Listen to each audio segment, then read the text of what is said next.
Hi, students. This lecture is actually going to cover two chapters. It's going to cover chapter 8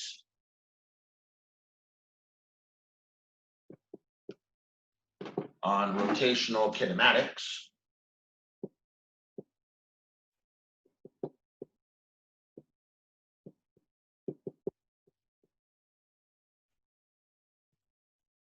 And chapter 9 on rotational dynamics.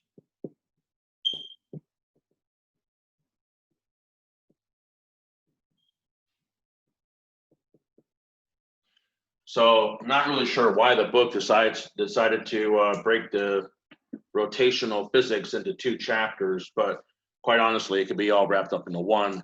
What we're really going to do is revisit everything we've talked about so far in this class that we've done in translational motion, and we're going to revisit it in a rotational context.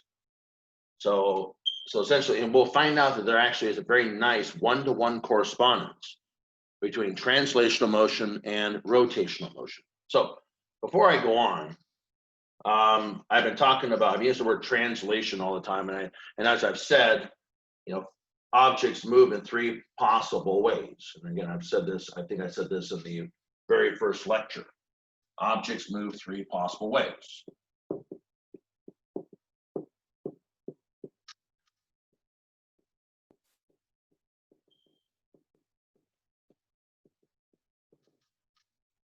Translation,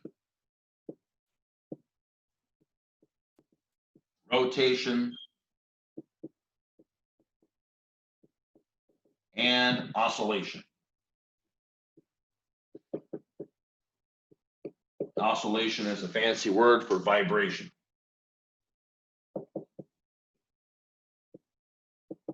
All right.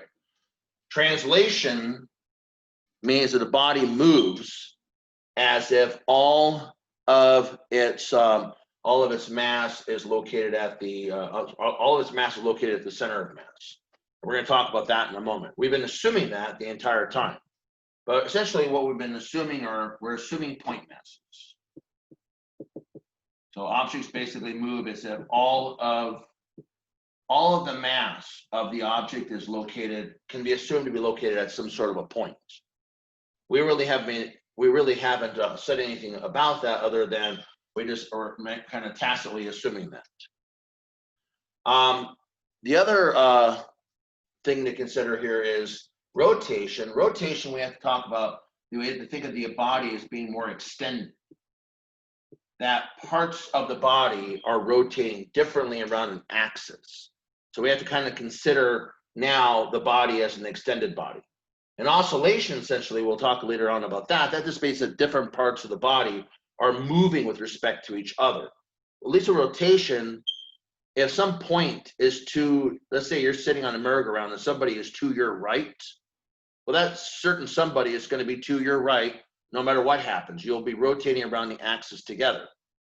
Okay, so all the objects are going to have a relative motion or a relative position with respect to each other around that axis. Now with oscillation or vibration, all of that changes. Now that body to your right may be further or closer to you in time, and so that's a more complicated motion. However, before we go on though, let's first and foremost discuss the concept of translation. All right, so before we do that, let's talk about officially what's called the center of mass. All right, so we imagine that a body, let's start off really simple. It's called a one-dimensional system. I'm going to draw a real number line. And I'm going to say this is 0. And let's just say, I don't know, 1, 2, 3, 4, 5, 6, 7, 8, 9, we'll say 10. Now, for whatever reason, I'll just say this is X, whatever.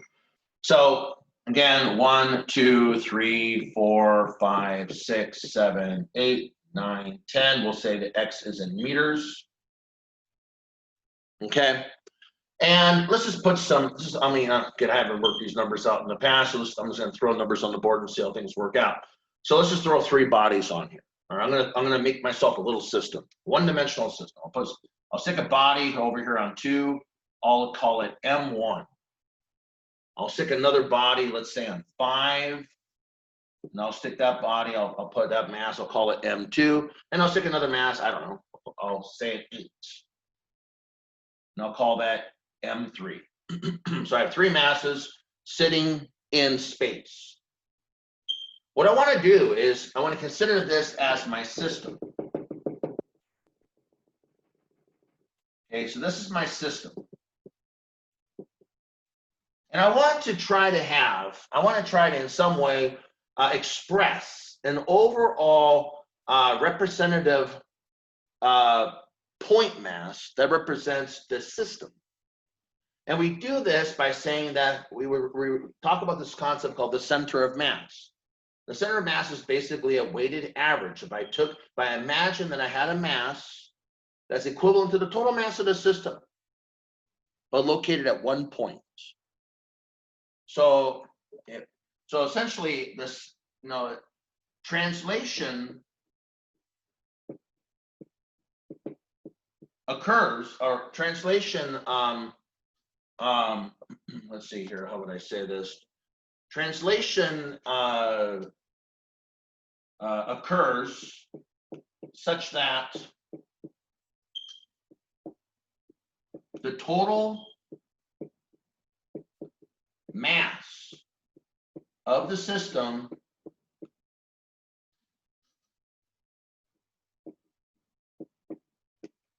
is located at what is called the center of mass.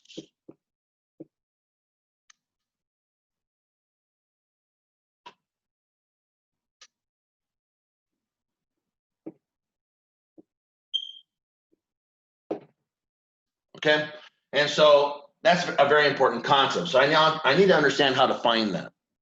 So let's so again, it is as if the entire system operates as a point mass at the center of mass. So I have to understand first of all and foremost how to find the center of mass.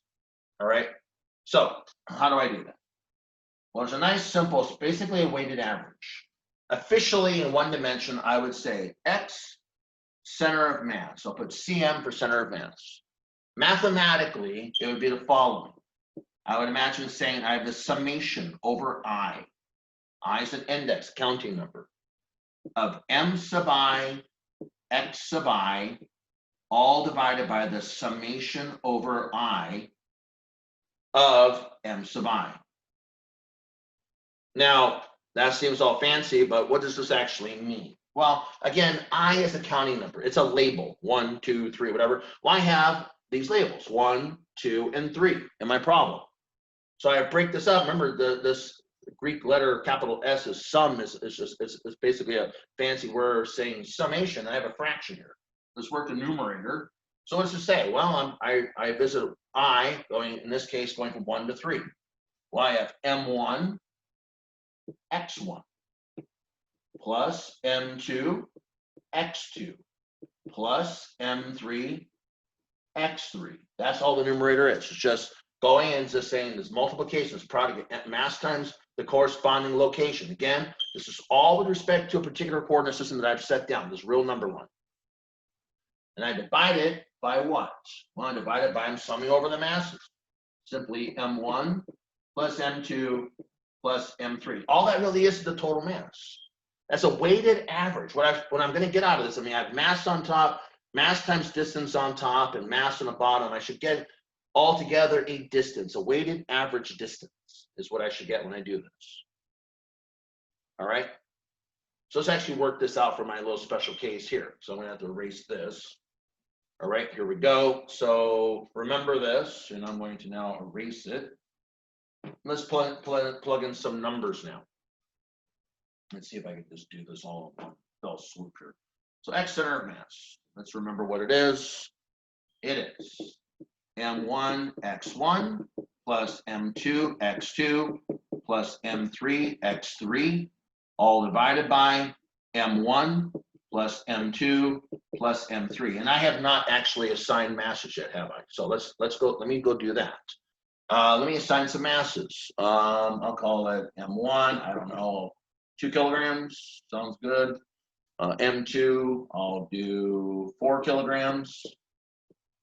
And M3, I'll do 6 kilograms, I guess. Why not?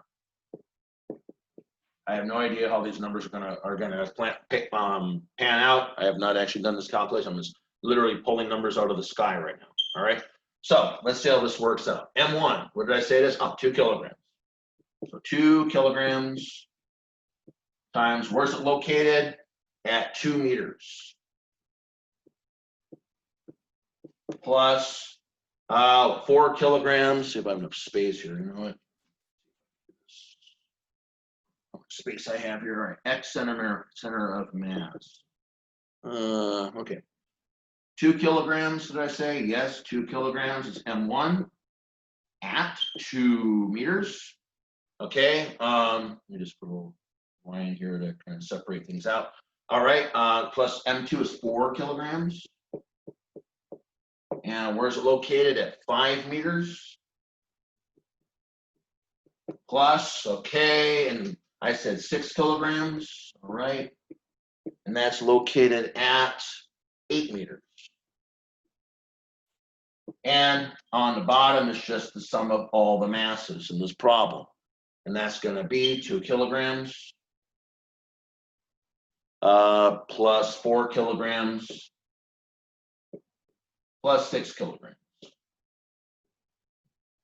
All right, let's work that out. So let's see, 2 times 2 is 4.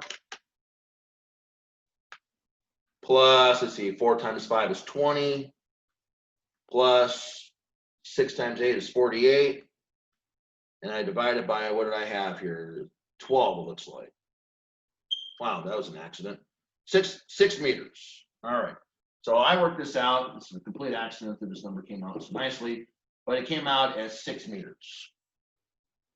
Let me work this out one more time. Make sure we have 4 plus 20 plus 48 divide 12. Yep. Wow. All right. Well, didn't mean for that to be so nice, but there you go. 6 meters. So that basically means that you could take this system and replace it with a single point mass located at 6 meters. So I could basically say this is equivalent to, I can draw my real number line again. 1, 2, 3, 4, 5, 6, 7, 8, 9, 10.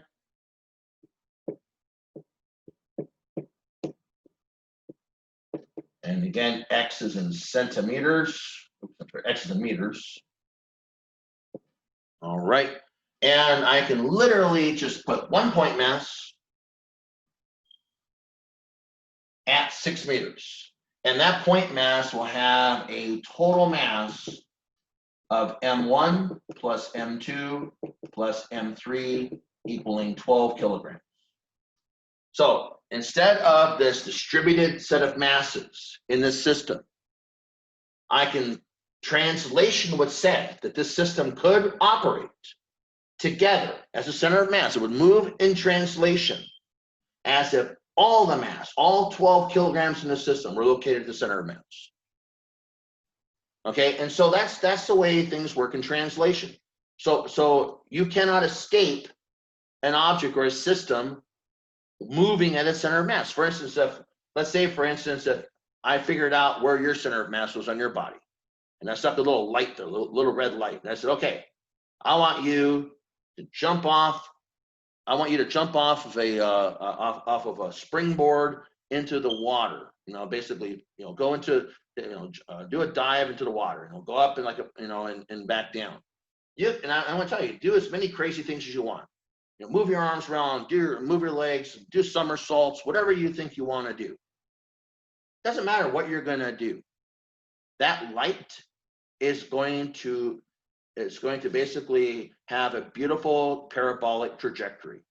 It will move exactly like the center of mass of your body. It doesn't matter what the rest of your complicated body is doing, that your body will translate exactly as if you are a point particle with the mass, with your equivalent mass at the center of mass. That is how you will translate. You cannot escape that. It does not matter. Bodies in translation will always move as if they were a point mass located at the center of mass. That is translational motion. All right. Now, this would be true for a complicated system. Now, what's nice, actually, is that, let's say you have a system that's called homogeneous, and you have a body that has symmetry. So a homogeneous system, let's say a body, homogeneous body. Homogeneous means constant density. Constant mass density means the mass density is the same throughout. So a homogeneous body has a center of mass located at its geometric center.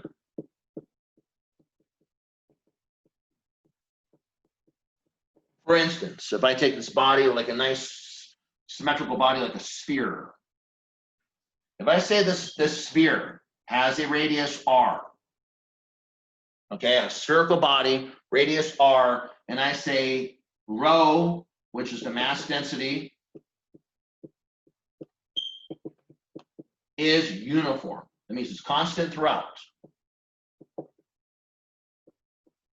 Center of mass is at center of sphere. See if I can fit on here. Yep. So I can literally imagine that this sphere operates exactly as if all of its mass, capital M, is located at the center. That's how my gravitational calculation worked. If you're an object or a body standing on top of the surface of the Earth, it is as if the entire mass of the Earth is located as a point mass at the center of the Earth, and you are some other point mass located at distance r sub b, or 6.37 10 to the 6 meters away, the radius of the Earth away. What gravitational force would you experience? That is, and then what acceleration would you experience going toward the Earth? And that acceleration is the acceleration of gravity you experience on the surface of the Earth. So again, when I did that calculation, I kind of just waved my hands a little bit, said, it was kind of, well, let's imagine this whole center of mass concept, but that's exactly what I'm talking about. All right. So when we talk about objects moving in translation, we mean that they move as if the entire mass is located at the center of mass. Okay, now I wanted to make that point. Now, we will now discuss rotation. So before we do anything, we want to talk about a concept that we will find out. One of the things we'll find out is that every single thing we've talked about in this class, every single equation that I've written down, every single formula that I've written down for translation will have a rotational analog. There's rotational analog for all the kinematics we've talked about. There's rotational analog for the force and the energy and everything else that we've talked about. All right, so that's one thing. So before I talk about this, I actually want to talk about the rotational analog for the force, and that is called the torque. All right, and so I kind of want to talk about that separately, and then we'll kind of go into the whole rotational kinematics and dynamics. So imagine, for instance, a lot of things that we kind of take for granted, we had to learn as a child somehow, some way. And I always kind of give this example. Let's say you're at a Starbucks or something, right? And you see that I'm going to kind of look from the ceiling on down. There's a door. So let's say this little circle is the hinge that goes from the bottom to the floor up to the top. We're looking from the ceiling on down, and we see there's this door. Okay.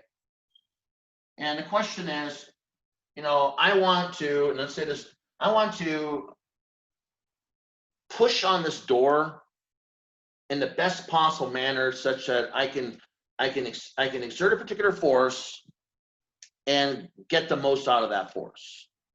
So if I ask them some basic questions like, well, okay, what are some variables you have? Well, some variables you have is how far away from the hinge do you push the door? Another variable might be what angle do you do you exert your force? You know, so for instance, in general, I can say, well, I'm going to push on the door at some distance r away. All right, we'll say this is r, and I can exert some sort of a force.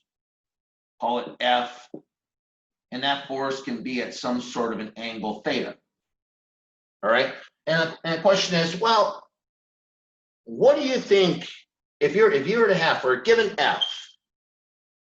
How far from the door would it be smarter for you to try to push near the hinges, like really close to the hinges, or do you think it'd be smarter for you to push further away from the door?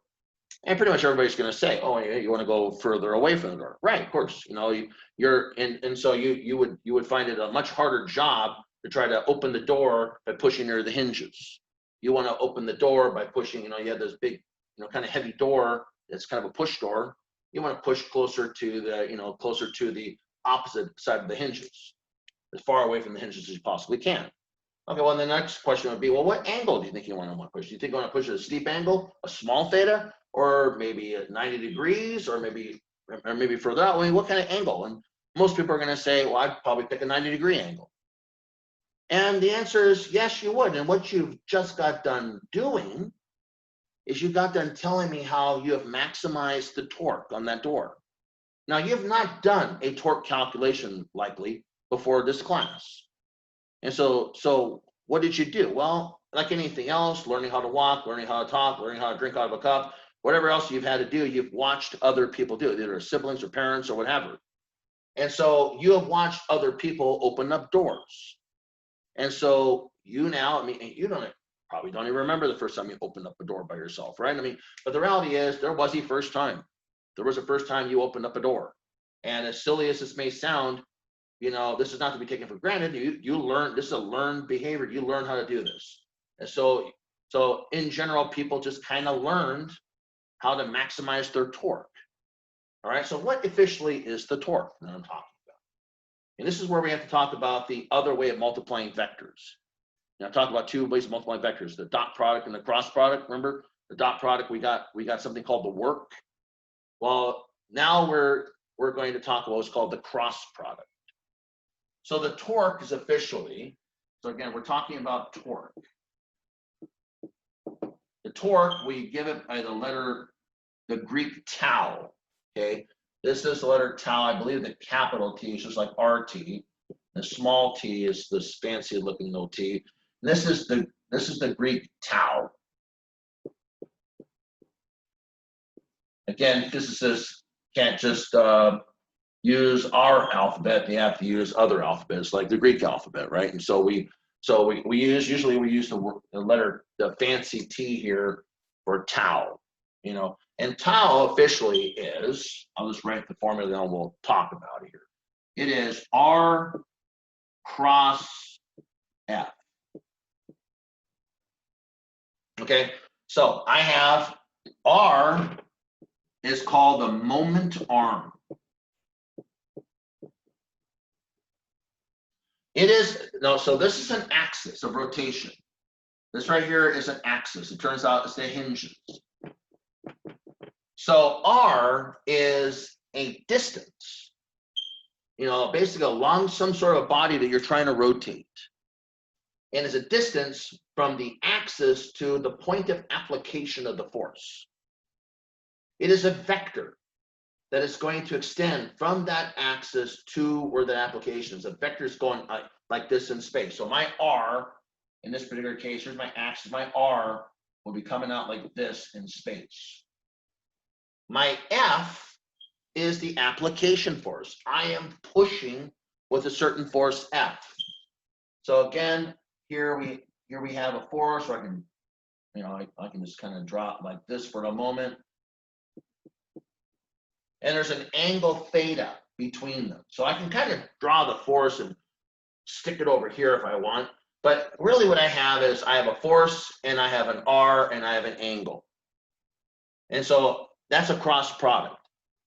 And so what we see here is that the torque would be given as the magnitude of the moment arm. I took the hat off.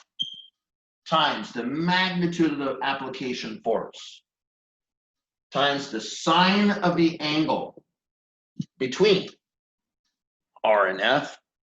Again, how's a cross product read again? Yes. Any direction perpendicular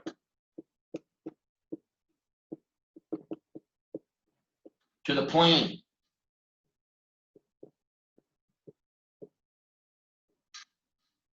right further over to the left here. I have my own real estate challenges today. To the plane formed by R and F.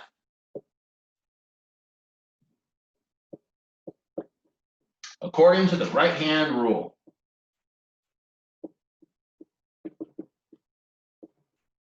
Fit this in here. All right. According to, sorry, guys, the right-hand rule.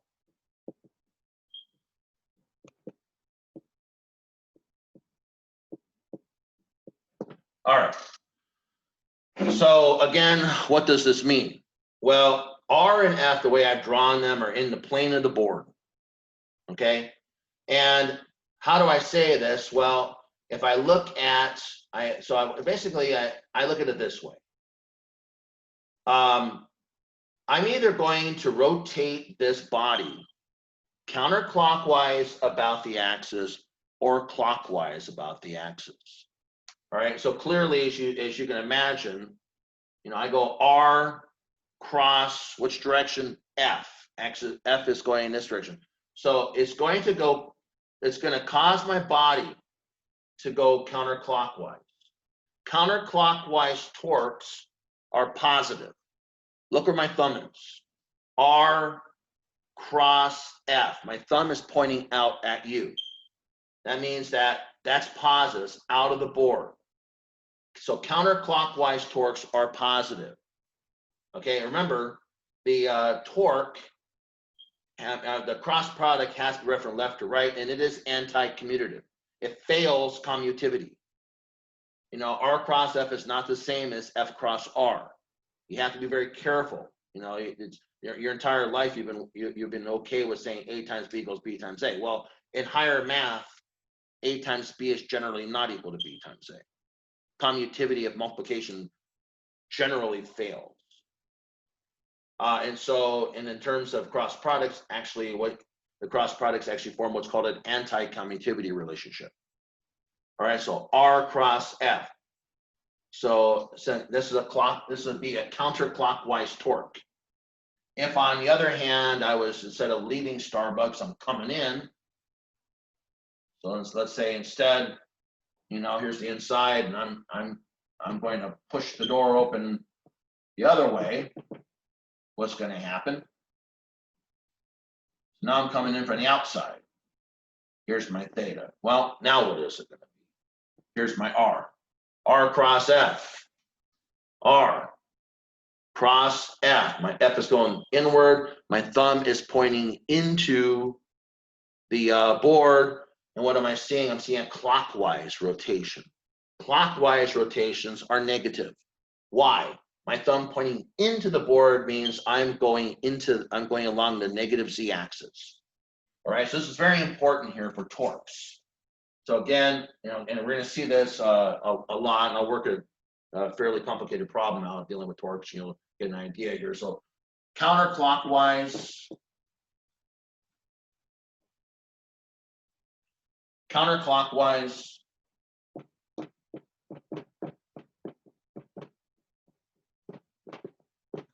rotations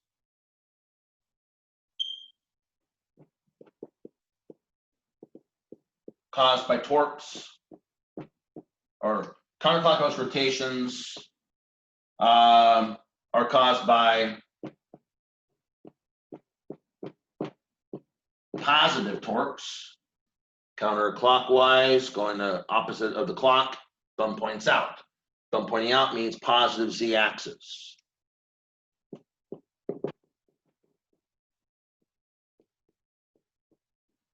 Okay, clockwise rotations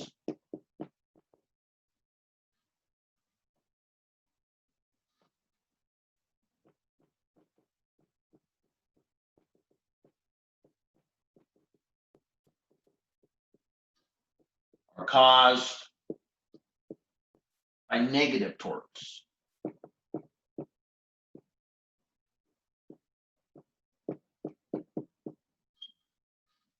All right, so it's the torque concept.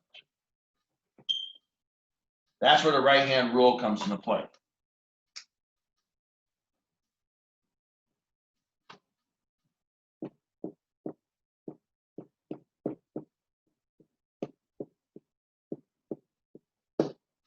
Okay, now, another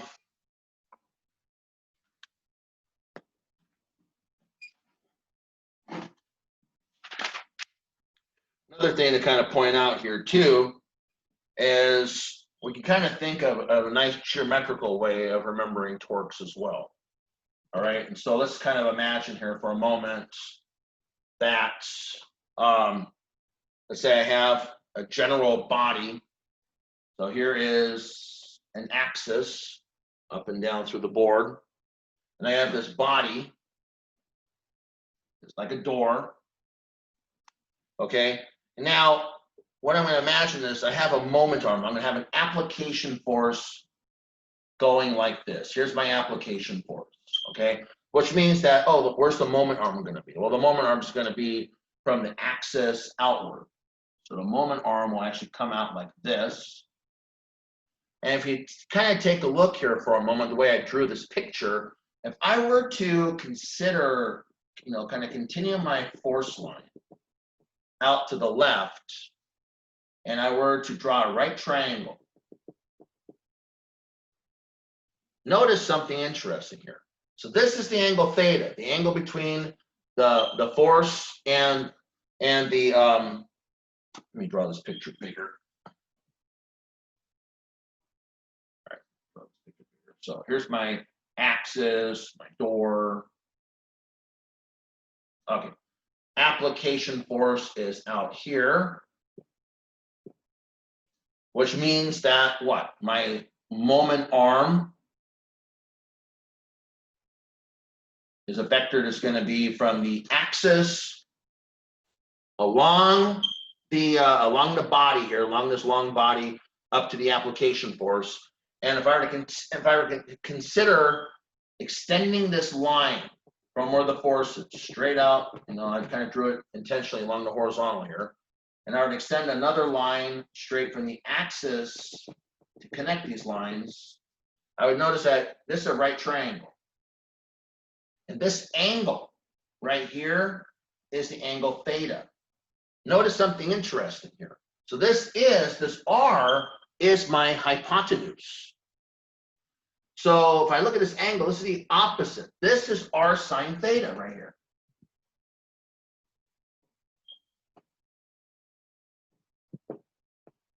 Which we can call R perpendicular, a little perpendicular sign, is R sine theta. So I can look at this and say, well, I can think of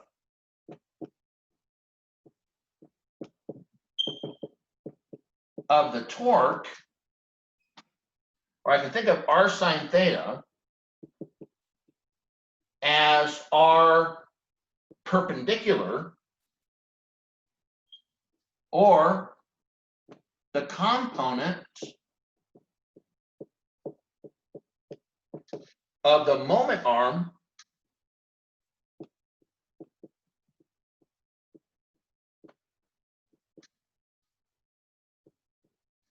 perpendicular to the applied force.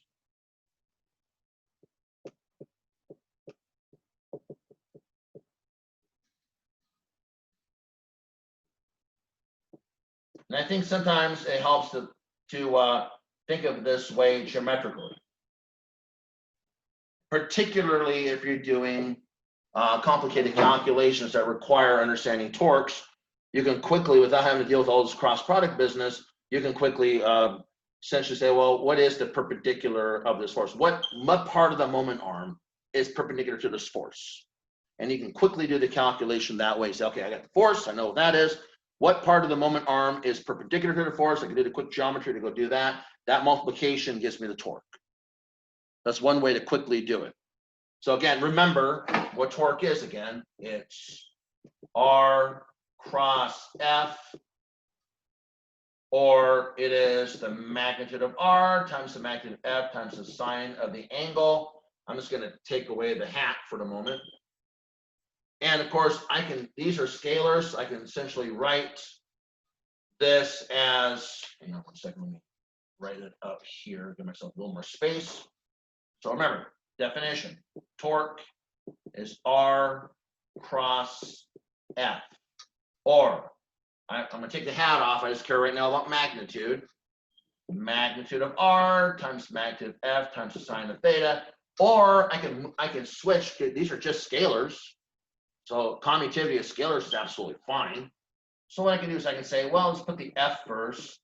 Then I have R sine theta together. And remember R sine theta? Oh, that's just R perpendicular.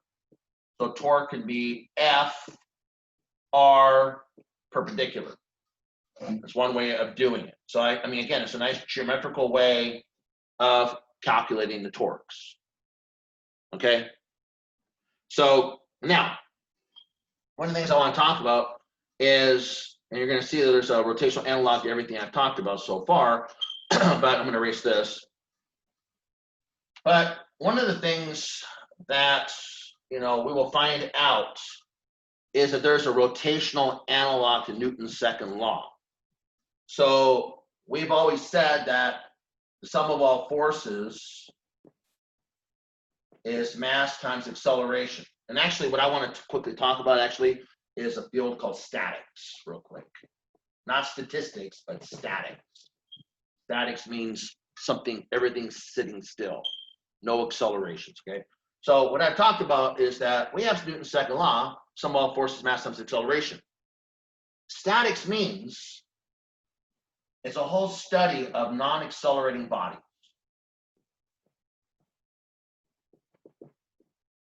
No accelerations. That means that if I have no accelerations, it means the right-hand side of Newton's second law is 0. So if I'm in statics, that means that one of my effective equations is the sum of all forces on the system is 0. Now we'll find out by the end of this video, that there is a rotational analog to Newton's second law. There are two forms of Newton's second law.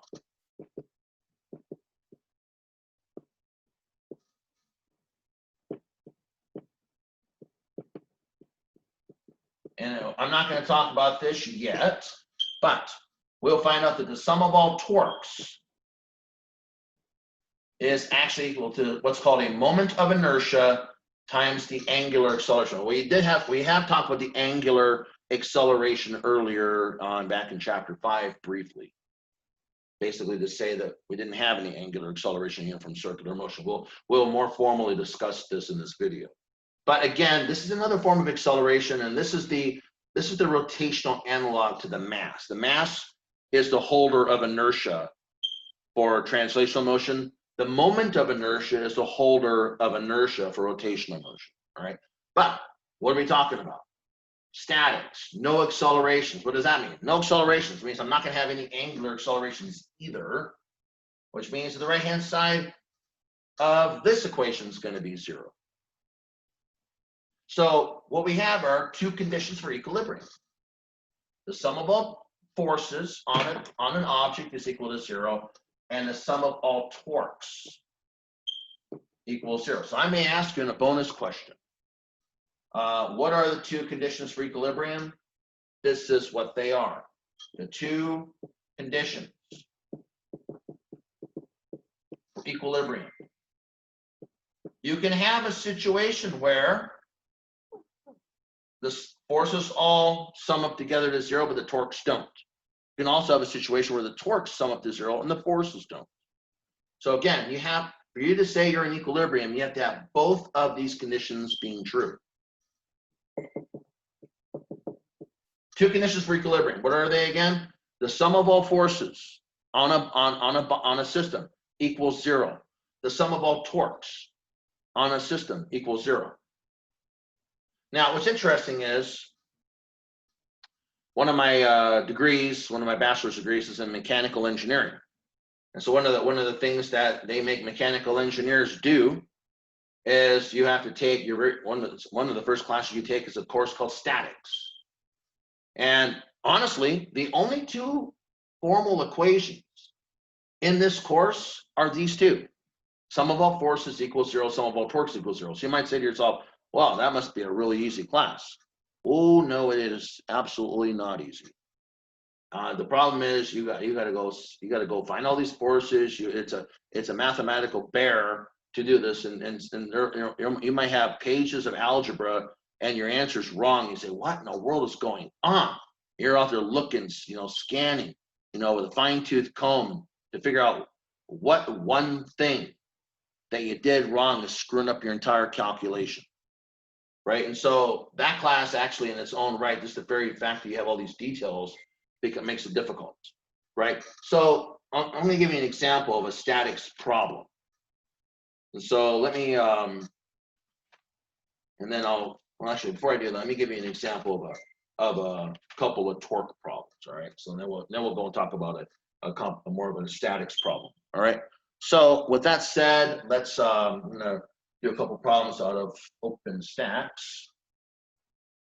Okay, so again, we're one chapter off between OpenStax and and our book. So this would be OpenStax 9.1.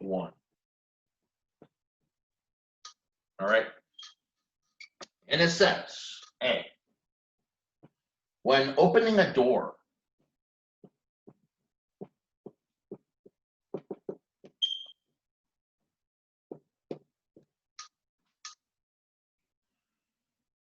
you push on it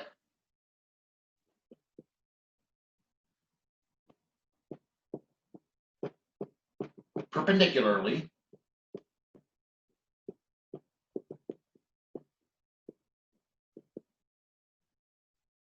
with a force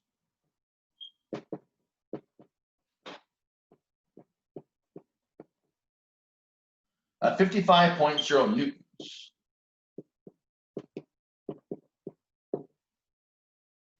At a distance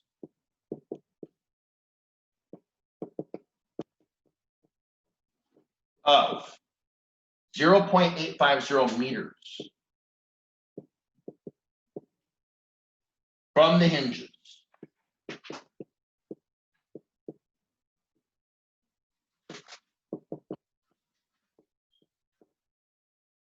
What torque are you exerting?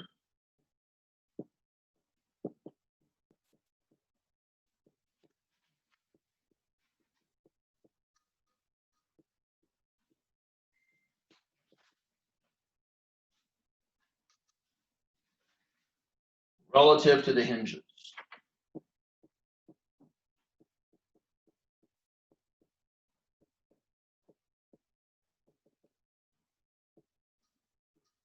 That would be letter A.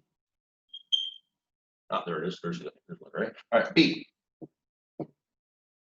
Does it matter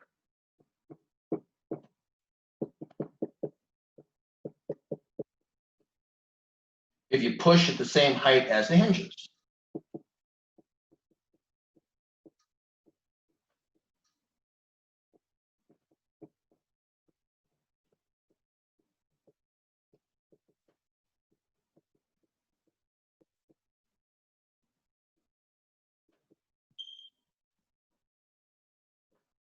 Okay, so what's it say again? When opening a door, you push on it perpendicularly with a force of 55.0 newtons at a distance of 0.850 meters from the hinges. Okay, kind of the example I gave.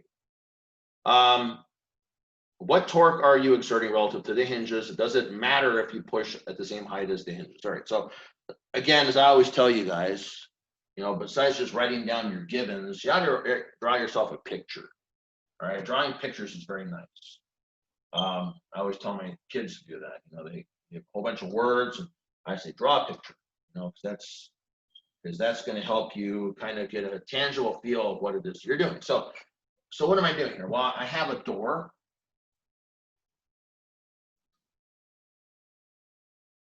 All right, and I'm being told that in here that I'm going to push with a force perpendicular force. That means that it's perpendicular and the moment arm is R, all right?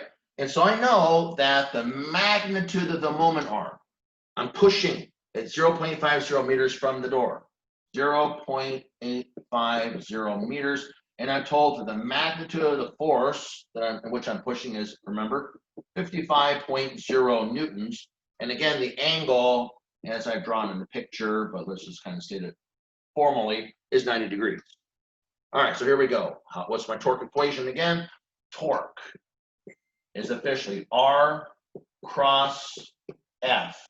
But I care about magnitudes right now. So torque magnitude is just R F sine of theta, or it is R, which is 0.850 meters, times F, 55.0 newtons, sine of 90 degrees. All right, sine of 90 is 1. So that's easy. So it really is multiplying 0.85 and 55.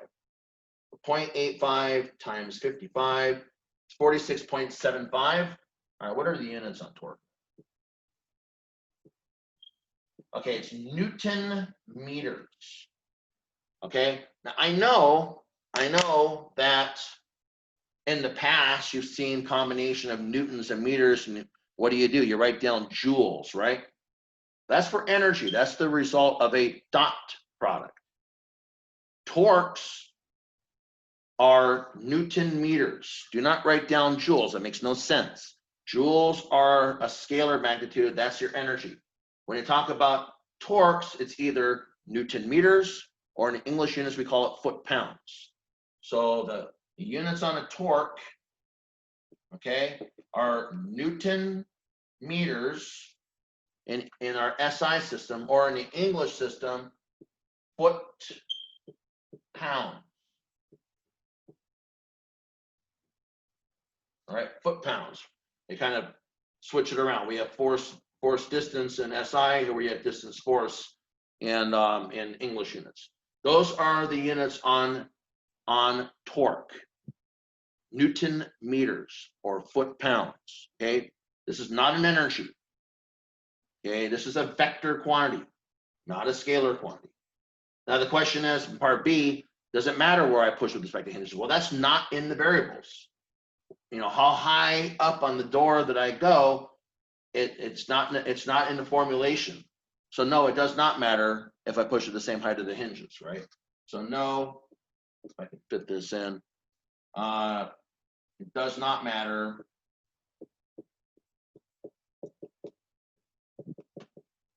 if you push at height of hinges.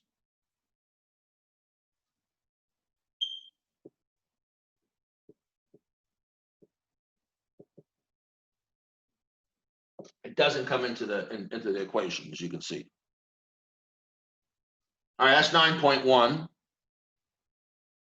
Now let's do I'm going to do OpenStax 9.2.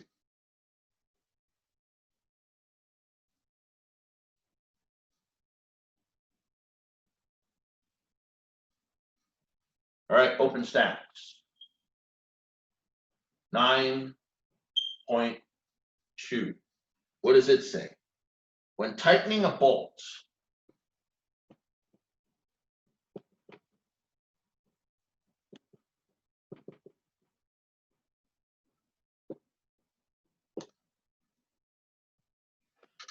you push perpendicularly on the wrench.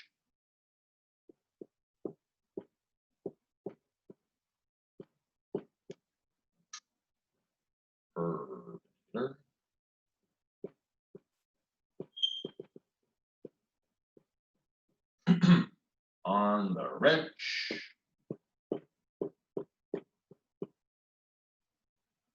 With a force of 165 newtons.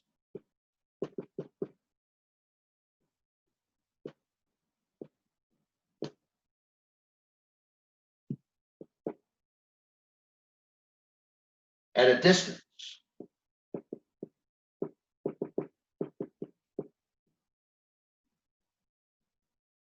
of 0.140 meters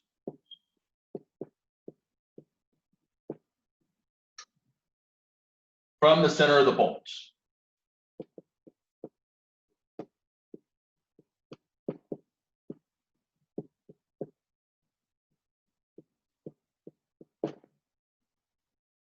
A,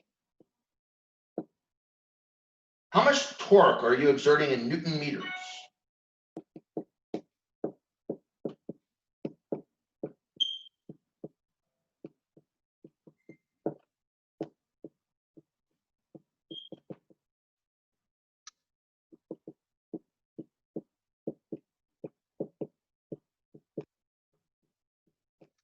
And again, relative to the center of the bolt.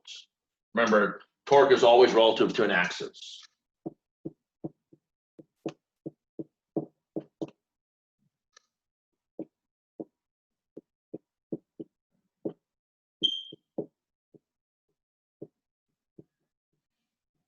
B,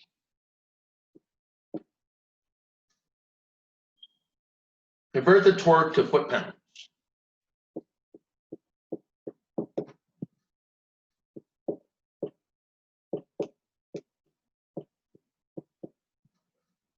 Foot-pounds. Am I going to get you? See on the camera here. All right, there you go.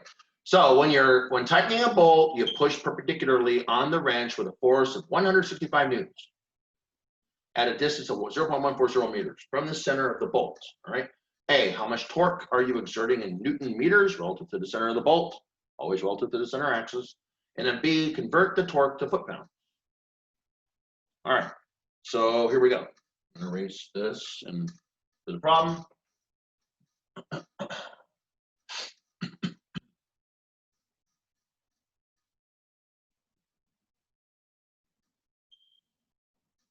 All right, here we go.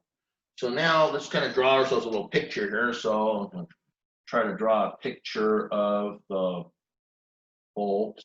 Just kind of hexagonal, I guess. Got a wrench going around it. Oops, okay, there. All right, there's my wrench. Okay, here's the center of the bolt. And we're going to apply force perpendicularly out here, we'll say. All right, and it's perpendicular, and we'll say that now again the moment arm is not from, let's say, where the neck of this wrench is. No, the moment arm is from the axis. Okay, that's your R. From the center of rotation, the axis of rotation to the application force. All right, so again, torque is officially R cross F. Again, we're going to just consider magnitudes here. So torque will be R F sine of theta. Torque will be, what's the R? And let me write down my givens, I'm violating my own rules. The givens are 0.650 meters. I'm sorry, that's not right. 0.140 meters. Reading the wrong problem. And the force, I told you the magnitude of force was 165 newtons. All right, there we go. So 0.140 meters, 165 newtons. And again, it's a sine of 90 degrees, and we know that is 1. So when I basically multiply these two numbers together, I get 23.1 Newton meters.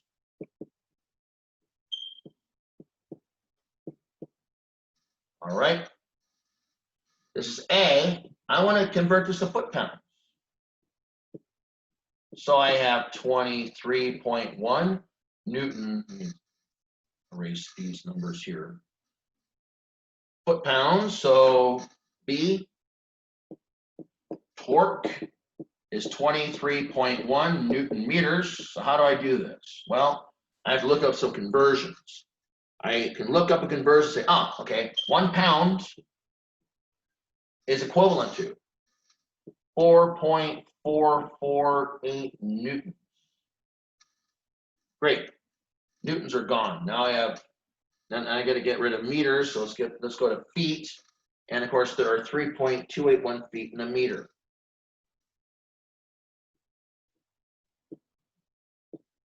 In meter. Gone. Foot pounds. So I do this multiplication and division. I find out that the answer should be 17.0 foot pounds.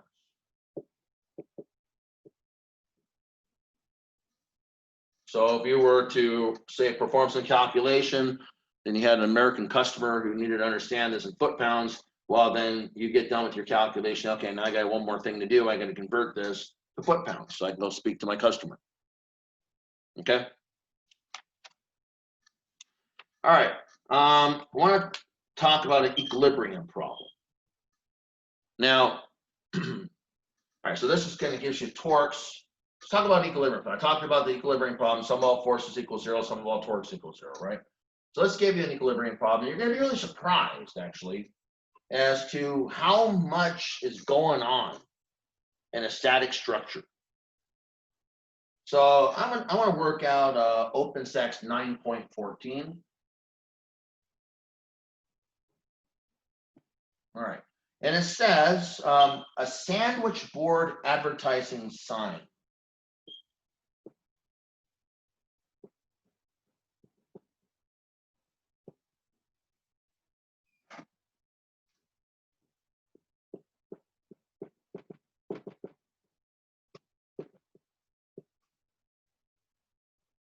Is constructed as shown. I'll draw the picture.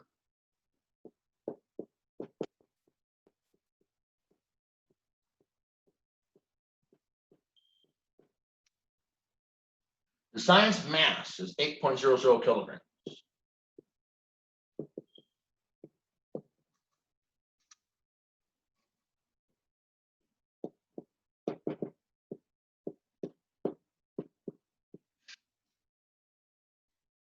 Calculate, so A, again, this all makes sense when I draw the picture. Calculate the tension in the chain.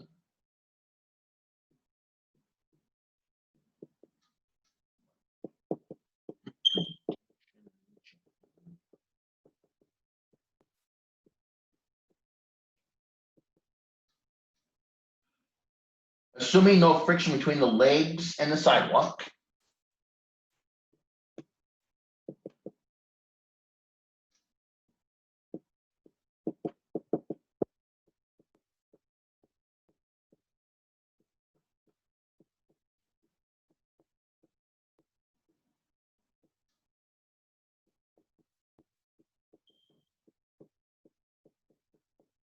And B, what force exert on each side of the hinge?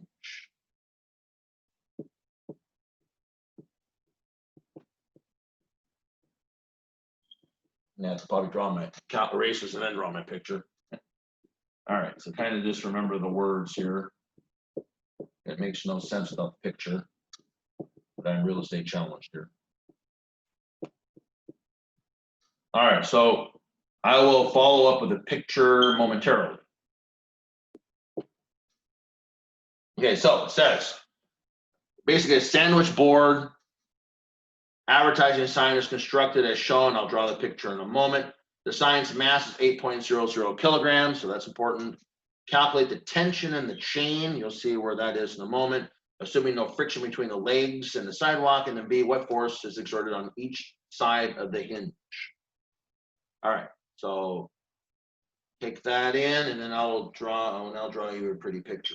All right, so draw you the sandwich board. So you've seen these oftentimes. You're walking along the sidewalk in a area, that kind of has a lot of little restaurants, especially little outdoor restaurants. You see these little sandwich board advertising signs. All right, I'm going to erase this now. All right, and so what's interesting here is you look at that and nothing's really moving. You don't really think there's a lot of physics going on, but you'll be actually surprised as to how much physics is going on in a stationary static object. So when a sandwich board looks like this, I have a hinge at the top, and then I have, it's like a letter A. Try to draw this nicely.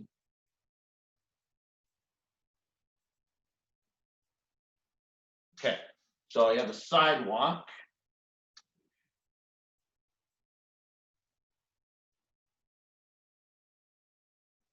Okay, and should be more centered. All right, and then let's see, we have a chain that's going to connect up around here. It's going to look like the letter A. This is a chain.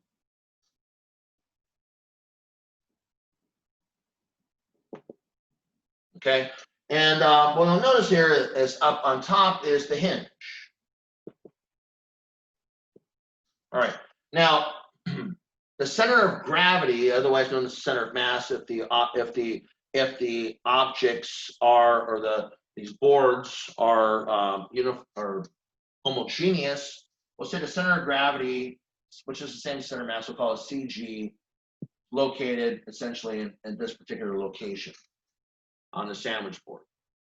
And we have some information that we're given in the problem. If you were to actually look at the problem, you'd be told that the chain, kind of look at drawing a perpendicular between the chain and the hinge. We're given this distance here. We're given the distance is 0.50 meters. We're given the distance from the hinge all the way to the ground. We're given that distance is 1.30 meters. Okay, so that distance, we're given that distance as well. Let's see here, any other, and we're also given the distance actually from, how far apart this thing is spread is 1.10 meters. Okay, so we're given a bunch of distances, to talk about this this A-frame or this sandwich board. And so what we're going to do is we want to try to figure out. So effectively, we want to figure out what is the force that's felt in the hinge, and we also want to figure out what's the tension that's felt in the chain. Now these are actually two internal forces. But what we have to do is look at the problem a couple different ways. We have to, first of all, look at the problem as just a homogeneous mass, right? We know that there's a center of mass someplace here, and the whole thing is going to have mg pointing on down. The whole mass, altogether mg. So we know the mass of this entire sign is 8 kilograms. So we just kind of imagine the whole thing. If I add up the masses, the center mass is going to be somewhere in the air, mg. So I'm going to look at the whole thing as a homogeneous. So let's look at the whole body as a homogeneous body. And so if I do that, then I know one thing. The external forces on this body, there's going to be a weight that's going to pull the whole thing down, and there's going to be a couple of normal forces. And I can refer to these normal forces as, let's say, N left and N right. So again, the ground is pushing up, normal force N left. Well, let's see, L for left, and the ground is pushing up over here with a normal force N right. So if I look at, so I consider, first of all, consider the body as a whole.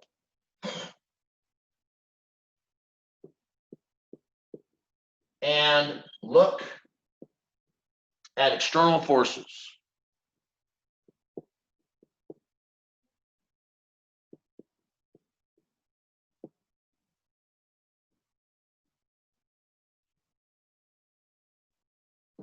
Now remember,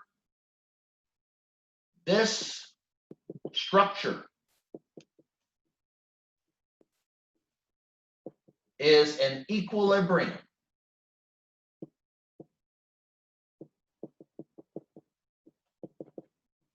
Which means that the sum of all forces and the sum of all torques equals 0. Right now, I just want to worry about forces. Sum of all forces equals 0. Well, again, overall on this body, what forces can I possibly think about here? Well, I have two normal forces pushing up, N sub L plus N sub R, and the weight pulling down, minus, going down, mg, and of course, I'm in a set equilibrium situation, so all the forces, there's nothing accelerating this problem, equals 0. By symmetry, I have no reason to believe that N sub L is any bigger than N sub R. So by symmetry, let's just say that N sub L equals N sub R just equals N. We'll just call it N, the normal force. So I have 2N equals mg, and I can actually write the normal force down right now as mg divided by 2. It's a little algebra. This is N, put them together, you got 2N. Throw the mg on their side, divided by 2. Okay, so again, draw 3 steps of algebra on 1, but I now have a relationship that each normal force on the front and back of the sandwich board is going to equal half the weight of the sandwich board. All right? So I know that so far. So I can actually calculate that. So let me erase this for a moment here. I'm going to try to keep this picture up as long as I can. All right, so I'm going to erase what I did. So let's remember this formula, mg divided by 2, and let's get a number out of it. Again, I have the real estate challenge here, so I always have to kind of play little storage games.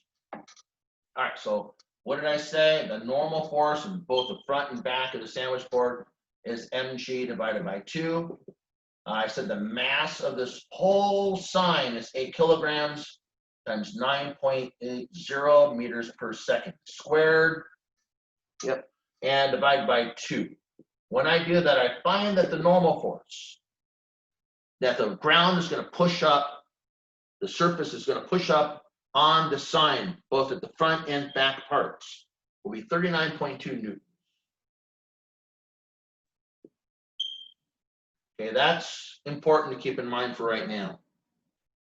Okay, now what we have to do is I have to now look at the inside of this. So what do engineers typically do? They draw what's called a blow-up diagram. They basically take the picture, they take the parts, they take things apart, and they look at what does this sign look like inside. Okay, so I basically have computed everything I possibly can from external forces, considering the whole body. Now I got to go and kind of do another drawing and take a look inside the sandwich board structure. All right, so let's remember this 39.2 newtons. I'll kind of put that on the side for the moment. We'll get back to it later. And I'm going to erase this picture. All right, so let's erase the picture here. 39.2 newtons. I'll kind of write it up in here and kind of sticking in the corner here. All right, so remember that normal force is just kind of store it. 39.2 newtons. All right, I'm just storing it. All right, let's now redraw the picture. I'm going to take this apart. And so I only want to look at one piece, one part of the sandwich board. Either the front or back, doesn't matter. I'm just picking like one side. I'll pick the side that was to our right. Let's kind of draw this thing out again. Try to draw it very carefully.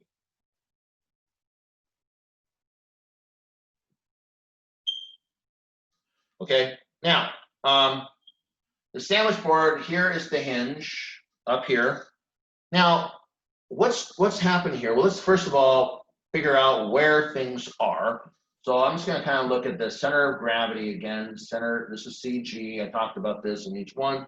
Well, I'm gonna now look at, I'm going to say M1 is going to be half of my sandwich board, right?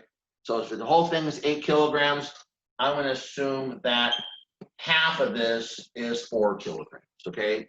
So again, this whole thing has a mass of 4 kilograms, say. I'm going to kind of assume that there's not much to the chain in the hinge, all right, in that assumption. So I'm going to have a mass M1G going straight down at the center of gravity. Remember, an extended object is exactly like a point mass located in the center of mass. If you want to figure out where you can consider an extended object, where does its weight apply? When you do a force analysis, its weight applies at the center of mass. Okay, that's where you apply the mg for this object, center of mass. What else do we know? Well, we got this chain up here, and it's going to have a tension to the left of T. And try to draw this. All right. I may have not drawn a picture big enough. There's my T. All right. And we're going to say that the distance here from the top of the hinge to this chain, I'm going to call that distance letter C. Okay. And letter C, by the way, we saw this in the original picture. It's 0.500 meters. We're told this. I'm just going to draw it in my diagram. This is where the hinge is. This is where the chain is. Again, this is the location of the chain. The tension in the chain. All right. Now, what else do I need to know? Well, there's a distance from, let me draw this figure. All right. I mean, this problem, the drawing is literally everything. So let's.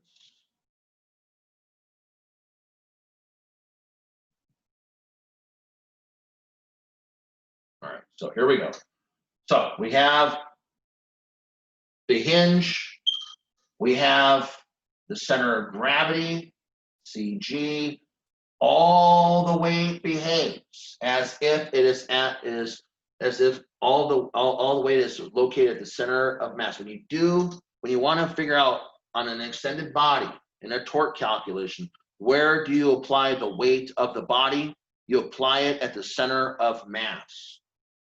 Okay, very important. Where's it going to go? Straight down toward the earth. Okay, here is where the chain is. It's going to have an effective force to the left. We know that we can think of this as this distance is letter C. Now, the distance from the hinge to where the center of gravity is, we'll call that letter B. Okay, and I'll figure these out in a moment. And then we're going to say letter D is going to be from the very top to the bottom. And these are all things that we're kind of given. And then if you look at drawing a perpendicular down to the ground, I can call letter A the distance from the center of the sandwich board to the side here. Okay, we got to do a little geometry before we do anything else. I was told what C is, 0.500 meters. Now, what I got to do is I got to figure out, okay, where's the center of gravity going to be? Well, if that's B, I was told that from the top to the bottom is 1.30 meters. That means half of that will be B. So that will be 0.650 meters. Again, from the hinge down to the center of gravity, 0.650 meters, or 0.65, we'll say. Okay, let's note that. 0.65 meters. All right, what about A? Well, I was told that the entire width of the sign was 1.10 meters. If you look at your thing, well, half of it, A, is just going to be that total width, 1.10 meters, divided by 2. Again, I'm going from the center of the sandwich board out to the side. Okay, the whole thing, the whole A-frame, if you remember, this whole thing was 1.10 meters. I'm looking at half of it. All right, so considering that, that's going to be 0.55 meters. Okay, I'll stick that up here too. So what I call letter A is 0.55 meters. Okay, these are all distances that I need to understand or I need to know. All right, so I have A, B, C, and D. I think I have everything I need. All right, now what are we going to do? We're going to apply the conditions of equilibrium. And remember here, I have this torque. I'm sorry, this not torque, apologies. I have this normal force coming up. Remember, I calculate normal force. There it is. So on this system. Now, I have one more force to consider, and that is I can figure out where this force on the hinge is. I'm being asked to look at that. So I'm just going to get rid of the problem over here. And so let's just going to imagine, I don't know where it is. So I'm going to imagine here's my horizontal, and I have some force here at the hinges. I don't know where it is. I got to figure it out though. So I got some force at the hinge, and we'll say this is at some sort of an angle phi. All right. So F is the force that I'm at the hinge. So at the end of the day, what is it that I need to give you? I need to give you T and F. All right. So I'm going to put the hat off for a moment. All right. So again, neither of these do I know. So how do I figure it out? Oops. I apply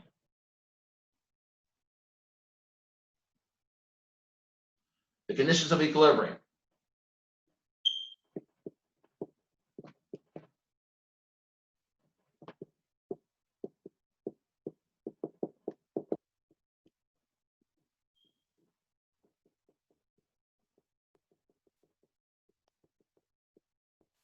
Okay.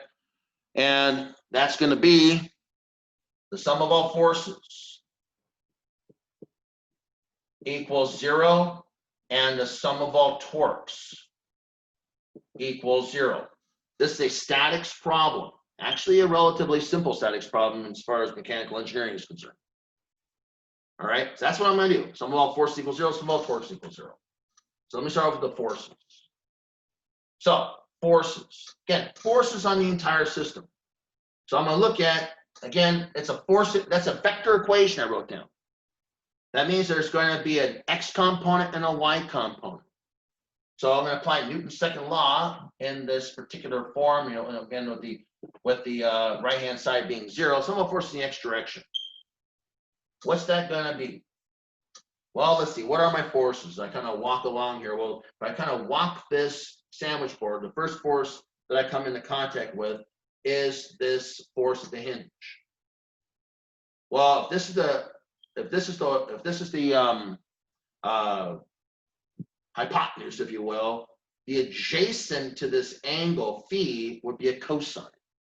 So again, I would say that if I draw my orientation such that this is plus x, this is minus x plus y and minus y, then it's going to be a positive contribution, F cosine of phi. Continue walking along the board. What other forces do I encounter? I encounter weight, but weight's entirely in the y direction. It doesn't count. There is no x component. I continue moving along. Oh, I'm sorry, I missed something. So I move along here, and okay, I've got F. The next force I encounter is the tension.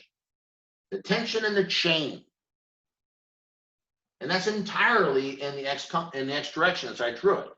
So that's simply just going to be nothing but negative T. Okay, so again, I have the force in the hinge. I walk along this board, up the chain. This is the chain. Remember, this is the tension in the chain. So the tension in the chain is entirely along x, and it's negative. And I continue. Weight doesn't count because it's entirely vertical. And I go all the way down. The normal force is entirely vertical. Again, there's no x component. And again, I'm doing a statics problem, so the right-hand side of Newton's second law, given I have no accelerations, is 0. There's my x component equation. Y component, sum of forces in the y direction. What's it going to be? Well, here we go. Walk the board. So the top is what is going to be like? Well, it's going to be the vertical component of this force. What is that again? Opposite. That's a sine function, and it's up. It's positive, so it's positive. So F sine phi. Oops. And it is up in my orientation. Continue walking the board. Tension and chain is entirely an x component equation. It doesn't count. Continue walking the board. Weight, always located at the center of mass. Straight down. And so that's negative. M1G. And continue walking the board, and the last force we encounter is normal force, and that's straight up, plus M. And we are talking about equilibrium, so the right-hand side of Newton's second law is 0. And now we have the torques. All right. So when you do torques, you have to pick where your rotation axis is. I want to consider summing torques about the hinge. I want to imagine that this sign, if given freedom, can either rotate clockwise or counterclockwise about that hinge. So I'm going to sum all torques about the hinge. And so left to its own devices. Remember, counterclockwise torques are positive, clockwise torques are negative. So, and it's always nice if you pick a spot where there's where you're summing the your torques about a place where there's actually a force. Because if you're actually summing the torques around a place where there's actually a force, you don't have to count that force because the moment arm there is 0. And so it's nice is I don't have to count F. If I'm summing the torques about F, about the hinge, well, the hinge force is at the hinge. There's no moment arm there.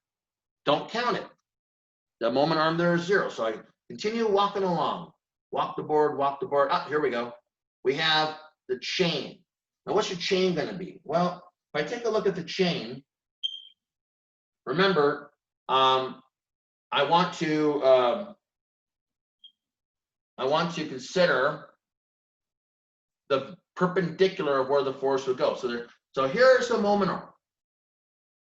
The perpendicular to the force, the perpendicular of the moment arm, where the application force is what I call C. Right? Here's the moment arm up to where that chain tension is. Remember though, that force is located directly along the horizontal. So what's important when I look at the torque calculation is one of the things I told you earlier is that perpendicular part of the moment arm is what's important. Okay, and so literally I would say that it's going to be force. So remember, remember the torque can be thought of as the force times the perpendicular component. Well, that force for me is the tension, and the perpendicular to the moment arm is C, TC. Is it positive or negative? Well, left to the own devices, if I didn't have the ground here, what would the chain do? The chain would pull on the sign, right? So what would it do? It would cause the sign to perform a clockwise rotation, which means what? That would be a clockwise rotation, means a negative torque. So I'd have to put a negative right here for that torque, because left to its own devices, the tension would actually create a clockwise torque. All right, moving on. Continue walking. So I walk along the board, and up. The next force I encounter is the weight. Now the weight is doing what? Well, it's straight down. And so if it's going to go straight down, what's happening now is that, well, the perpendicular now to where the weight is actually going to be half of this distance A.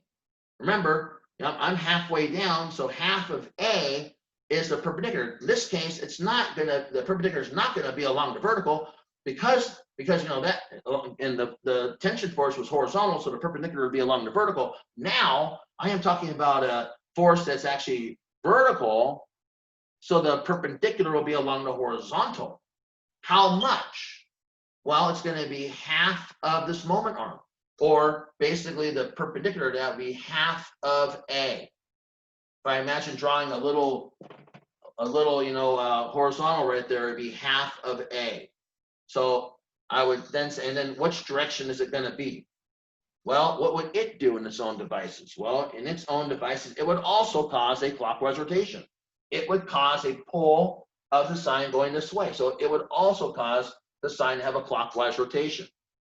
it would be negative mg, that's the force, and what is it? A divided by 2.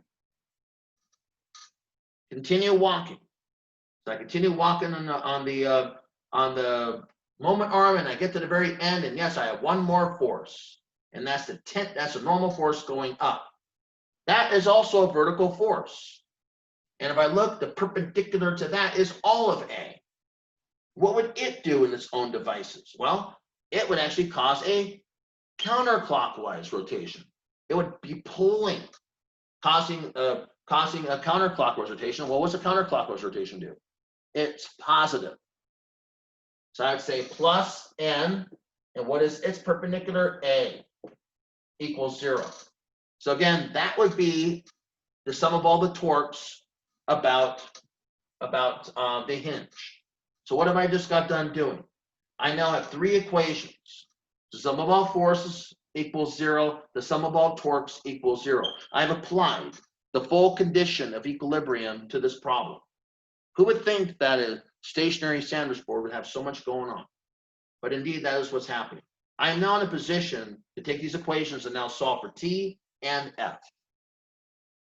All right, so let me go, for the purposes of real estate, let me go and erase this picture. Now I've utilized this picture for all that it's worth, and now I have these 3 equations. So now I can use these equations now to solve for what I want. All right, I'm going to erase the board here, or at least the picture part of it. What I'm going to do is I'm going to kind of rewrite my equations. So I'm going to kind of get them out of the way. So I have F cosine phi minus T equals 0. Just rewriting things. I got this equation here, F sine phi minus M1G plus N equals 0. And let me get these guys out of the way. I have one more equation, and then again, that is negative TC minus MGA over 2 plus NA equals 0. All right, those are the 3 equations that are important to me. Now, and I want to find T and F. Well, here's the beauty. I know N, I know M, or actually this is M1, and so I know everything here except for T. So I can actually use T right now to solve for the tension. Well, that's nice. So let's now solve for T. So I'm going to throw everything on the other side, divide by C. When I do that, again, you can do the algebra yourself. You'll find out that T, you do the algebra yourself, you'll find out that T is equal to NA minus MGA over 2. All divided by C. Okay, and when you do this, and now it's just a matter of plugging in values. So T is going to be, I said what the normal force was at the beginning of this problem, 39.2 newtons. All right. A, well, that's just a geometrical factor, so that's going to be 0.55 meters minus mg, m1g, sorry. Again, that's half the mass of the sine. Actually, let me give myself even more space. Sorry about that. All right, here we go. Start over here. T, all right, is Na. N is, again, 39.2 newtons. A is 0.55 meters. All right. Minus, again, it's half the mass of the sine, 4.00 kilograms times 9.80 meters per second squared. And again, I got A, which is, again, 0.55 meters.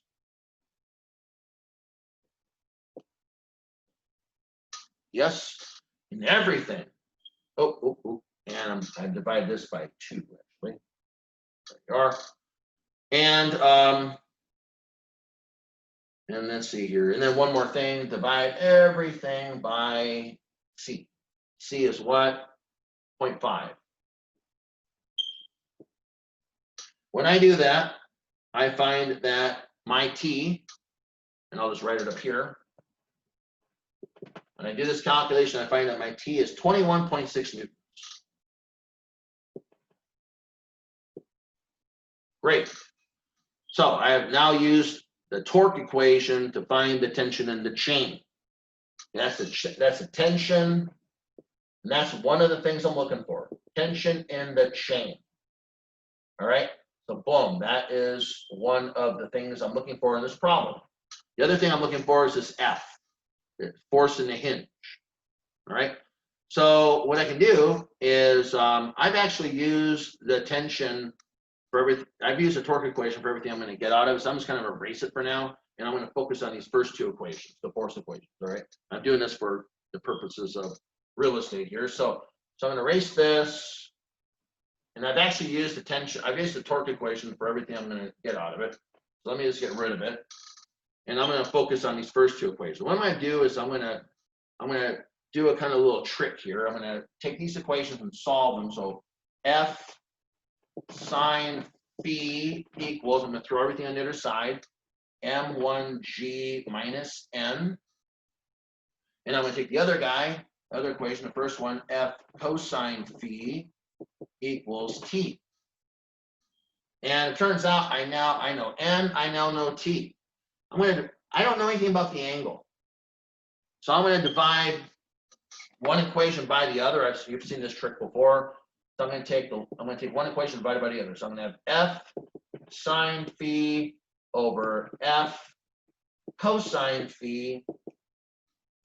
That's going to be m1g minus n all over t. All right, and then these f's temporarily cancel out. You might say, well, I thought that's what you're looking for. Well, yes, but the thing is, I also don't know phi, right? And so now sine over cosine is what? That's tangent. Tangent phi.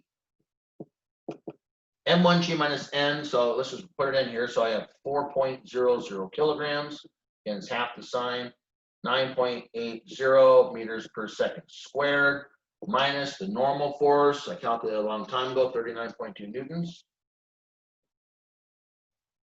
Okay, am I still on the camera? Yep. And that's all divided by the tension. It's got them calculating 21.6 newtons. So newtons over newtons, I'll find out.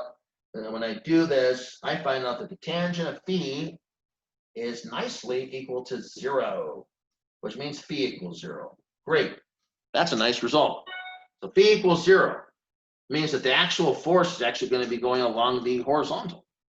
So great, I have phi equals 0. So now that I know this, I can now take, let's say, the first equation, probably the simplest way of doing it, and solve for f. I now know that phi equals 0. Another result. All right. And so, so doing, I can now pick whatever equation. Let's make my life the easiest as possible and pick the first one. So I'll then say, oh, okay, well, f equals t divided by cosine phi, or f is 21.6 newtons divided by the cosine of 0, which is just 1. So F, the hinge force, is 21.6 newtons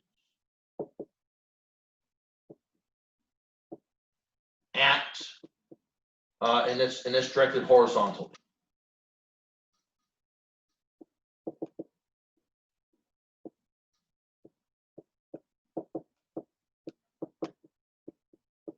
Since it's not just obvious in the picture, you kind of have to specify where that is. So there's your hinge force, and there's your tension force. Now, who would think that all of this would be going on inside of a sandwich board sign? But again, there's a lot of physics going on in static structures. Every single thing, you standing on the floor of a building, going in an elevator, or whatever it is, there has to be, people need to understand the forces, the stresses, the strains, the torques going on. So and there's always, you know, like I always kind of tell people the story of, it's like, you know, people have different titles by their name. You know, my title is PhD, but you know, oftentimes you'll see a person whose title is PE. You notice you'll see John Smith PE, and you wonder, what does that mean? Well, that actually stands for professional engineer.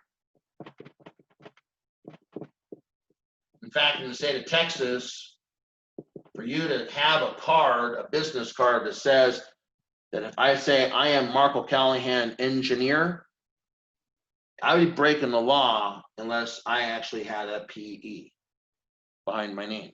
And what do you do with a PE? Well, you take a grueling test called the EIT, the Engineering and Training Test.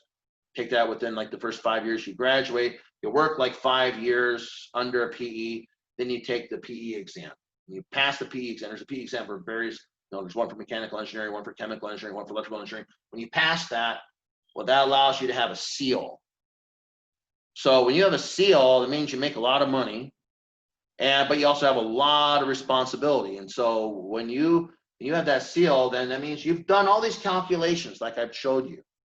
And you put your seal of approval. I put Mark O'Callahan PE on there, and that means I've checked all those calculations very carefully. It's really this is really a public safety kind of a designation. And if something happens later on where there's a major disaster, let's say I did a shoddy job and I didn't really check the calculation, well then my license and possibly legal liability happens at that point. Right? That's why you get paid the extra money. So there's a lot of situations where you have these great disasters that have happened because people didn't check their work. If you look at the, for instance, the Hyatt Regency Hotel in Kansas City, Missouri. Look this up. So New Year's Eve, a bunch of people were dancing and they're in this new catwalk on this hotel. That catwalk shouldn't have held one person. Yet it held all these people dancing the night away, New Year's Eve, right? Well, that thing collapsed. And it pancaked on top of people below it. And there's no way. The guy who supposedly checked the calculation, he didn't check anything because any junior engineer would say that that catwalk was in no way ready to be holding any kind of weight. So again, that's just an example of, or you look at, the big explosion that happened in West Texas, the chemical plant. People would have checked the calculations, the safety calculation of the chemical plant, they would have closed it down, or they would have closed it down to actually fix it. Or you look at the, what do you call it, the Union Carbide disaster in Bhopal, in India, or basically this chemical explosion, all these people in India, they're getting blinded by these chemicals because someone didn't check the calculation. Or you look at the Space Shuttle Challenger. People were to look at the stresses in the O-rings and understand what's gonna happen. If it gets too cold, the Space Shuttle Challenger should have never taken off. And so again, these are the calculations that you do for safety purposes, right? And so again, the statics calculations are tremendously important. All right, cannot stress that enough. All right, now I'm going to talk about one more little thing, and then I want to go into rotation. I always like to talk about this. This is it's called simple machine.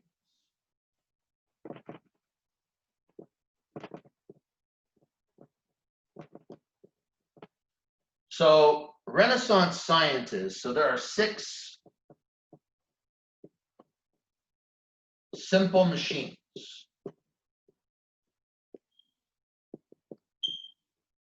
That were defined. This is old by Renaissance scientists.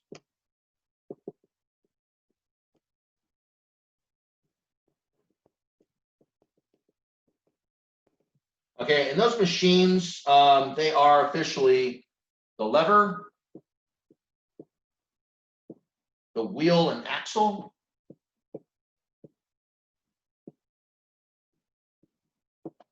the pulley,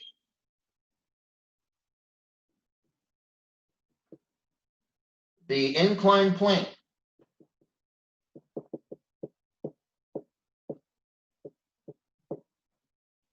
the wedge, and the screw.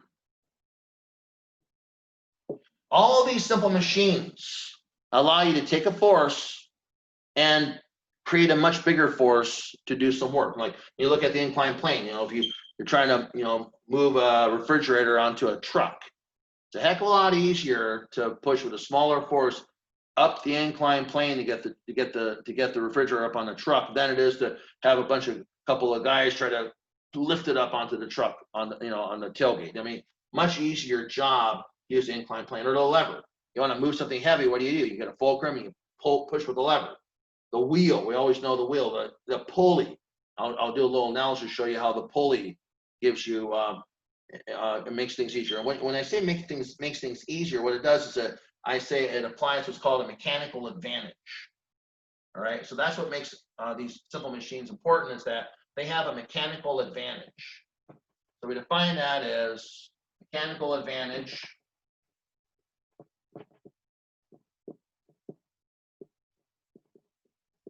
call it MA, mechanical advantage.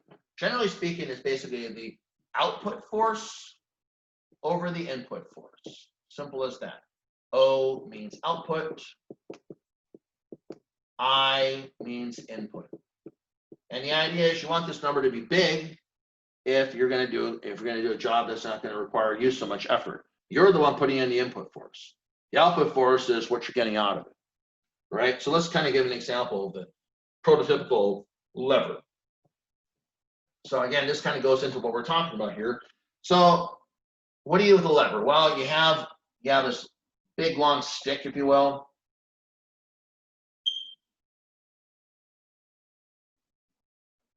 And you have what's called a fulcrum. And let's say you have over here, you have a big rock. You want to lift this rock. Okay. And what you're going to do here is you're going to apply an input force as far away from the rock as you can. That's your input force. You're pushing down. And what do you want to get out of it? Well, you want to lift this rock. That's your output force. And so what are the important variables here? Well, there is going to be a distance from your point of application to where the fulcrum is. We'll call that R sub, or call it L sub I, which is actually equal to, if you look back in our torque calculations, it's R sub I perpendicular. Okay, and that's from the point of application to what's called the fulcrum. Remember, this was called the fulcrum. And then you have a smaller distance here. We call that L sub O. And L sub O is R perpendicular, or R sub O perpendicular. And so you're effectively going to apply the torque calculation. You're going to essentially say that L sub I times F sub I is L sub O times F sub O. You're basically summing torques. And so what's the mechanical advantage? Remember that? Oh, that was a mechanical advantage was what? Output over input force.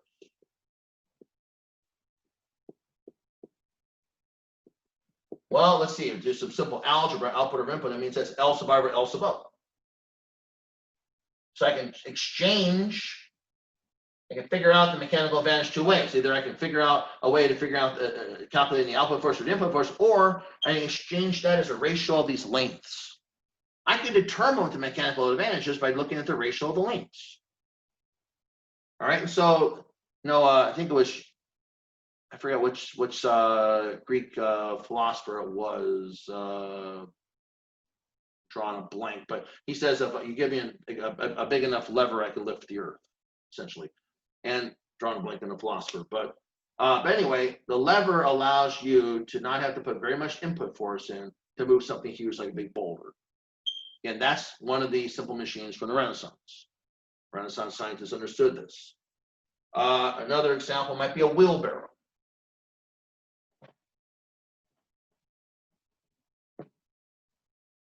All right, and so a wheelbarrow, what's it look like? Let's see. I have like a long handle going to a wheel, right? And I got this place that holds whatever dirt, whatever I'm trying to do here. And there's a center of gravity that's going to go straight down from whatever it is that's in this wheelbarrow. There's your center of gravity. That's where the weight's going to be. And so from the center of gravity, that actually is the force that I'm trying to lift, right? So I'm trying to lift up the output force. Okay, so the output force is going to be FO. And then this is kind of a little bit backwards from the lever drawing, but this little distance here is my L sub O. And then all the way out here, my input force is always just going to be opposite. So I'm lifting now, not pulling down. Here I'm lifting at the end. And again, what's it going to be? Well, if I go all the way down here, I have an L sub I. Again, my mechanical advantage would be F sub I over F sub O. So the wheelbarrow is another example of a system that where I would employ a mechanical advantage. Another would be a pulley. So again, as I said, one of the 6 simple machines is a pulley. How does it work? All right, well, let's take the simplest case. I have some sort of a little, so here's, I'll try to draw all these pulleys in the same location here. So I have a ceiling here. And I have like a little wheel that's being connected, or a pulley that's being connected at the top. And in the bottom here, I have this wheel that can move around, and it's holding a weight. All right, I imagine this weight, there's going to be some sort of a weight W associated with it. Now, coming around, I have, remember, what is the purpose of a pulley? A pulley redirects the force. So the tension if this is a massive frictionless pulley in its general sense, then if I have a cable going around, the tension should be the same all the way around, right? So I'm going to have a cable coming around. Oops. Up here. I'm pulling right here. And this is going to come down like so. And it's going to come back and attach, let's say, right here.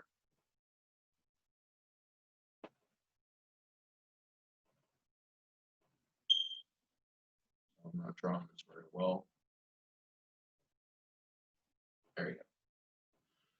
Everywhere I look, the tension is going to be T. Again, this would be tighter. And if I look at all the forces, if I do a force analysis in this problem, I will find out what? Sum of all forces in the y direction is going to be, what are the forces? Well, I have 1, 2 tensions pulling up. I'm supplying this tension here in the cable, but at the location where this weight is on the system, I have 1 tension up and I have 2 tensions up. Sum of force in the y direction, 2 tensions are up minus the weight down equals 0. And so I find out that the tension will be the weight divided by 2 in this situation. My mechanical advantage would be 2. I only have to pull half of what the weight is with this pulley. What about a situation like this?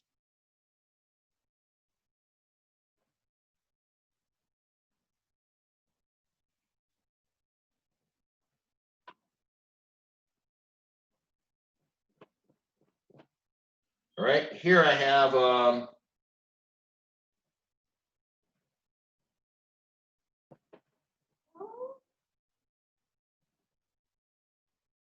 okay, and I'll have a bigger wheel up here,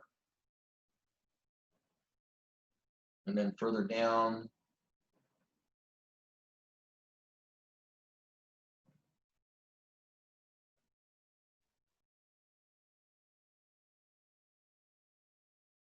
Sorry about that. And then I have another pulley down here. What's going to happen here is that it's going to attach some sort of a mass. And there's going to be a weight W. Now what's going to happen here is I'm going to have, let's say, a string coming down.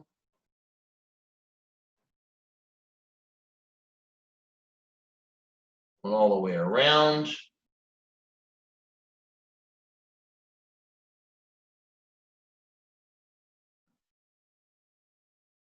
And getting right there. And what's going to happen now is I'm going to have what? Well, I'm pulling on the string with the tension T. I'm going to feel a tension in the string right here in this cable. I'm going to feel a tension right here. And I'm going to feel a tension right here. So I do the force analysis. I will do the sum of all forces in the y direction. I have 3T up minus weight down equals 0. Okay? What's that mean? Well, if I solve it, that means the tension is now going to be the weight divided by 3. So this particular system gives me a mechanical advantage of 3. Okay? Let me draw one more system.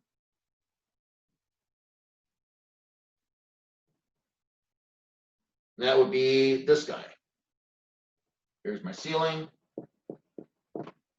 And let's see here. I have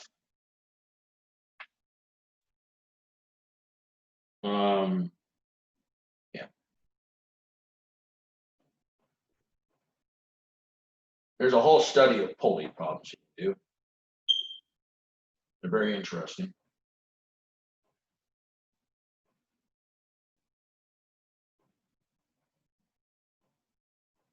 All right, and then you have a smaller guy here and a bigger one here. What happens now? Well, you're attached here, come out to here, you go back up this wheel, come all the way down to the bottom here.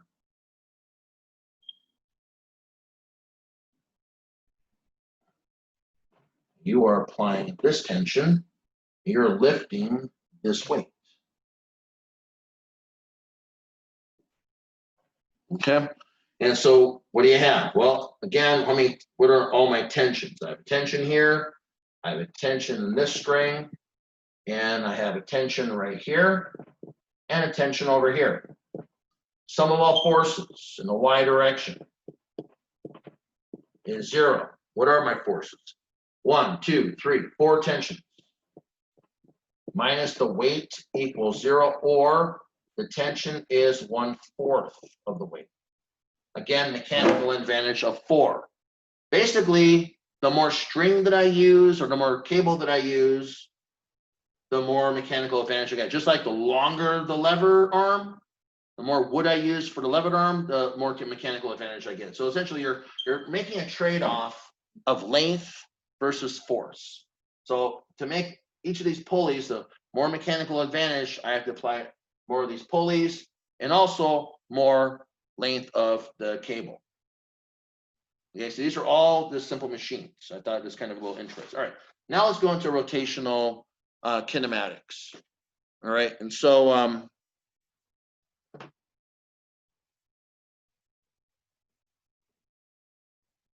right, so we talked about a lot of this rotational kinematics back in chapter 5. I'm going to kind of review a lot of this. And so remember, so again, we're going to talk about rotational kinematics, particularly now.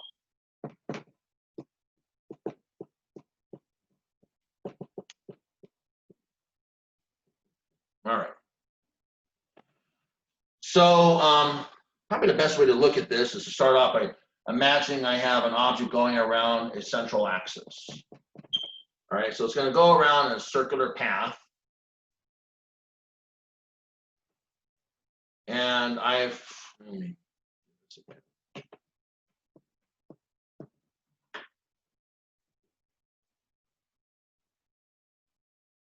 right, so I have an object that's going to go around a circular path. All right, and so I imagine I have a radius r, and I said at a later time, the object's going to be here. Again, radius r. Again, the velocity, we're going to kind of imagine this is the orbital velocity, has some sort of a mass. And again, it's going to subtend some sort of an angle. delta theta. All right. So we said last time that we have some relationships. I'm not going to talk as deeply about them. But again, we know there's an arc length formula that if I imagine the length along here as S, there's going to be an R delta theta. Remember, delta theta must be in radians. Delta theta is called the angular displacement.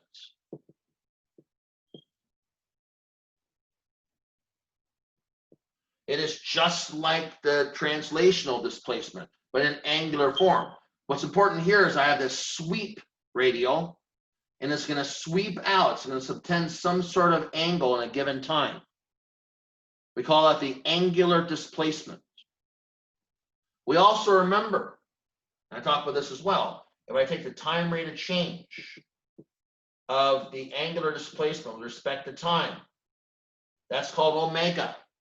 That's called the angular velocity.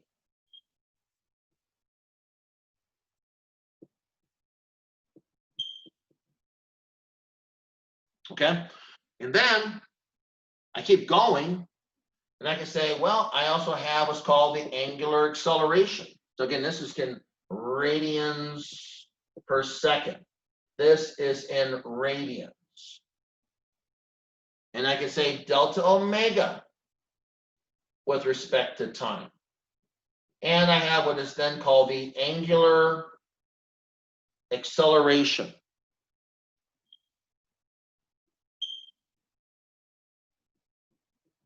And that's in radians per second squared.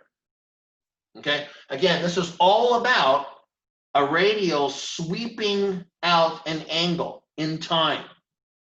Okay, this is rotational motion. This is basically, if I were to imagine the center of this orbital path, this could be let's say the Earth going around the circle. Again, this is, if you imagine the sun, this being the center of the sun, this would be the radial going from the center of the sun to the Earth, and how it basically subtends an angular displacement in time. Angular displacement with respect to time is angular velocity, and the angular acceleration would be, and when we determined for uniform circular motion that the angular acceleration was actually 0. We're now going to generalize and consider the cases where the angular acceleration is not 0. Okay, so last time we got this far and then we stopped. Okay, we also said last time that we had some other relationships here. We had this S equals R theta. Well, I took the time rate of change of S with respect to time, and I also defined that omega is V equals R omega, or omega R, I guess I'd say. And again, all I did, again, when you look at your notes back in chapter 5, I took the time rate of change of each side of this relationship, and I said that R is a constant, and I have the orbital speed or the tangential velocity is the angular velocity times the radius. And then I go one more step, take the time rate of change. I said that a tangential is alpha R. Again, this was all from what I did in the chapter 5 notes. Again, acceleration comes there's two components in polar coordinates. There's a radial and there's a tangential. This is the tangential acceleration. Before, in uniform circular motion, this was 0 because alpha was 0. So this is the acceleration experience in the tangential component. Back in the uniform circular motion, we said that the only component of acceleration was radial. Now we're relaxing this. We're no longer in uniform circular motion. We're allowing angular acceleration to occur. All right. So this would not give you a planetary. This would not be what you'd use to now model of planetary motion. So as I said, in the more general sense, that we're kind of developing a vocabulary. That we're basically saying that every single thing I told you about in translational motion has a rotational analog. So if I say rotational, translational,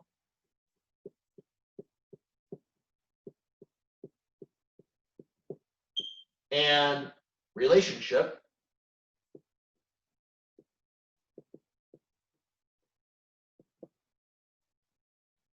well, let's see, rotational, well, let's see, the translational variables, let's do those first. Remember I talked about displacement, x, in meters, right? I also talked about translational velocity, v. And I talked about the translational acceleration. This time it's going to be this kind of tangential acceleration I'm going to be talking about this time. Now, last time I ignored that, but this time that little t means tangential. So this t stands for tangential. Well, I have an analog.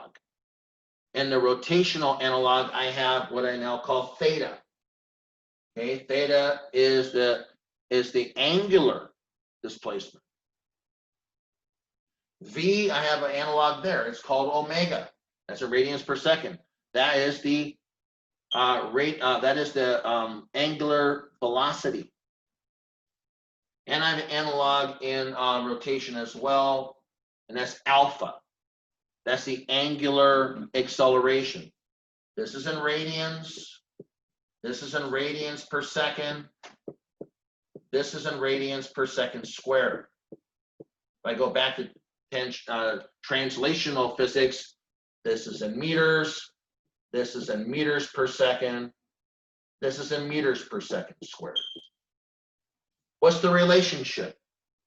Well, again, theta is x divided by r. Remember that s equals r theta. Well, I'm calling that relationship that subtended arc length x this time, right?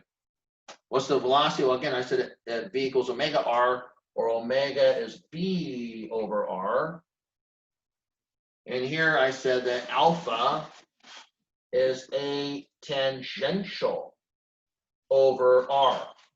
Again, I'm developing a vocabulary. Every single thing I talked about, translational physics has a rotational analog. Absolutely everything. What I need to do in this particular chapter is revisit everything. All right, and so going back to the beginning of the semester, what did we do? Well, we developed this kinematic equations for constant acceleration, right? Well, we're going to do that again here, but we're going to find out that it's really easy. All right, so again, doing kinematics, going back to chapter 2, revisiting that, right? So what's an example of a kinematic equation? Well, how about V equals V naught plus AT? Remember that one? Well, this time I'm gonna give the A in this case is actually the tangential acceleration. That's that acceleration that, if I'm looking at my body, looking at a body going around the circle, here's the radius. Remember the variables I'm talking about. Remember there's two, in polar coordinates is a orthogonal system. It has a radial component and it has a tangential component. All right, this would be my tangential, or back in the previous chapter I called it theta. Again, there are two components that meet at the particle at right angles. And you pick a coordinate system based upon the symmetry of the problem. Well, this is the symmetry we're talking about now is circular. All right. Well, let's see. What did I say again? That's right. I said that V equals omega r, because remember these are tangential velocities, and A tangential is alpha r, right? So let's plug those in. So instead of V, I'll have omega r. V naught, that's omega naught r, plus what's A sub t is alpha RT. I can cancel out the r's everywhere. There's constants. Look at this. I have omega equals omega naught plus alpha t. Doesn't that look a lot like the translational equation? In fact, I can do that for absolutely every single one of the kinematic equations. So it's as simple as can be. So I can actually write down, and it doesn't get any more complicated than this. So I literally can write down all the equations that we talked about back in back in chapter 2. So remember those equations? I have x. X equals x minus x naught is equal to v naught plus v divided by 2 times t. I had that equation. I also had v equals v naught plus at, that equation. I also had x minus x naught is v naught t plus 1/2 at squared. And I had one more equation, right? I had v squared equals v naught squared plus 2a x minus x naught. Remember those equations? Well, I have rotational analogs to everything. Remember, when I say x, rotationally I say theta. Every time I say v, rotationally I say omega. Every time I say a, rotationally I say alpha.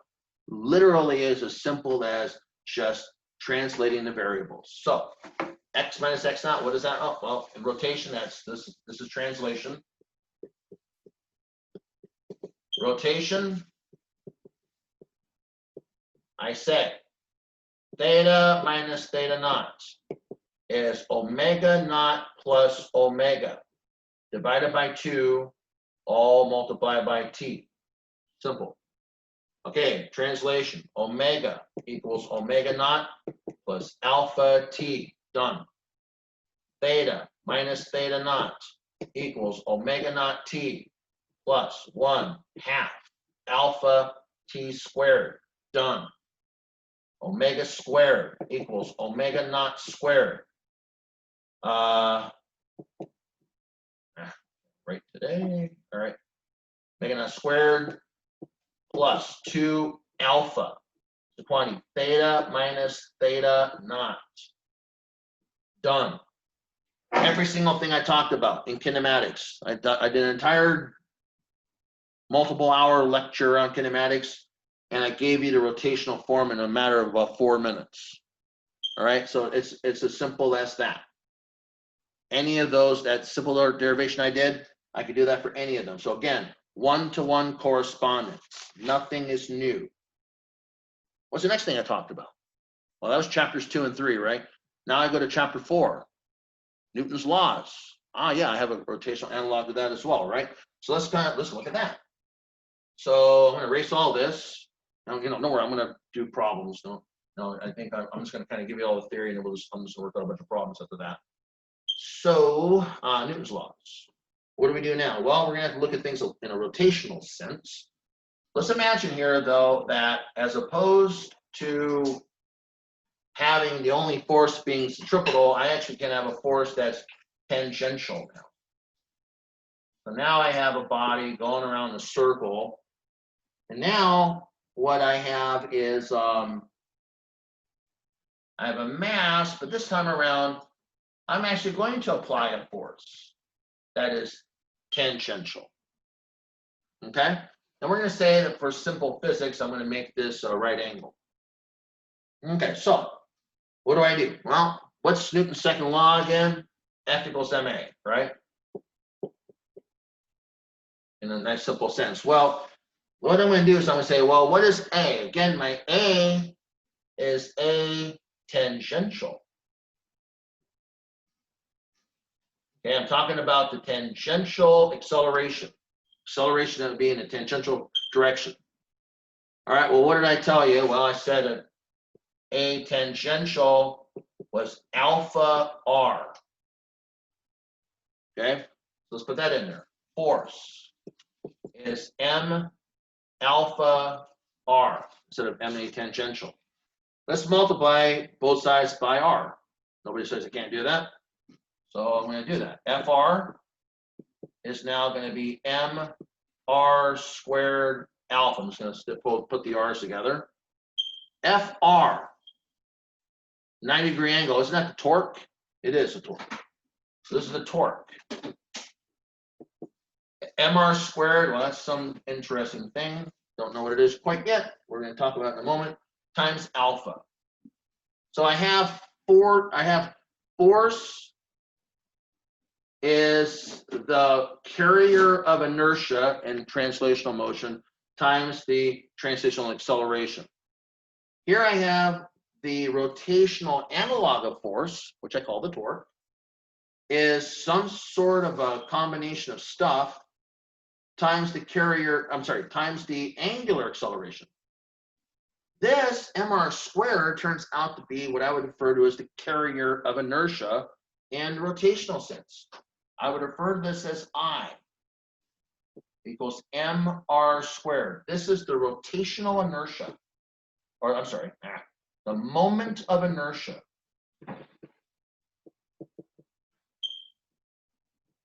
of a body, of a point mass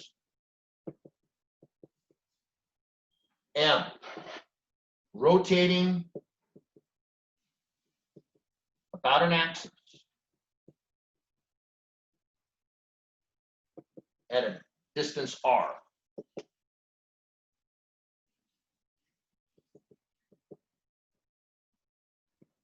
But the simplest form of this is a stand-in for the inertia. So again, as I've said back in chapter 4, inertia, Newton's first law, is the tendency of a body to continue what it's doing. The more inertia a body has, the harder it is to change that tendency. Just like if a boulder is sitting still, the tendency is for it to continue sitting still. It's a lot harder for me to change that situation it is than if I saw a basketball and wanted to push that. A lot harder for me to change it, or if a boulder's coming at me. It's a lot harder for me to apply a force to get to change the direction of that boulder, as opposed to a basketball's coming at me, right? Well, in the rotational sense, we have what's called the moment of inertia. So if we kind of go back for a moment and remember this medieval weapon that you'll see a weapon that, somebody like a knight comes in, he's got a ball on the end of a chain, right? And so here he is, he's holding this ball, and here's his ball on the end of a chain, big mass on the end of a chain, the distance r, and he's swinging that thing, right? Now, what causes that weapon to be so terrible? If that weapon is a little dinky, little chainy, I'm coming at you like a little thing like that, you're not going to be afraid at all, right? Because I don't have very much momentum at all. But if I come at you and I've got this big weapon and I'm coming at you and I'm going to wallop you with it, well, that is a terrible weapon because of its moment of inertia.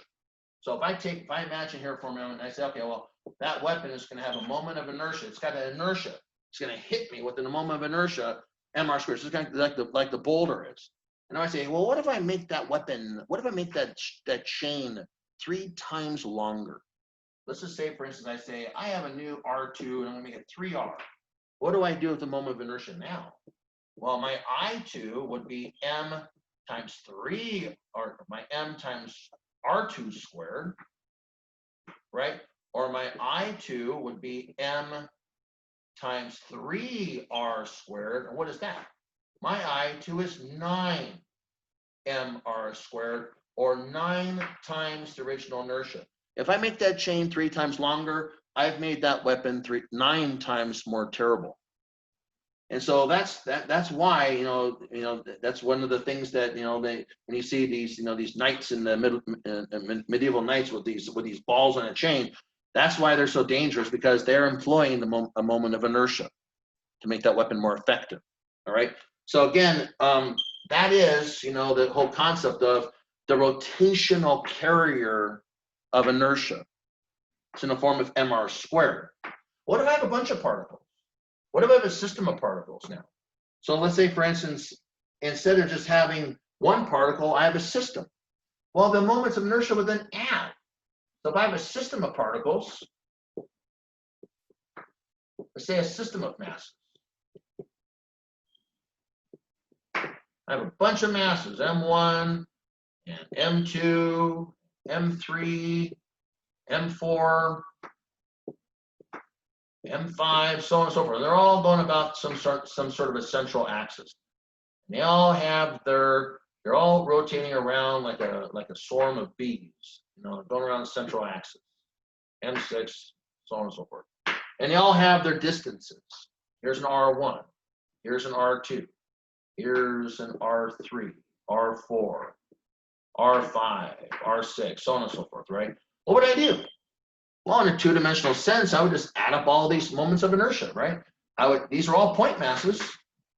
So I would say, okay, well, it's the sum over a counting number I of m sub I r sub I squared. Let me get this little 3 out of the way. I'll put that guy over here. All right. So sum of all i's of m sub I r sub I squared. I'm adding up all these mr squareds. What would it be? Well, in this case, it'd be m1 r1 squared plus m2 r2 squared plus ... And I guess I have 6 of these things. M sub 6 r sub 6 squared. I would just add them all up, right? What if I just had more and more and more masses? So many masses, so many mass particles that are actually forming a uniform solid. So in this case, I have so many masses, so many mass elements that they're infinitesimal, and there's infinitely many of them. Well, in the case of a uniform solid, I'd have to employ calculus. So in case of a uniform solid, or in case of a solid, we need to employ integral calculus.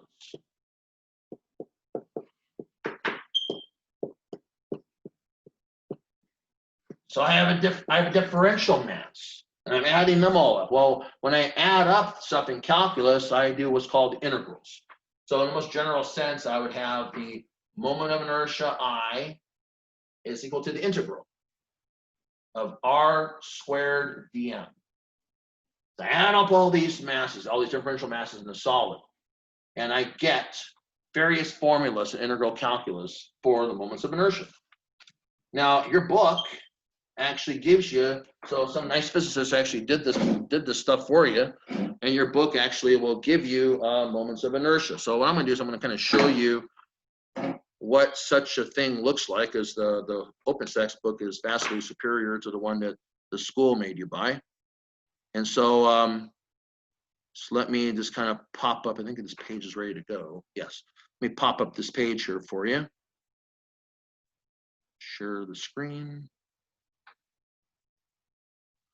All right, let's see if I can find this. Here it is. All right, and so what's cool is that, you know, again, when I was teaching university physics, I would have everybody be doing this, but you know, you look at all these various bodies. So I see there's a hoop about a cylindrical axis. So again, it's all about where the mass is distributed. So the mass is all distributed as far away as possible. So you look and you say, okay, I have I equals cap m times r squared. That means that the hoop in the upper left corner, the hoop has a mass m and it has a radius r, and all the mass is distributed about a ring. And so if you have a hoop like that, your moment of inertia about that central axis is mr squared. On the other hand, if you have, you know, what's called an annular cylinder or ring, you have an inner diameter and an outer diameter. And so in the upper right, you'd have m over 2, and then you have, looks like r1 squared plus r2 squared. All right. Now you look in back to the left column, one down. This is going to be important for us. It's a solid cylinder or disc about a cylindrical axis. So that disc has, and the whole cylinder has a mass m, has a radius r, and so if you do the calculus, you'd find out that it's 1/2 mr squared. Again, that's for the cylinder going about the central axis. The axis is very important. If you take a look to the right, so again, second column, right column, second one down, is a cylinder that's now rotating about the central, about an axis about its length in the center. So the axis is going through the center of the length of the cylinder, and it's rotating differently. So now we have to consider something different. We have to consider not only the radius of the cylinder, but also its length. We call the length L.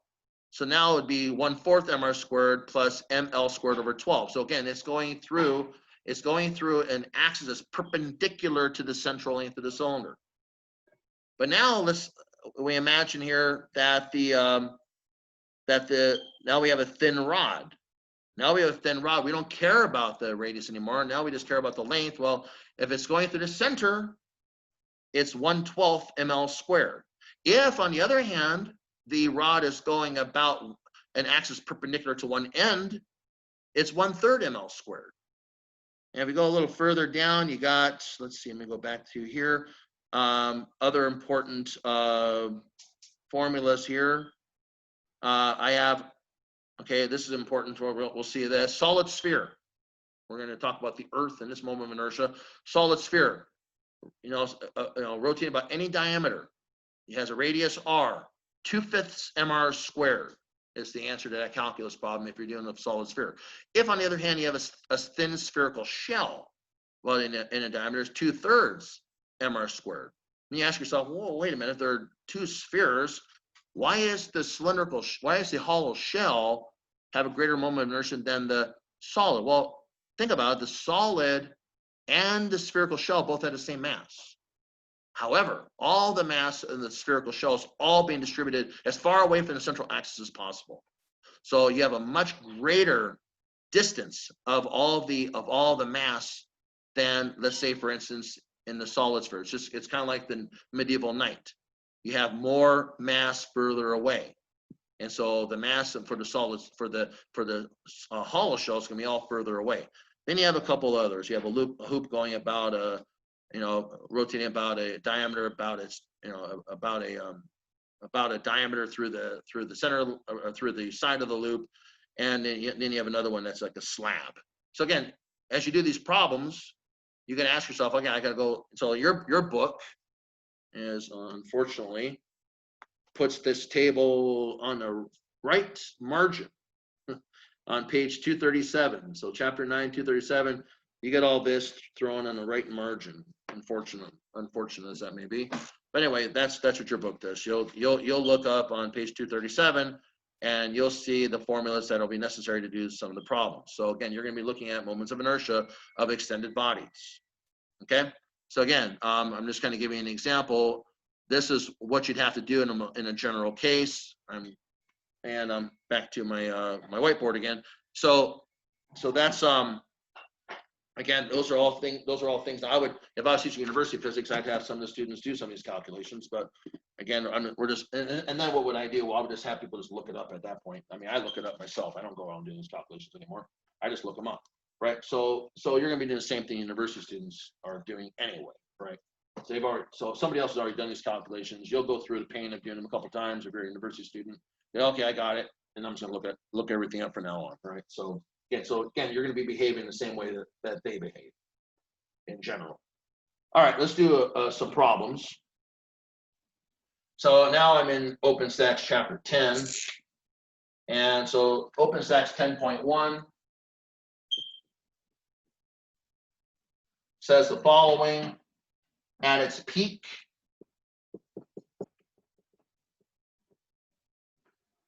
a tornado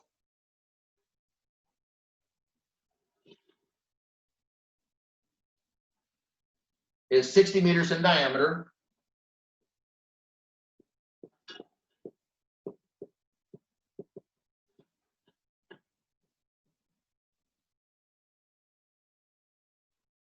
And carries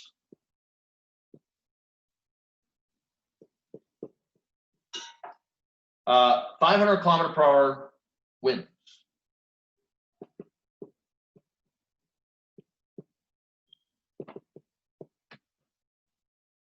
What is the angular velocity in revolutions per second?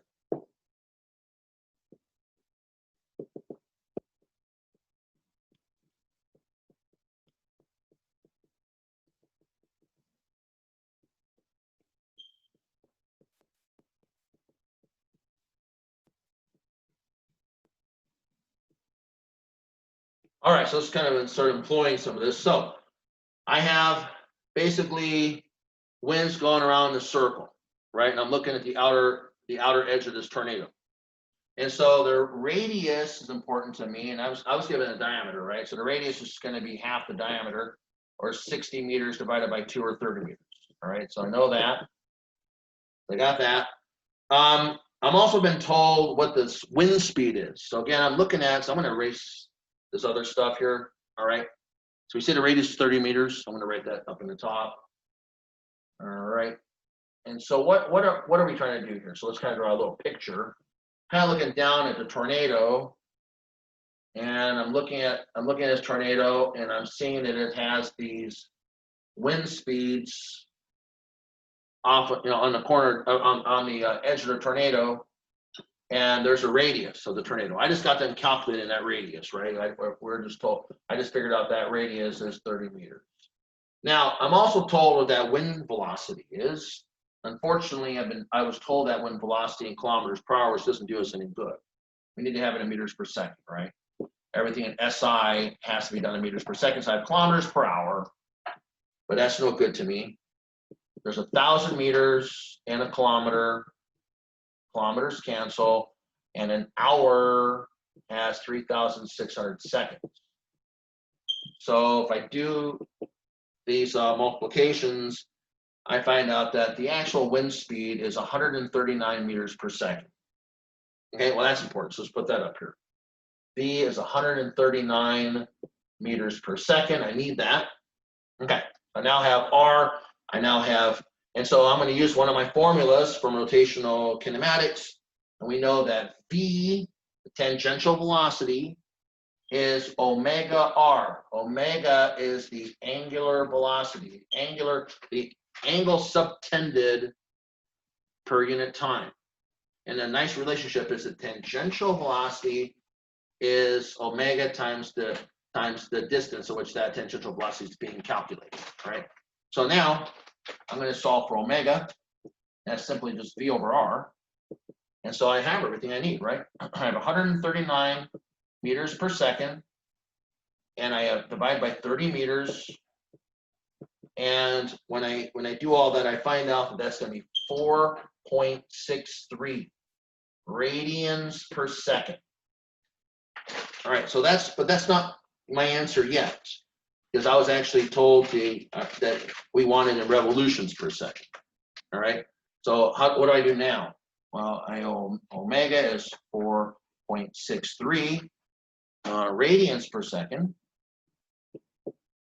Then I know that revolutions, well, I want revolutions on top one. So one revolution has 2 pi radians. That's all I gotta do. When I do that, I find my answer is going to be 0.737 revolutions per second. All right, so again, opening act for the rotational kinematics. All right, I'm gonna erase this. I'm gonna go on to OpenStax 10.5.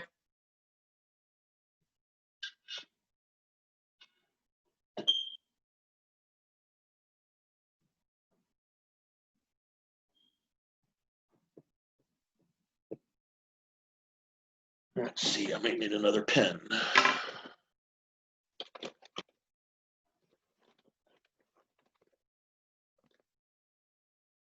Alrighty then. 10.5. With the aid of a string,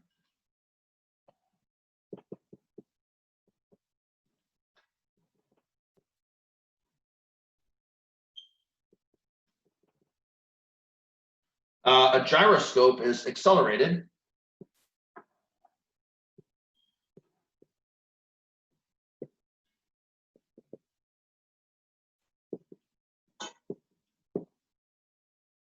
from rest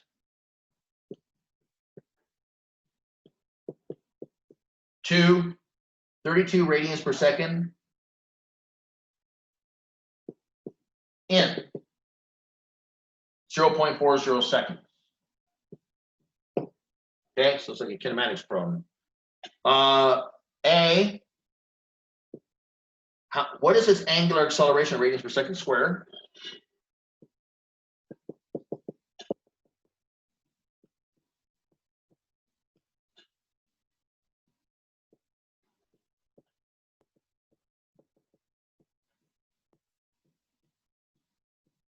B, how many revolutions does it go through in the process?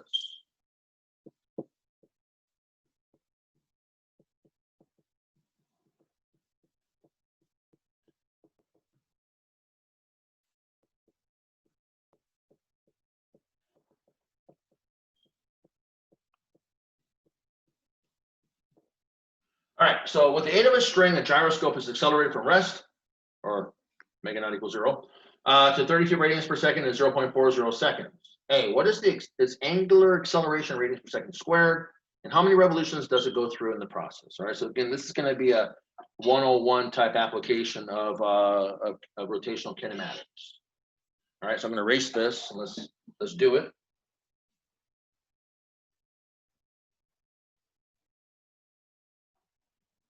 All right, so what do I know? I was told that it's starting from rest, so translation means omega naught equals 0. And I'm being told that the final angular velocity in this process is going to be omega, is 32 radians per second. I'm also told how much time this all takes. All this is done in 0.40 seconds. So again, first thing you want to do is write down all your givens. And I want to find alpha. So again, just like before, I got to go to my catalog and pick out the right equation. So I think a good equation would be omega equals omega naught plus alpha t. I know everything else except alpha, so that's a good equation to pick. Algebraically solve first, subtract omega naught, divide by t. I get alpha is omega minus omega naught divided, and actually make things simple, omega naught is 0, right? So even make things even simpler, so I just have basically omega divided by t. That's going to be 32 radians per second divided by 0.40 seconds. My alpha, I find, will be 80 radians per second squared. There's your first answer, 80 radians per second squared. That's the angular acceleration. Again, the more I find out, the more equations come, I can use. So now I know something else. I know alpha. So if I want to go do another problem, I then start having more kinematic equations available to me. The more that I know. I now know alpha. So now I want to figure out what the angular subtends is, or theta minus theta naught is basically what I want to find next. So I'm going to erase this. Actually, let's put something else that I know. So I'll put this up in my little parking lot here. 80 radians per second squared. Again, this is what I learned from part A. That's the answer to part A, but again, it's something else I know now. Okay, so now what I want to find out is how many revolutions. So what does that mean? That's theta minus theta naught. So theta minus theta naught. What's that going to be? Omega naught t plus 1/2 alpha t squared is my preferred equation to use. And again, omega naught is 0, so that whole first term is gone. And I don't even have to do any algebra. It's ready to go. So theta minus theta naught is 1/2, and I can use this equation now because I know alpha. So 80 radians per second squared times how long is it? Oh, 0.40 seconds. Don't forget to square that. I find that theta minus theta naught is equal to 6.4 radians. But that's not what we are asked for yet, right? We want revolutions. How many revolutions? So theta minus theta naught is going to be that 6.4 radians. But we know that a revolution has 2 pi radians. So that's going to give me 1.02 revolutions. So it's just a little bit over one time around. There you are. All right, moving on. So let's do some rotational dynamics. All right. So I'm going to go on now to OpenStax 10.11.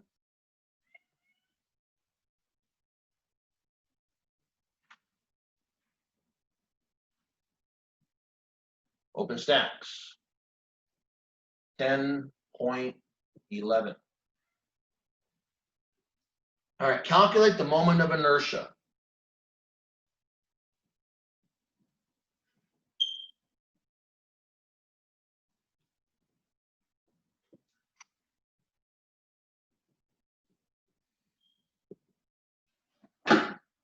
Of a skater.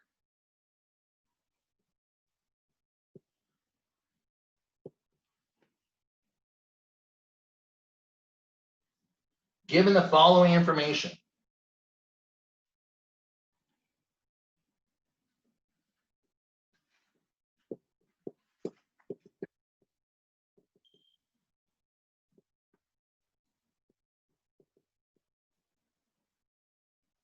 A,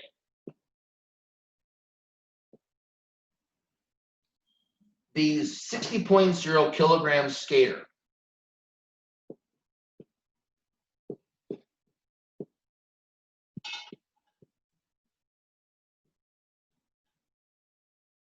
is approximated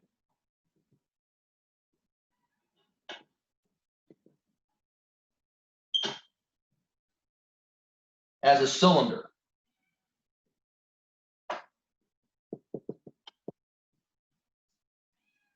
It has a radius of 0.110 meters.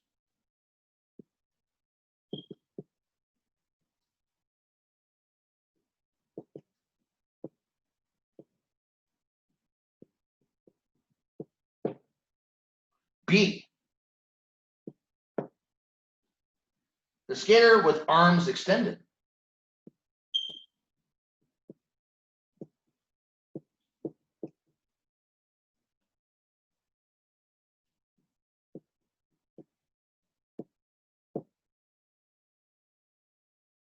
is approximately a cylinder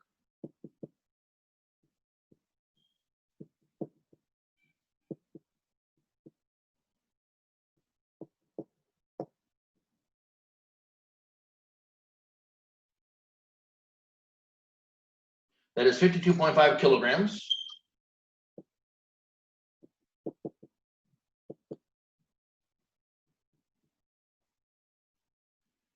has a 0.110 meter radius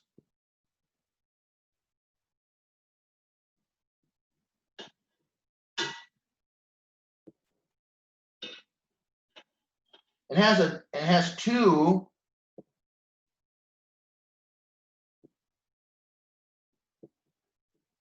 0.900 meter long arms.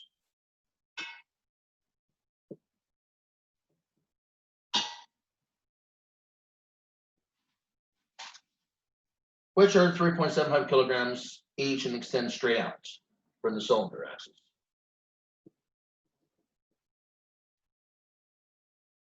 I'm still on the camera here. Are 3.75 kilograms each and extend straight out.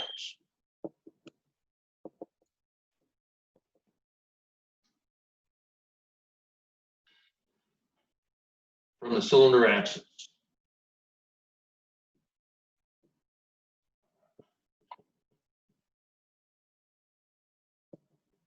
I'll draw a picture in a moment. Like rods rotating about their ends. All right.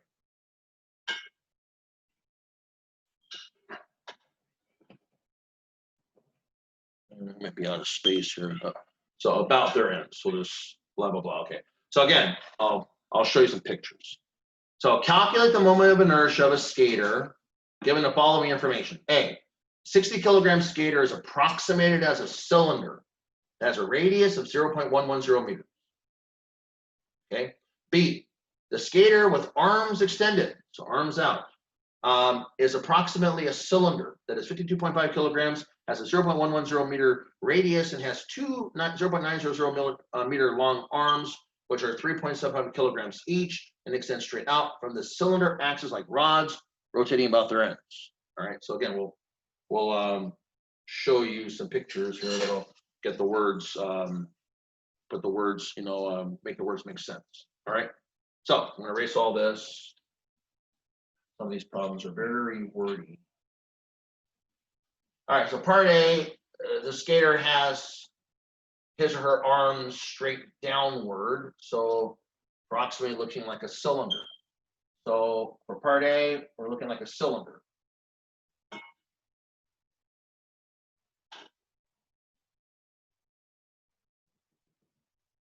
So here's the axis, straight down. The cylinder, of course, has a radius, and the skater has a mass. Okay, and so we know that we're told the mass of the skater, he or she, is 60 kilograms, and we are approximating by a cylinder that has a radius of 0.110 meters, and all that was in the given. And you go and you look up in your table, and you look for basically we're going to look for a cylinder or disc rotating about a cylinder axis.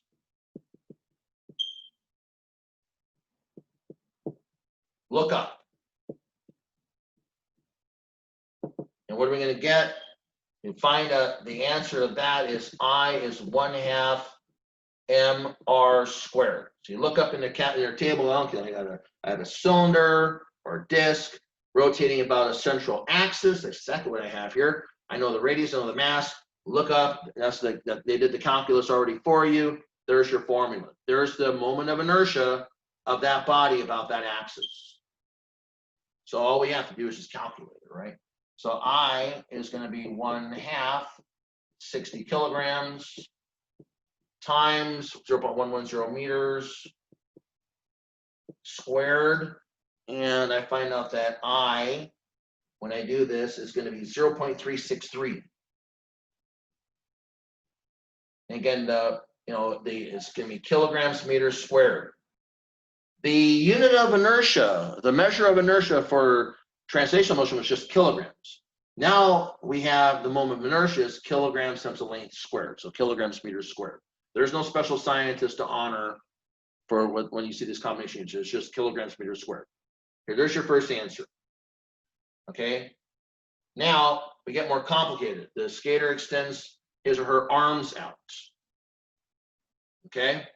So now we have a different situation going on. So now in my picture now, I'm going to have these rods. They're extending out from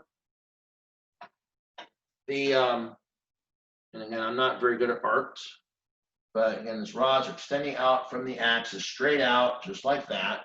And these rods, we are told what their lengths are. So I'm going to have a length, and I'm going to say I have symmetry, so the length is the same on the other side.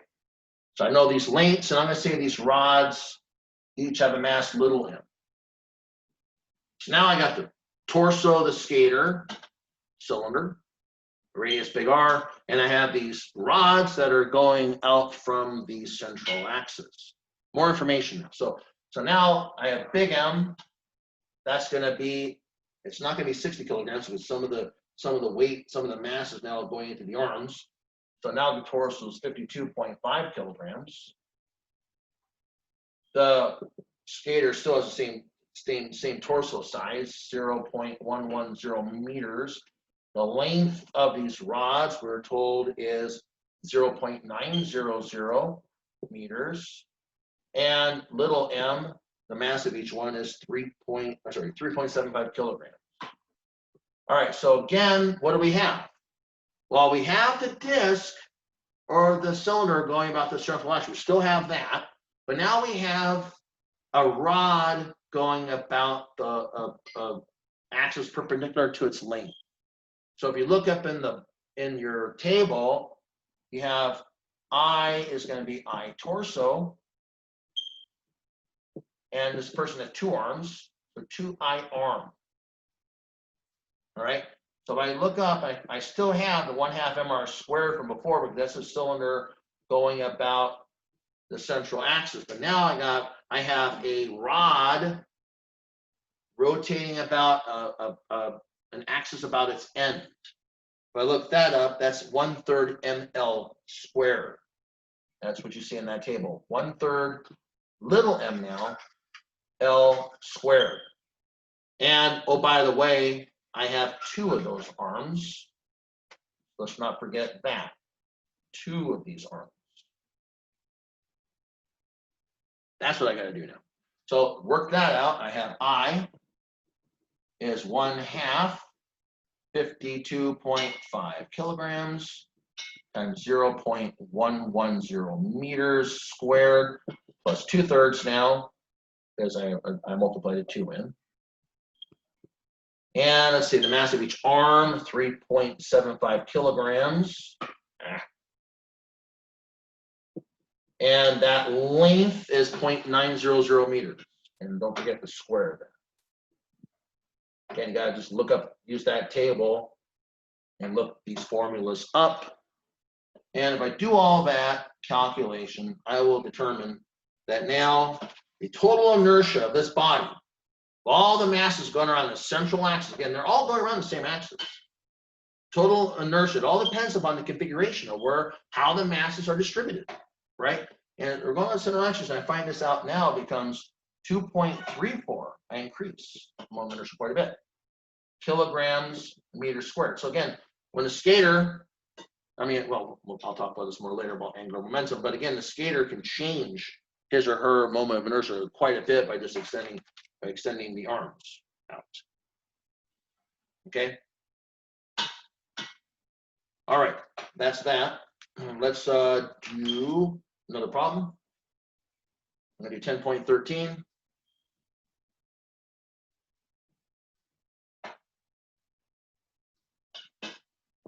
All right, open stacks.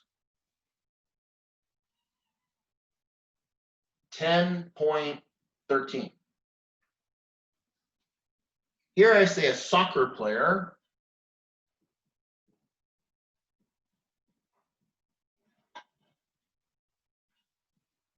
extends her lower leg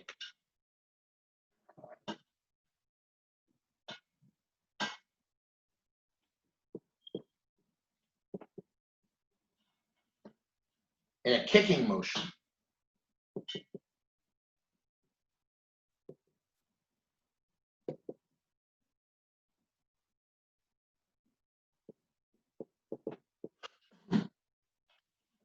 By exerting a force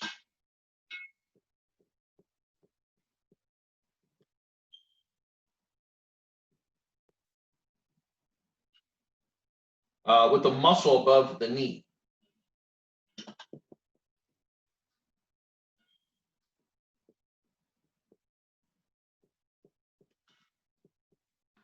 One thing about open stacks that you guys also like is that it's very much geared toward medical students.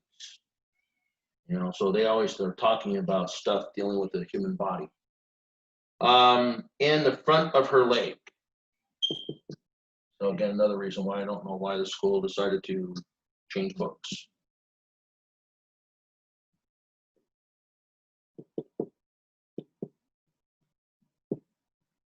Alrighty then. She produces an angular acceleration.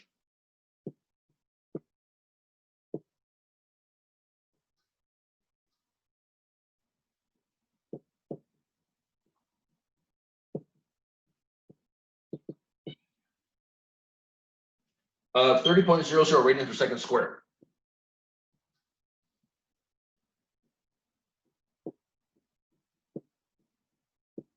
All right. And her lower leg is a moment of inertia.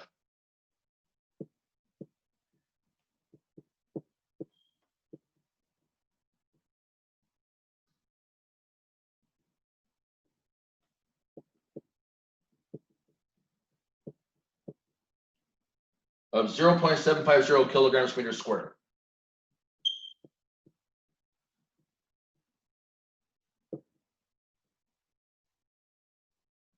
What is the force exerted by the muscle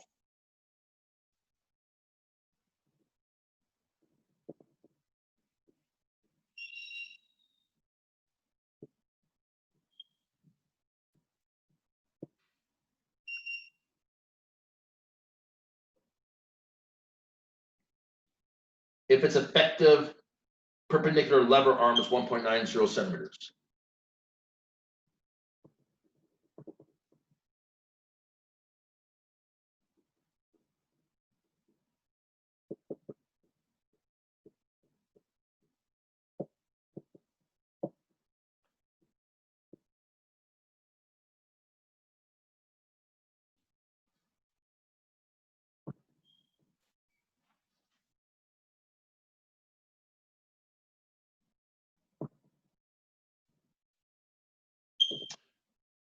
All right, so a soccer player extends her lower leg in a kicking motion by exerting a force with a muscle above the knee to the front of her leg.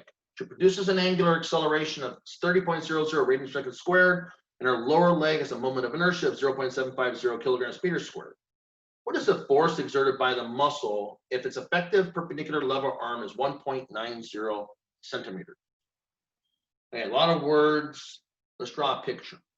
All right, so I'm going to erase all these words. Draw a picture worth 1,000 words, literally, especially with this book. All right, so what are we really talking about picture-wise? I'm going to try to do the best I can. So again, I'm not an artist. So let's imagine that her leg straight down is maybe shaped like this. Again, not very nice. And then she's going about a joint. She's in a kicking motion. She's going to go here and she's going to kind of kick up. Trying to make her leg the same size.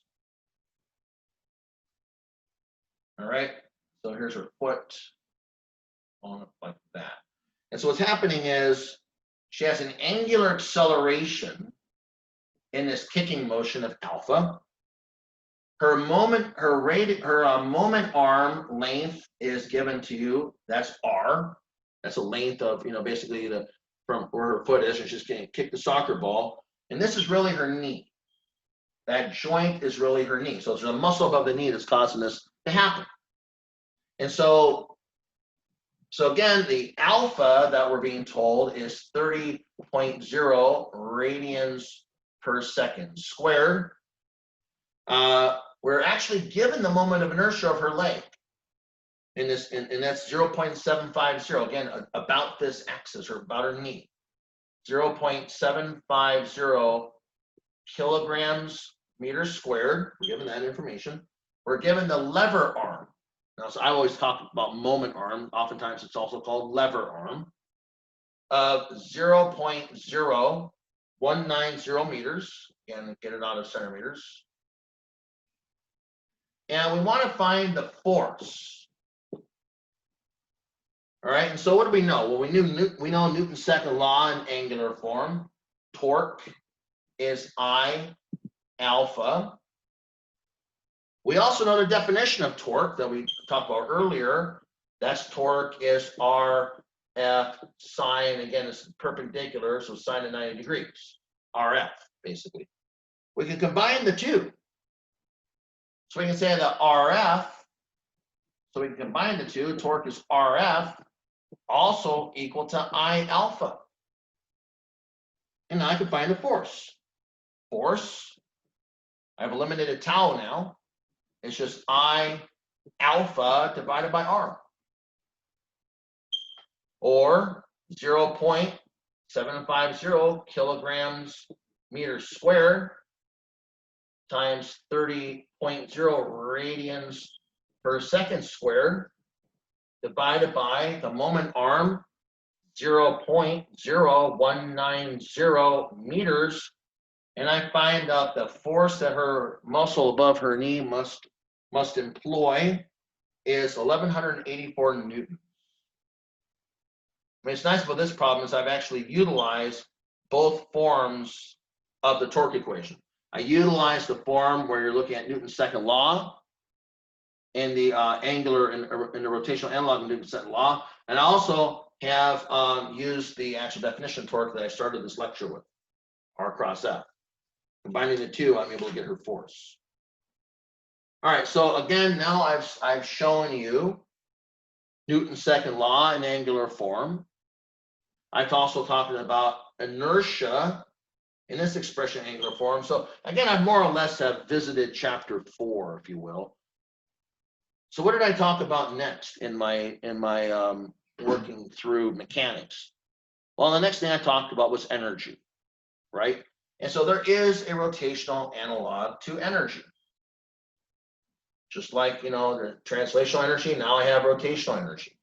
That's the next thing I talked about, right? So we'll talk about rotational kinetic energy.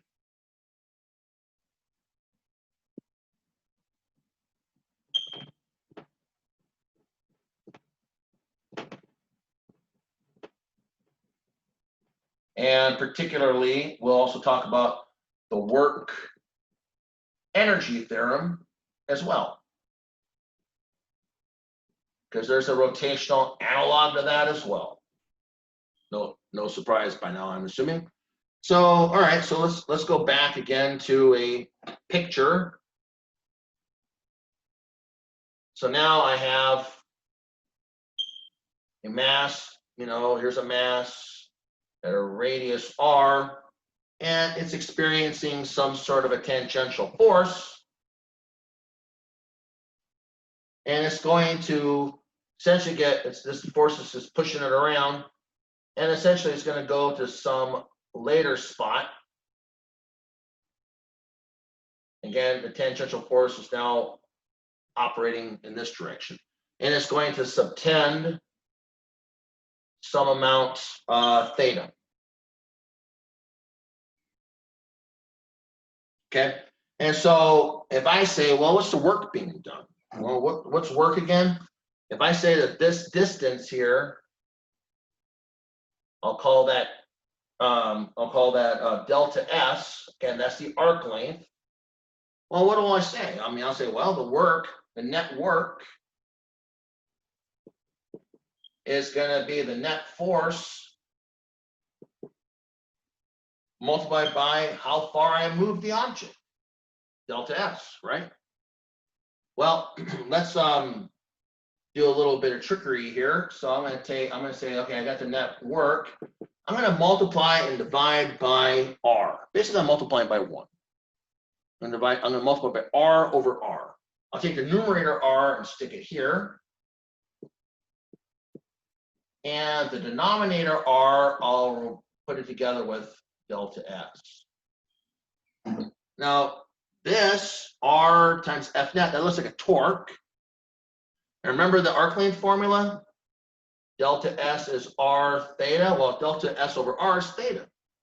I can actually work this out as work net is torque is tau net times theta. Not surprisingly, remember what I said? Work is a force times the displacement. In the angular form, what would I do? Well, I would just say, what was the angular analog of the force? Oh yeah, that's right, that's the torque. What's the angular form of the displacement? Oh yeah, that's the angular displacement. Again, nothing different. If you know the formula in translational motion, you can just write down the formula in rotational motion. Again, do it by understanding the analogs. All right, and so I know that tau net is I alpha. I mean, that's what we just got to determining in Newton's second law. So I can actually write then that work net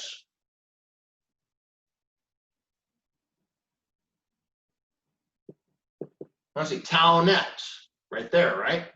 I alpha theta. I just stuck I alpha in there instead of tau net, utilizing Newton's second law in rotational form. Okay, now let's go back to kinematics. Remember kinematics, we have, let's see, one of the kinetic equations we have is omega squared is omega naught squared plus 2 alpha, and I'm just going to say theta, right? I mean, I know it's theta by theta, but let's set theta not equal to 0. Let's solve for alpha theta. Alpha theta is omega squared minus omega naught squared, all divided by 2, right? Let's stick that right here.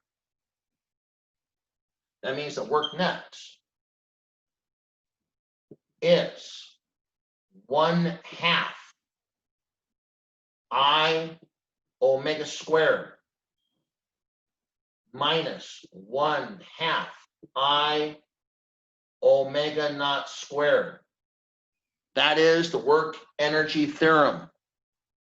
I have now defined, I have now derived the angular form of the kinetic energy. This is the rotational kinetic energy. Just like the work, the net work is a change in kinetic energy in translational physics. In rotational physics, the net work is a change in rotational kinetic energy. I have now given you the work energy theorem. We have derived it right now. So I've given you two things, just like last time, right? I not only have told you that, that if an object rotates, there has been work done on it or change of rotation, but I've also given you the form of the rotational kinetic energy. All right, so we've now shown that we have a work energy theorem. So there's a work energy theorem. It is the work net is 1/2 I omega squared minus 1/2 I omega naught squared. And the kinetic energy, the rotational kinetic energy, is given by 1/2 I omega squared. You probably could have guessed this, right? If you're looking, say, well, let's see, what's the kinetic energy in translation? 1/2 mv squared. Okay. M in the rotational analog is I, yeah, and the rotational analog of V is omega. Yep. All right. And again, so you can actually literally go from you can literally continue just literally going and applying an analog.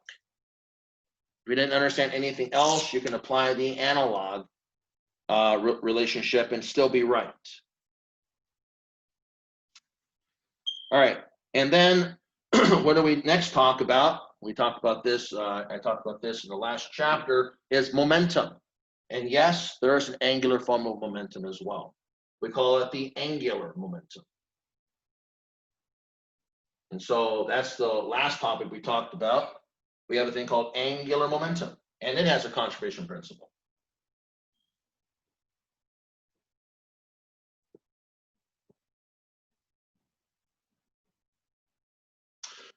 All right, and so again, if there's a body going around in a circle,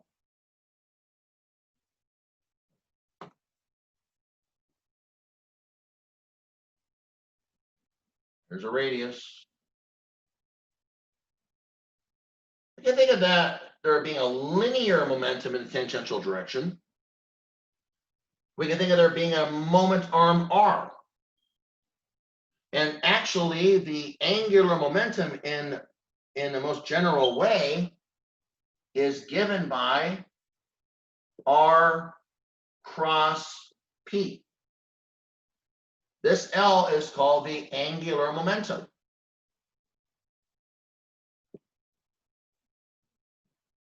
And we actually, if you kind of think about it, you can think about it you can kind of almost guess this, if you will. You can also think about there's probably another version of it that looks kind of like P equals mv. Remember, linear momentum looks like P equals mv. Well, if I took a guess at it and said, well, let's see, if I'm saying the angular momentum is L, and the analog for M is what? It's a moment of inertia I, and the analog for the velocity is omega, I can almost just guess that L equals I omega, and indeed that is also true. We also have that the angular momentum is given by I omega following the analog we've been doing. So I can again express the angular momentum two different ways. And imagining too, I remember I had a momentum in Newton's second law. I can do that here as well. Remember what Newton's second law in momentum form. So the net force, or the sum of all force, I call it the net force, is the time rate of change of the linear momentum.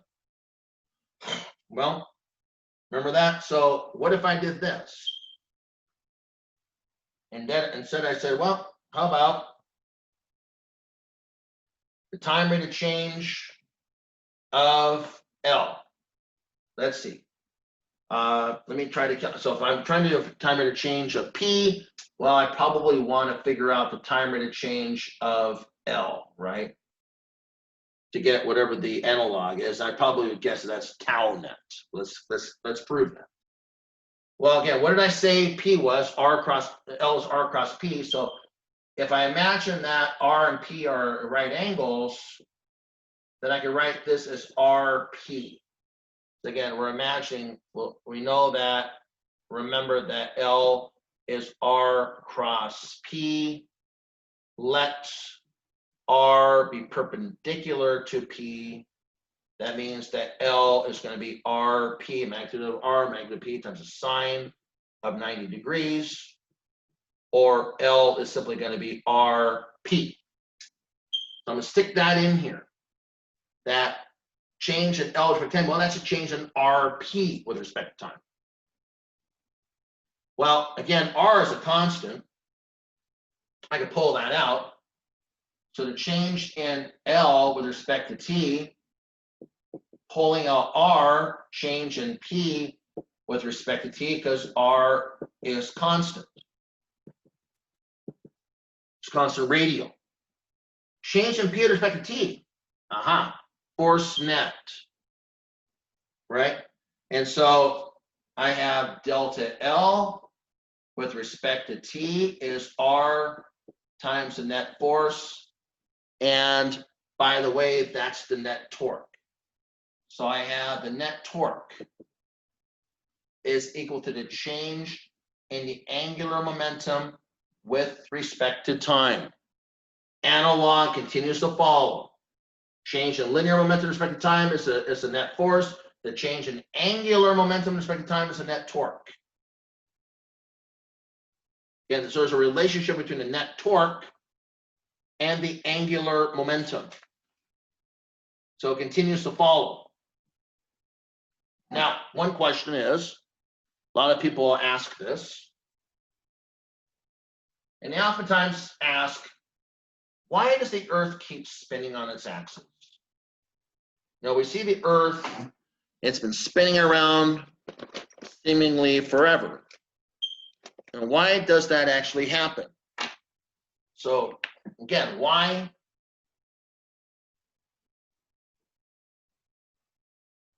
What keeps the Earth spinning on its axis?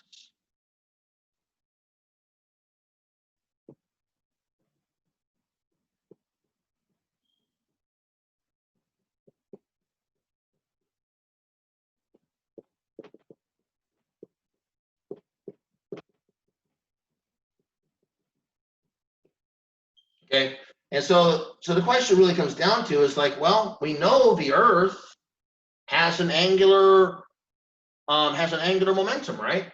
So I can write down the Earth has an angular momentum I omega. I know that. So the Earth's going to be going around in some omega, right? Omega is going to be what? It's going to be 2 pi radians per day. It's going to go around in some omega every single day. And we also know that the Earth, we can assume it's like 2/5 mr squared. It's a sphere of mass m and radius r. So it's got a lot of, it has a lot of moment, a large moment of inertia, and it's going at 2 pi radians per day. Well, how would you, I guess the question really comes down to is, instead of saying what keeps the Earth spinning on its axis, the real question should be what would cause the Earth to slow down its spinning? So we just got done saying that, well, tau net has got to be the change in angular momentum with respect to time. So if you're going to have a change in the angular momentum by basically making the Earth spin more slowly, that would have to be caused by some sort of a torque being applied to the Earth. Is there any kind of torque that could be applied to the Earth? There's really nothing but tidal forces. So the only kind of torque that could be applied to the Earth, only tidal forces.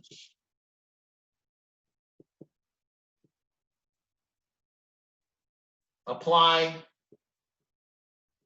a small retarding torque.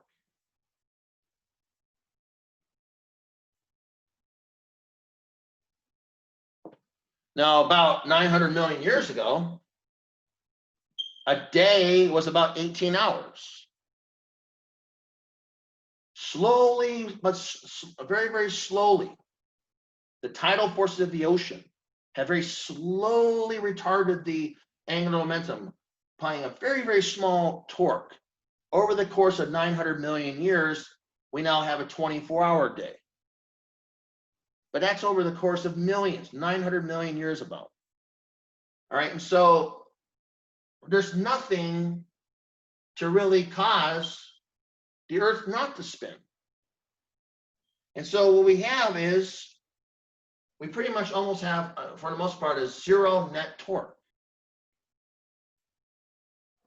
So if I say this now, that there's a zero net torque, so, you know, for the Earth, for the spinning Earth,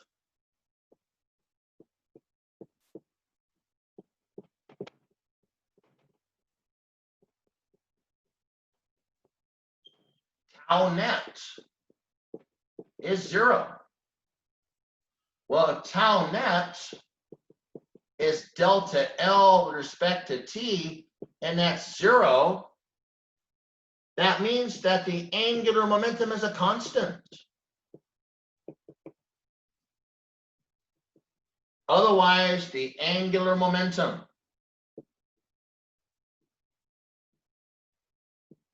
is conserved.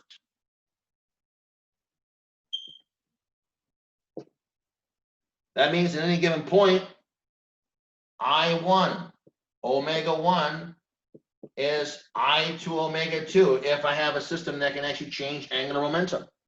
So you wonder why the skater starts spinning really fast. You know, you watch the Olympics and you see a skater, and all of a sudden, you know, the skater has her arms out and she's spinning at one particular angular velocity, and all of a sudden she puts her body like a pencil and she starts spinning really, really fast.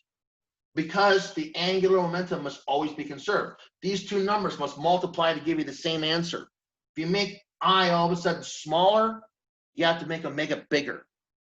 That's a law of physics. I mean, that's a law of physics. That's a principle of physics.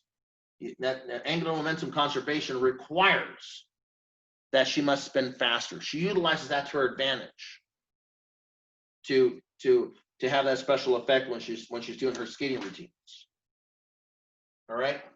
So again, we have, just like a conservation of linear momentum, we have a conservation of angular momentum.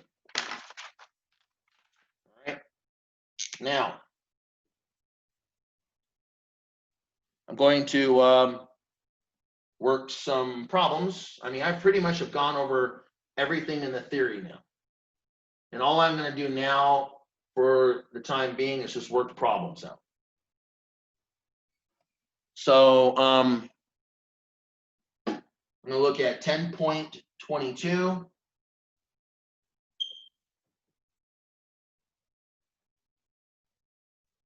All right, and that one says is, what is the final velocity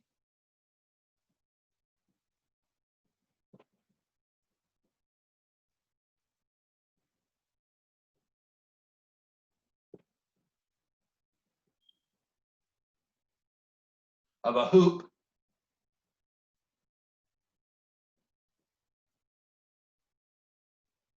that rolls without slipping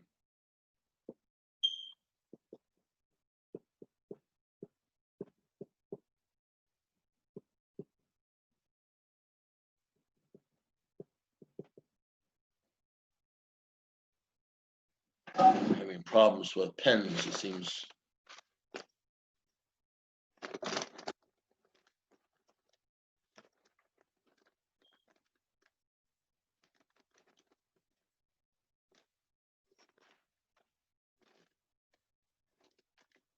All right, let's see here. That one is definitely finished. Trying to, I have to go back to the store here. There we go. Should have finished on this pen. All right, let's do this again.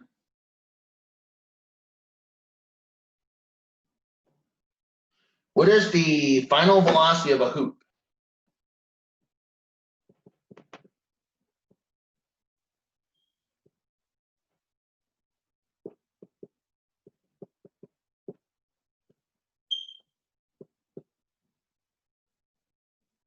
That rolls without slipping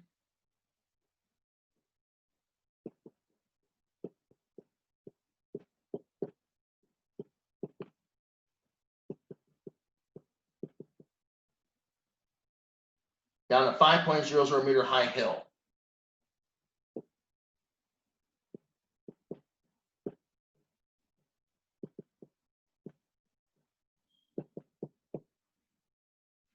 Starting from rest.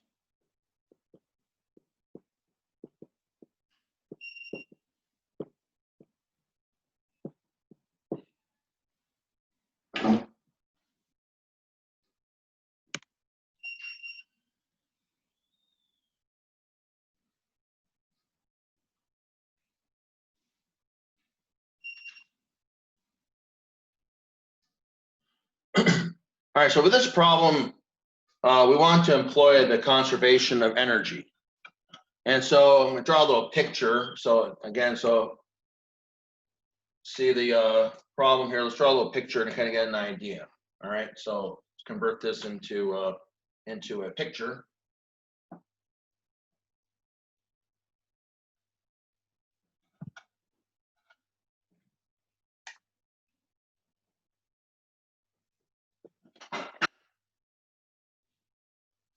Okay, all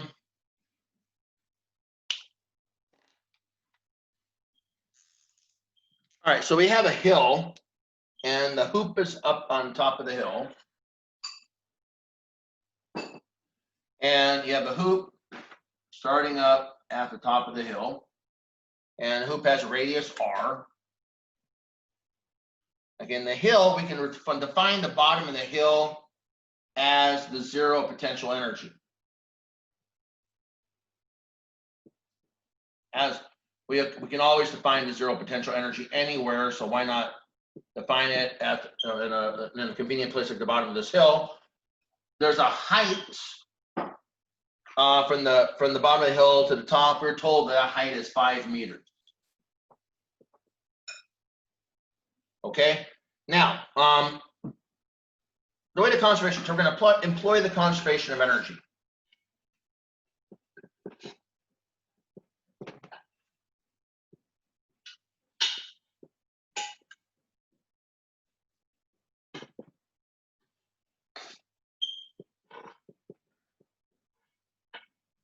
All right, so initially the hoop is at rest.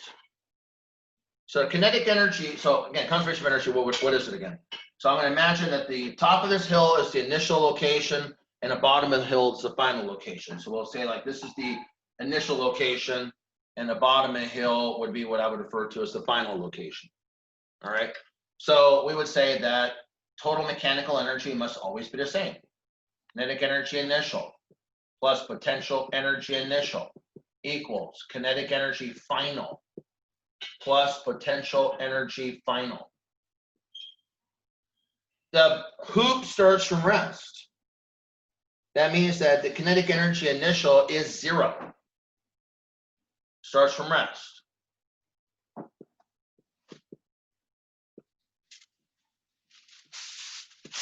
The potential energy is entirely a gravitational potential energy. So potential energy initial, we always know is going to be mgh, where again, m is the mass of the hoop. So the hoop is assumed to have a mass m and a radius r, mgh. Actually, I'll give it a capital in my notes.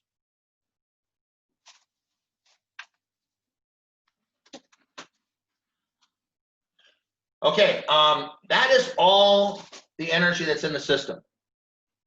So again, the left-hand side of the equation is mgh. Now, the right-hand side of the equation, when this hoop is at the bottom of the hill, it is at the 0 potential energy. So we would then assume that potential energy final is 0. And we would always refer, so now the thing is, what's different from before is that the kinetic energy final is going to be in two parts. A translational part and a rotational part. All right. And so altogether, the left-hand side is nothing more, initial. Left-hand side, again, kinetic energy initial 0. The left-hand side is nothing more than mgh. And the right-hand side, we have no final potential energy. It's going to be 1. So it's going to be, let's be more explicit here. It's going to be kinetic energy translational plus kinetic energy rotational. It's going to be in two parts. The kinetic energy will be divided up. So much in rotation, so much in translation. I'm going to erase this and I'm going to just do math now. We have the picture. All right, so let's work it out what we have. All right, so employing the conservation of energy, we have this equation. We have now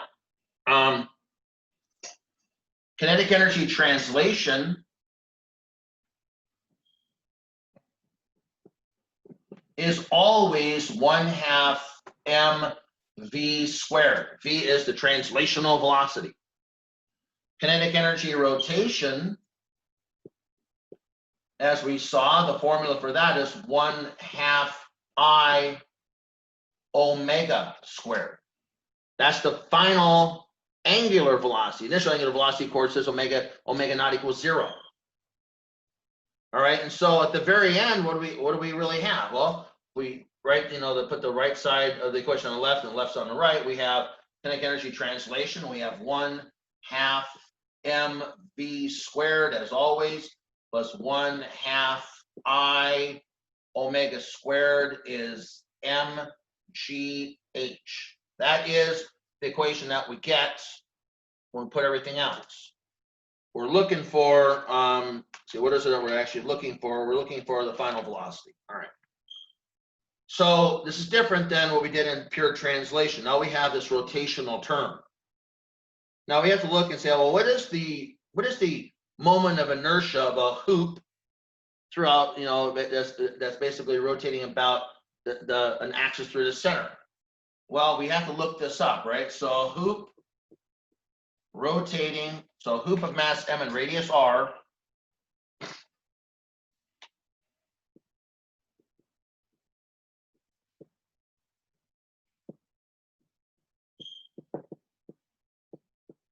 rotating about axis through center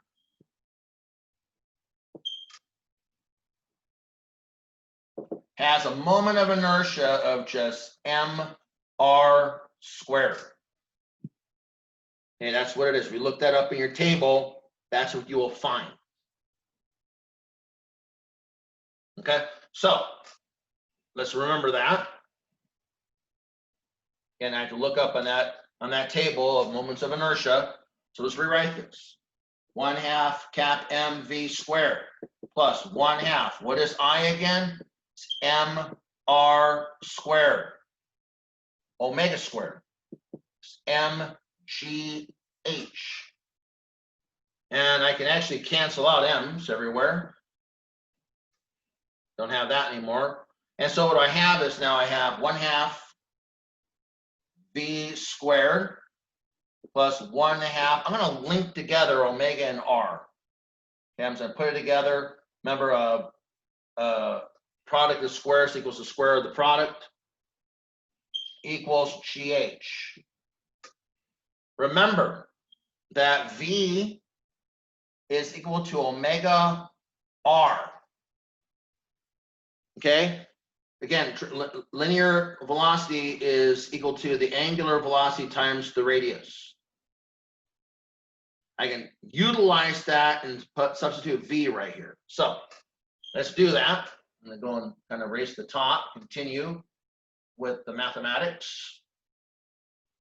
All right, and so we have 1/2 v squared plus 1/2 1/2 v squared, 1/2 v squared.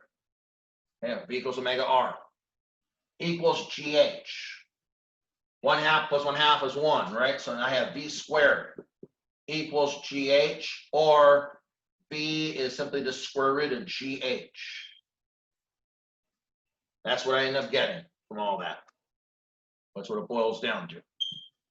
So plug in numbers now. So v is the square root of 9.80 meters per second squared. And I said, how high is it? It's 5 meters. 5.00 meters.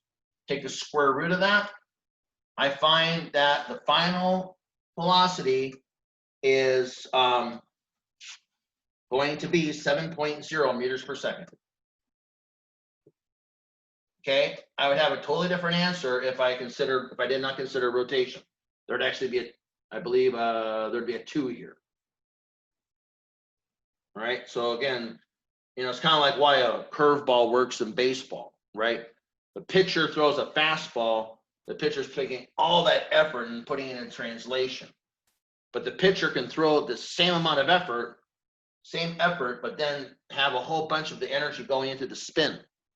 So the baseball, number one, does something, it has an effect because of the spin. But the other thing is the baseball doesn't go as fast. So a pitcher may have a 95, 96 mile an hour fastball. He throws at the same effort, but puts a lot more on the spin for the curveball. And the batter is thinking that he's throwing another fastball, and the ball comes in around 83 or 84 miles per hour. Why? Because there's way more energy going into the rotation. All right. So kind of like, when you see that, anybody who follows baseball, you see that. That's why a curveball's slower.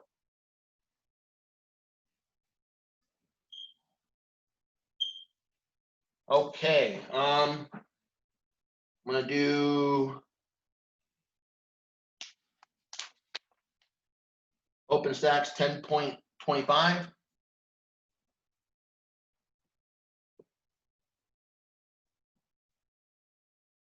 What does that say? Speaking of baseball, a baseball pitcher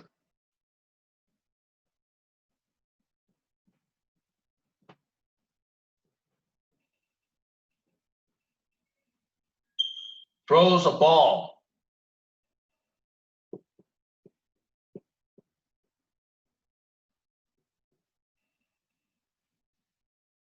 where there is rotation about the forearm.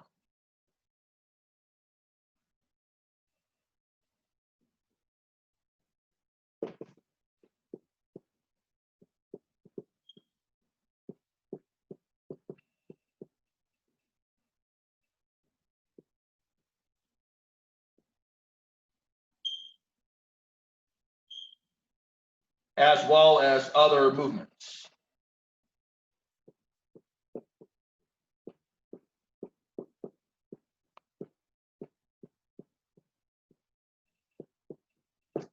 All right. If the linear velocity of the ball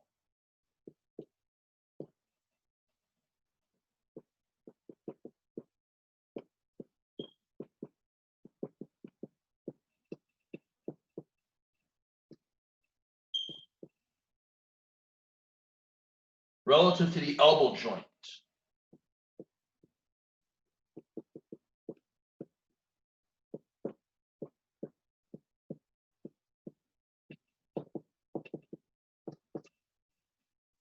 is 20.0 meters per second.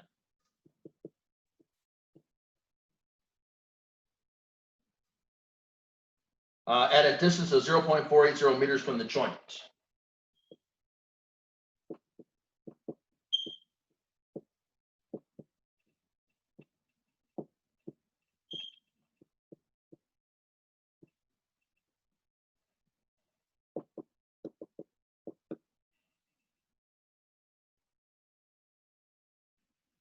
And the amount of inertia of the forearm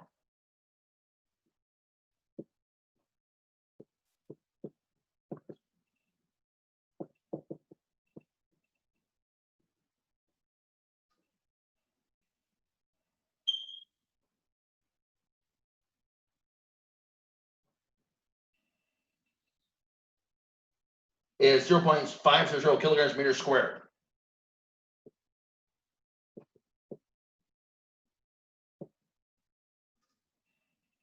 What is the rotational kinetic energy of the forearm?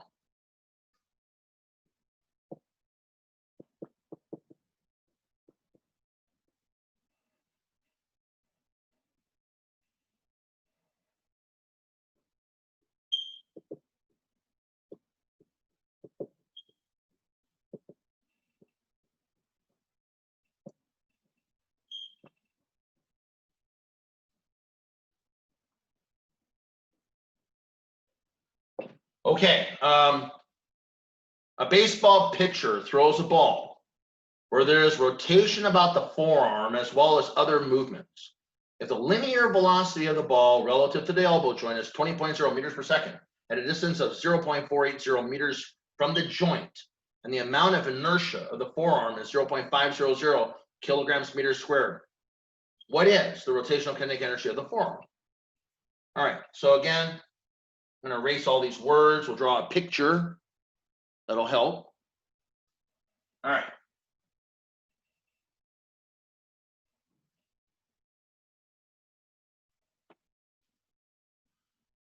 Okay, so the picture that I drew, and again, not the greatest artist, and imagine that here's the joint of the pitcher's arm, and the pitcher forearm's coming back, and let's say his fingers are like this, and here's the baseball. Again, not too beautiful. The linear velocity of the baseball is right here, and we'll say that there is a distance r from the joint to the center of the baseball, and there's going to be an omega, angular velocity omega. So the pitcher's throwing the ball. Okay, and again, the axis of rotation's in the center of the joint. So what do we know? Well, we know the linear velocity of the baseball. We're told that is 20.0 meters per second. We know that the r, basically the distance from the length of the forearm, is going to be 0.480 meters in length of forearm.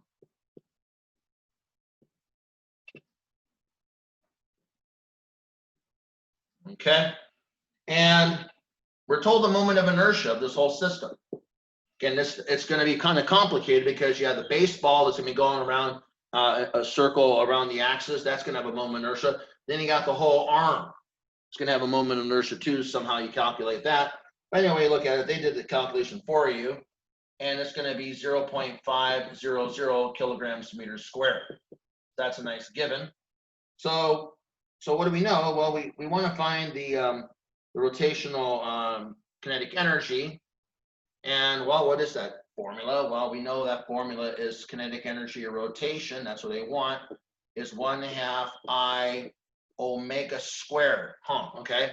Well, I have I don't have omega. How do I figure out omega?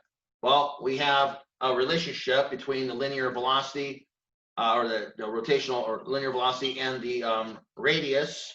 So we'd say that V equals omega R. So that means that omega is V over R. And so what would that be? 20.0 meters per second divided by 0.480 meters. I'd find that omega is, doing that, is 41.67 radians per second. Again, when you do calculations, the SI units for omega is radians per second, not revolutions per minute or anything like that. It's radians per second. I'm ready to go. So I have 1/2. What's I? It is 0.500 kilograms meters squared. And omega, let's make sure we square it, 41.67 radians per second. Quantity squared, and I do that calculation. I find out that the rotational kinetic energy, again, if I keep everything in SI, my energy will be in SI, 434 joules. That's what it is. There it is. Rotational kinetic energy of this system. All right. And all I'm doing from here on out is just problems, right? So I'm just doing problems. So there's no more theory at this point. All I'm just going to do right now is work out problems. So if you're watching this video and you're wondering how much further it goes, well, that's what I'm doing right now, is doing problems. The more problems I do for you, the better you are. So, all right. So I'm going to do OpenStax 10.27.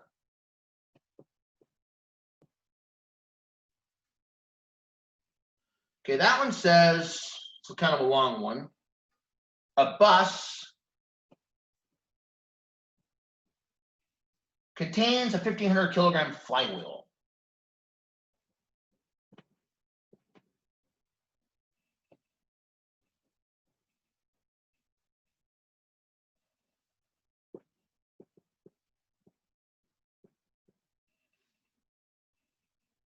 A disc that has a 0.600 meter radius. That's important, it's a disc.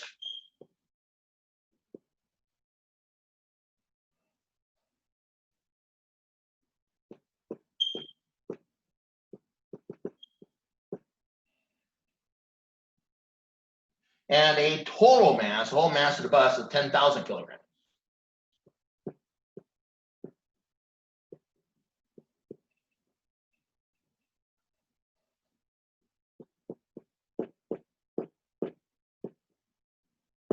All right. A, calculate the angular velocity the flywheel must have.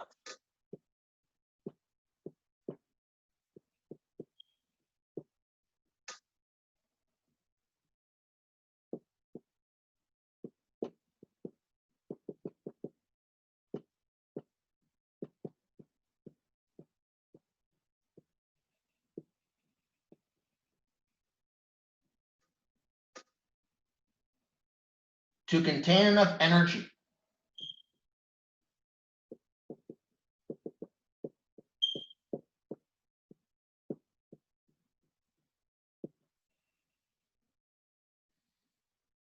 to take the bus from rest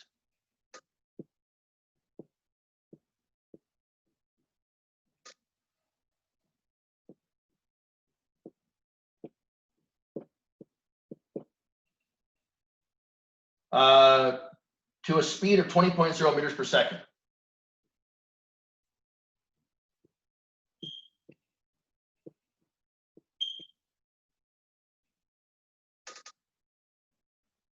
Assuming 90% of the rotational kinetic energy, assuming 90.0% of the rotational kinetic energy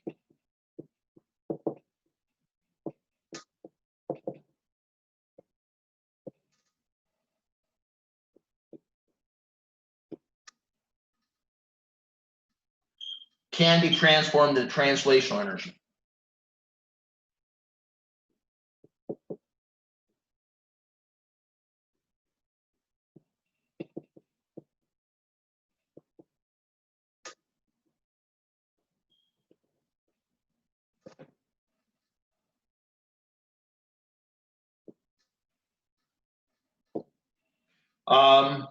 B, how high a hill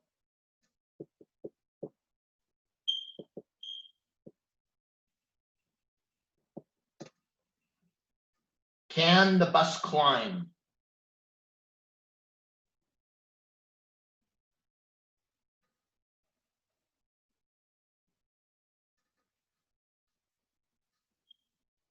With the stored energy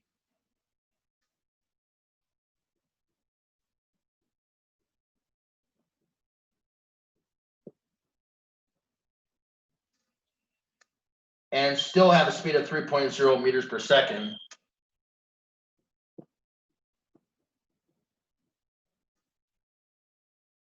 Let's see if I still have space, barely.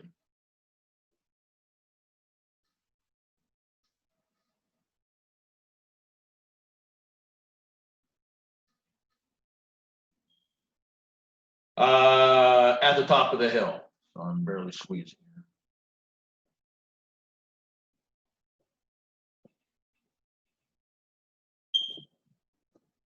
Okay, so what's this say? A bus contains a 1,500 kilogram flywheel.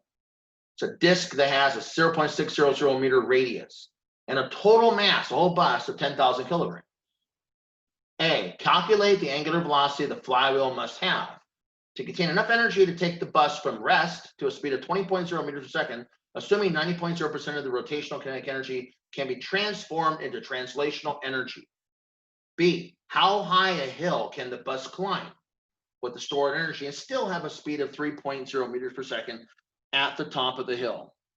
Okay, so that's what we're talking about in this problem. Okay, so I'll draw a picture here in a moment. Pictures are always helpful. All right, here we go.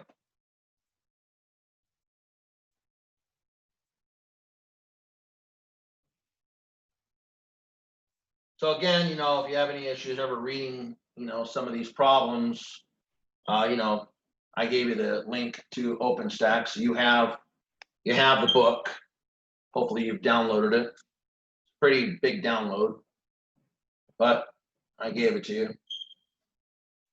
I tried to write it on here on the board, so it's kind of everything's kind of self-contained, but sometimes it's a little hard to do that. All right, so what's the picture here? Well, we have a bus.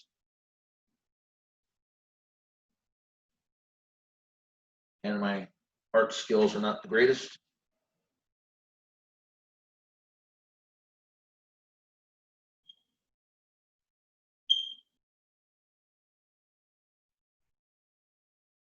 All right, there's your bus.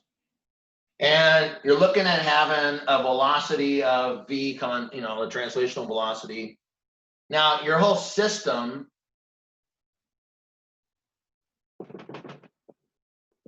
and this is your whole system, right? Newton's laws apply to the whole system, this whole bus. But inside the bus is this big wheel, big flywheel, right? And so you're going to basically transform energy from the flywheel, from the motor, into driving the bus, the drivetrain. Here's your flywheel. We're given a radius of it. It's spinning around some omega. This is the flywheel. All right. Now, we know the mass of the flywheel, mass M. The mass of the whole system, big M, right? And so we're given this. We're given that information. We know that little m is the mass of the flywheel, 1,500 kilograms.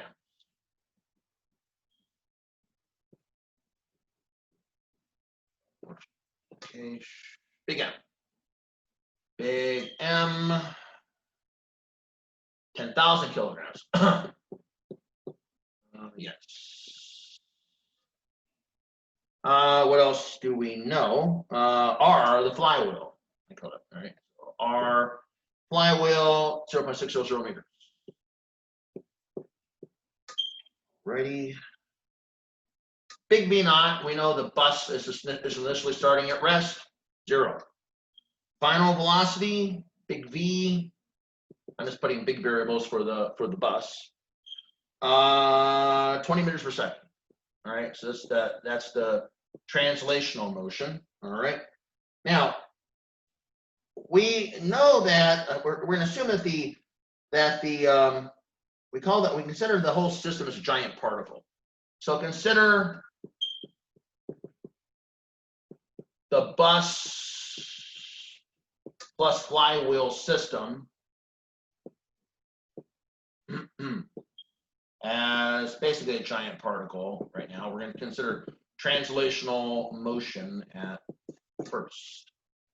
And so we're going to talk about errors. We're going to say, okay, well, kinetic energy final of the bus. Okay, so we're going to go, okay, there's initial kinetic energy to final kinetic energy, right?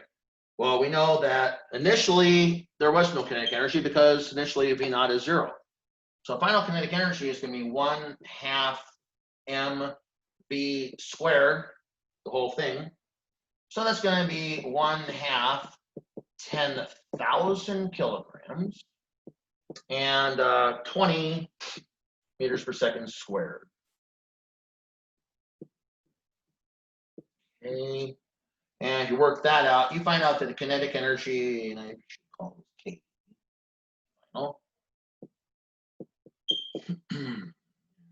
Go. You work this out, you get 2.00 times 10 to the 6 joules, so 2 million joules. Okay, that is the total kinetic energy, the translational kinetic energy of the bus. We're considering the bus as a big particle. So from the flywheel, you took all this, you know, how much kinetic energy the bus have? Well, we're not thinking the bus as a spinning body. We're just thinking it as just a big particle that's moving along, totally in translational energy. All right. But where did this energy come from? Okay, so again, final kinetic energy of the bus, 2.00 10 to the 6 joules, okay? So let's remember that. Now, let's kind of write this in a parking lot, because I'm constantly having to fight against real estate here. All right. Oh. All right. So, kinetic energy final. Just write this down. All right. There it is. Now, we know that, so this kinetic energy represents 90% of the rotational kinetic energy of the flywheel. Right? There's a efficiency of 90% of getting the rotational kinetic energy into translational kinetic energy of the entire bus. All right, so 90% of the energy gets there. 10% gets wasted. Okay, so the kinetic energy, this kinetic energy represents the 90% of the rotational kinetic energy of the flywheel.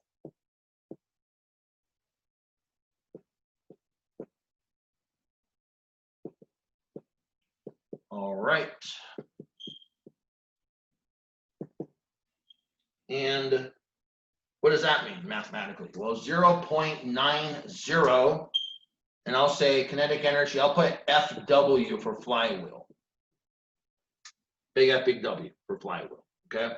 We're going to say that that is the same as what I just got done calculating, the final kinetic energy of the bus. That means the kinetic energy of the flywheel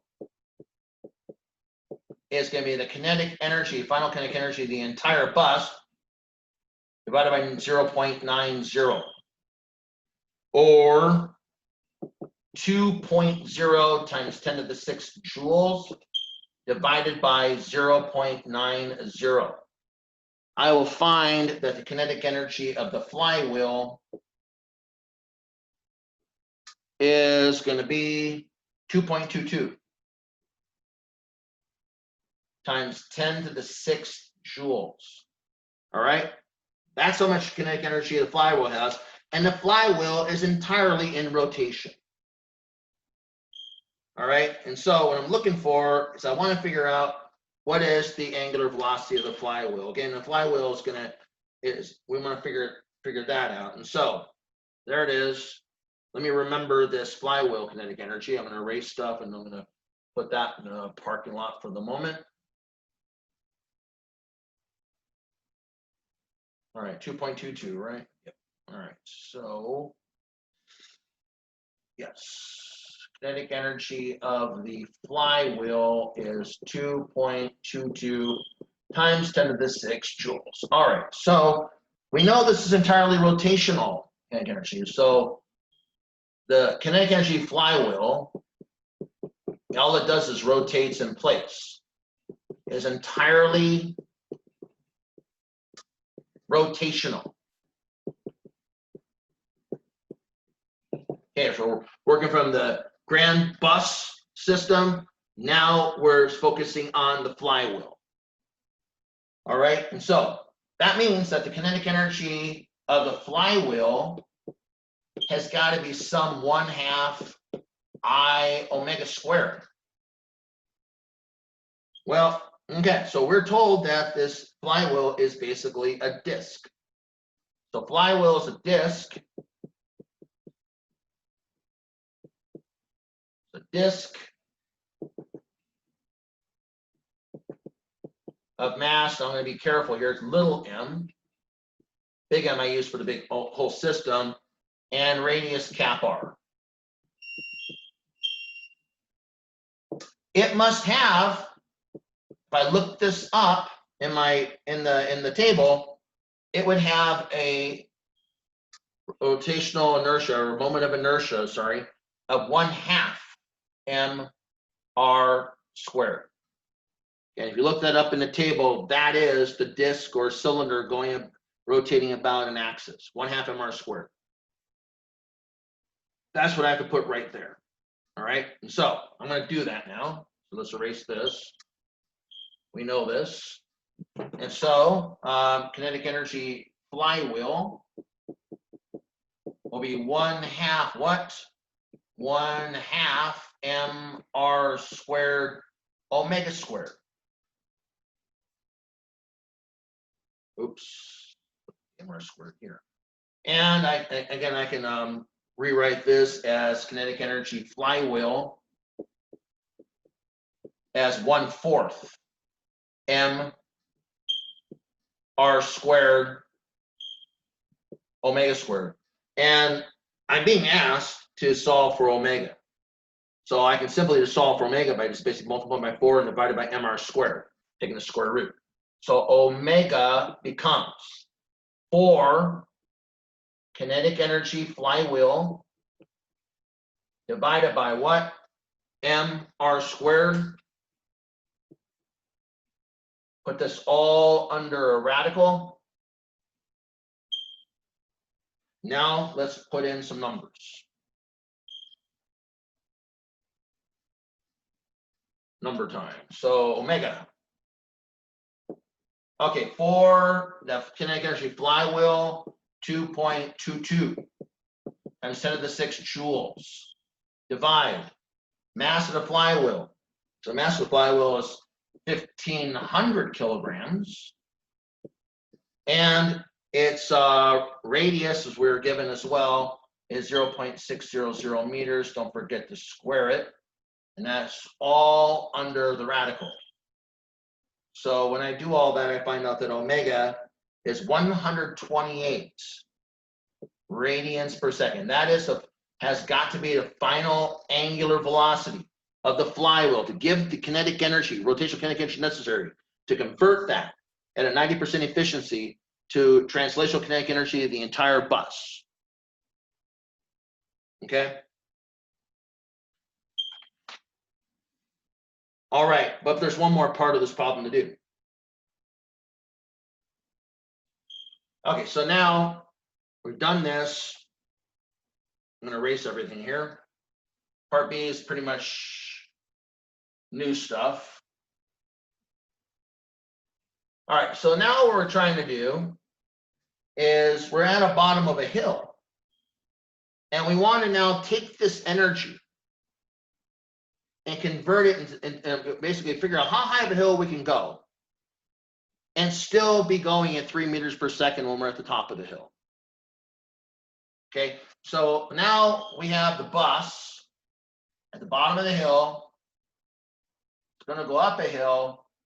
And so it's going to have basically, we're going to imagine potential energy initial at the bottom of the hill is 0. We're going to define, again, the bottom of the hill as the 0 of potential energy, which we're free to do.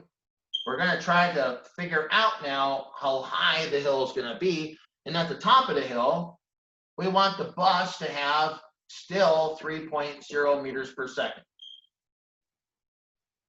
All right, so we're going to now consider that kinetic energy. We're going to do a conservation of energy at this point.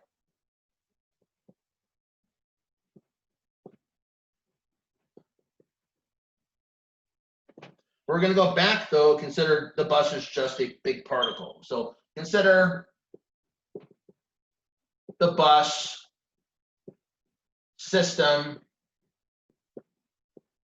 as just a big particle in translation.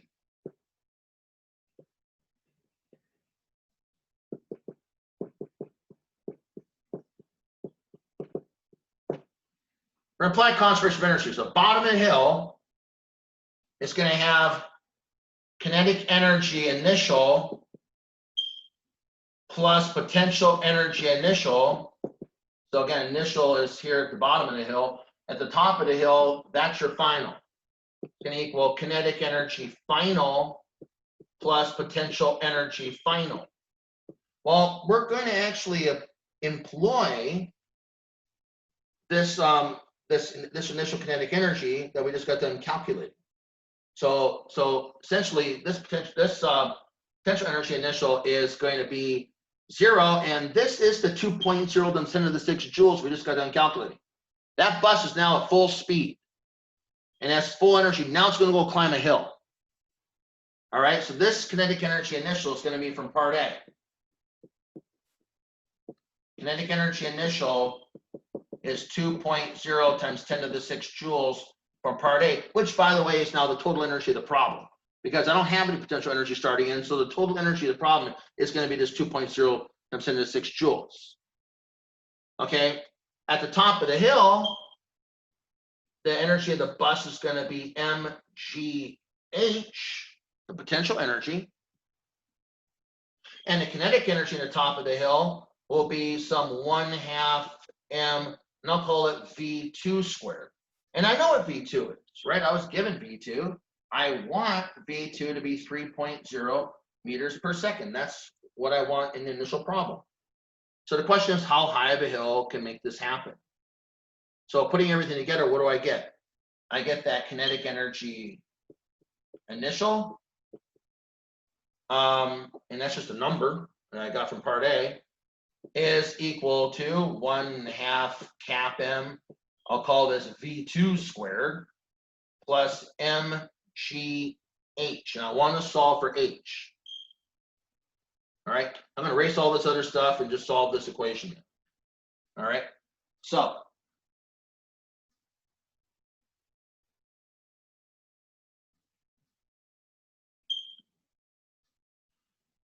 solving for h, I have mgh is kinetic energy initial minus 1/2 mv2 squared.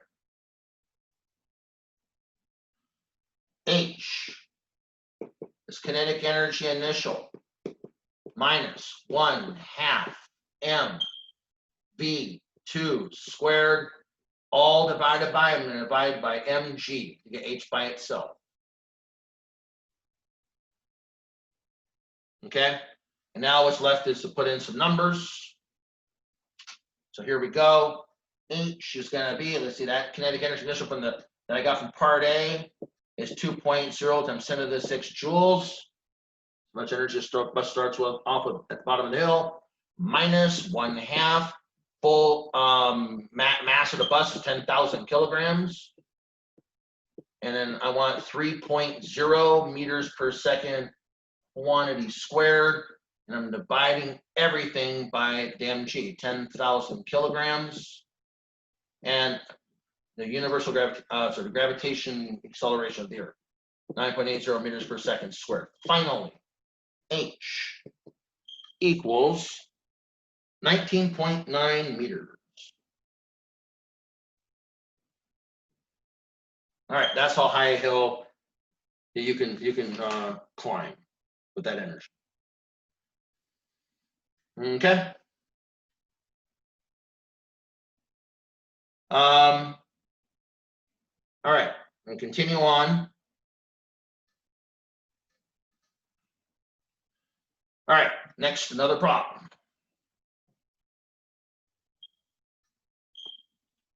I'm going to do OpenStax 10.28.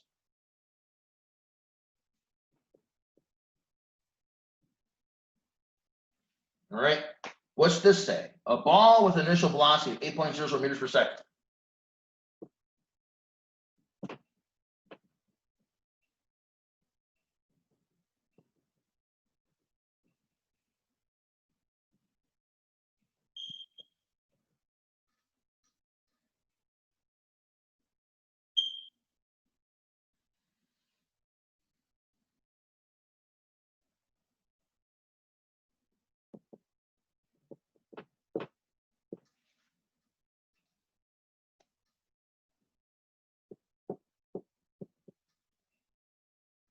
Rolls up a hill without slipping.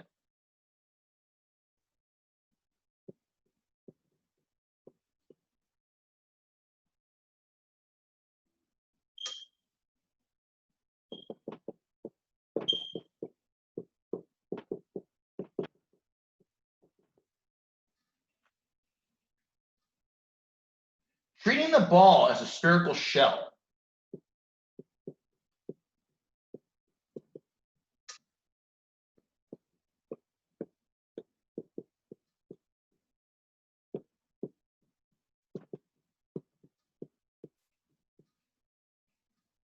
Calculate the vertical height it reaches.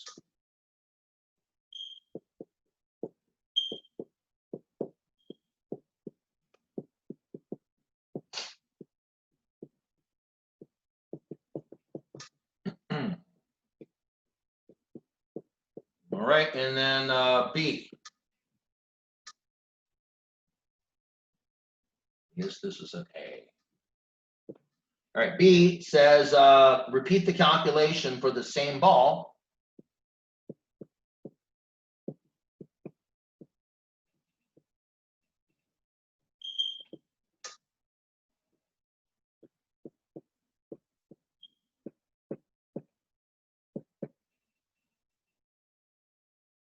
If it slides up the hill without rolling.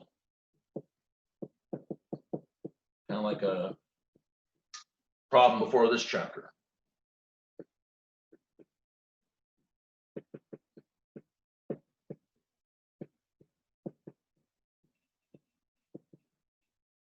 All right. So OpenStax 10.28, a ball with an initial velocity of 8.00 meters per second rolls up a hill without slipping. Treating the ball as a spherical shell, calculate the vertical height it reaches. B, repeat the calculation for the same ball if it slides up the hill without rolling. All right, so with that said, I'm gonna erase. Oops, write the problem number again.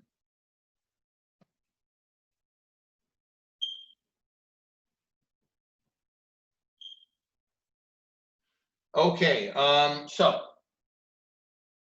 we'll let the ball have mass M and radius R. Okay, it's gonna be a ball, it's gonna be a sphere.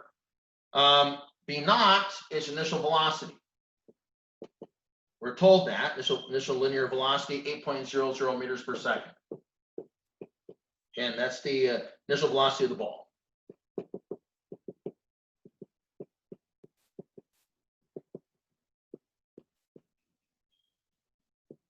Okay. H, my variable for the maximum vertical height reached by the ball.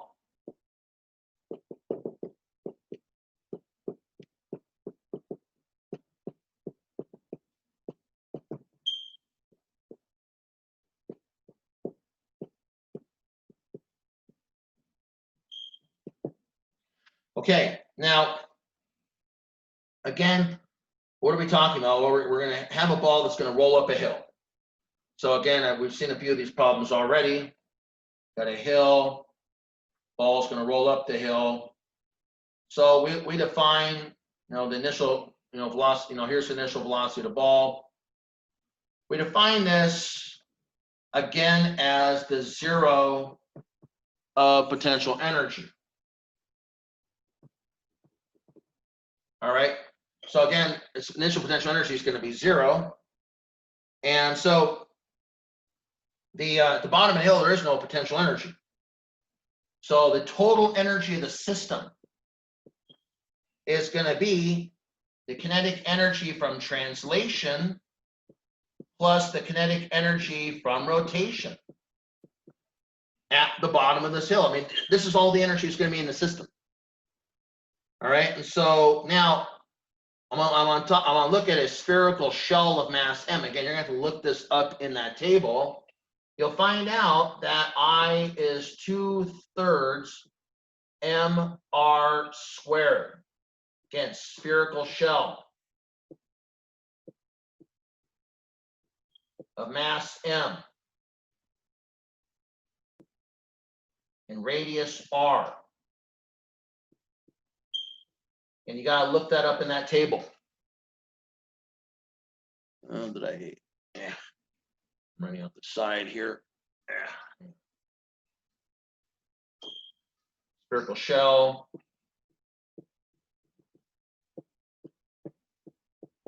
of mass M,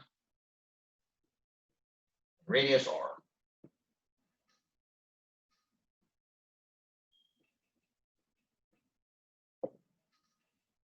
I'm having a hard time with this fitting in the camera here. All right, radius R. There you are. All right, so now, so what does this mean? Well, again, the total energy of the system, translational energy is always going to be 1/2 mv squared. And it's going to be n1/2 mv naught squared here. And there's going to be 1/2 I omega naught squared. Okay, again, initial velocity, initial angular velocity. But now I know what the form of the moment of inertia is for a shell, spherical or empty shell, a mass m. So 1/2 m v naught squared plus 1/2 I is 2/3. I'm going to erase these words here. 2/3 mr squared. Omega naught squared. All I'm doing is I'm putting in the proper form of the moment of inertia for this spherical shell. Okay, and so let me erase some of the stuff up here now. All right. Let's see. E, total energy of the system, 1/2 mv naught squared. Okay, these twos cancel. So I have plus 1/3 m omega r, omega naught r squared. I'm just putting omega naught and r together, and product of squares is the square of the product. All right. And so we remember that V naught is omega naught R. And so I can put V naught here. So the total energy of the system is 1/2 m V naught squared plus 1/3 m V naught squared. That's what this gets down to now. So I noticed that there's a lot more fractionally, there's a lot more energy going into rotation than translation. I'm sorry, backwards. A lot more energy going into translation than rotation. So we see, because of the way the system is set up, this is more of a problem. If you have a race of these bodies, they may all have the same energy, but certain ones are going to win because they're going to actually have more energy into translation than rotation. So this is one of those spherical shells, usually one of those that you see in a race among all these different kinds of bodies. This one usually comes up around close to the top of the race because it has more translational kinetic energy fraction as far as the proportion is concerned. All right, so now simple fractions now. 3/6 and 2/6 is 5/6.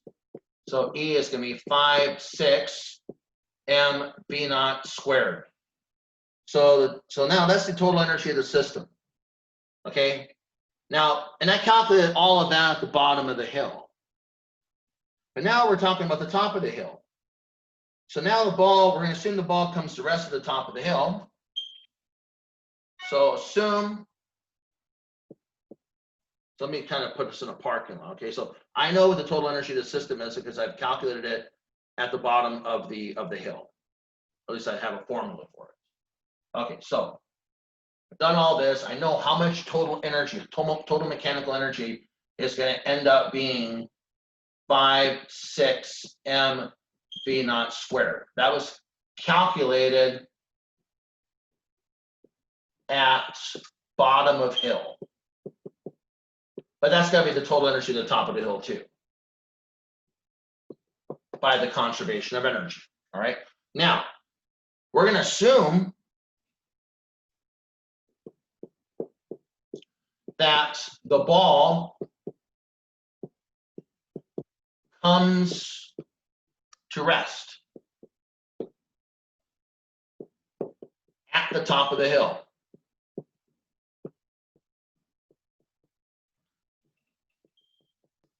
So it has no kinetic energy at this point, and only gravitational potential energy.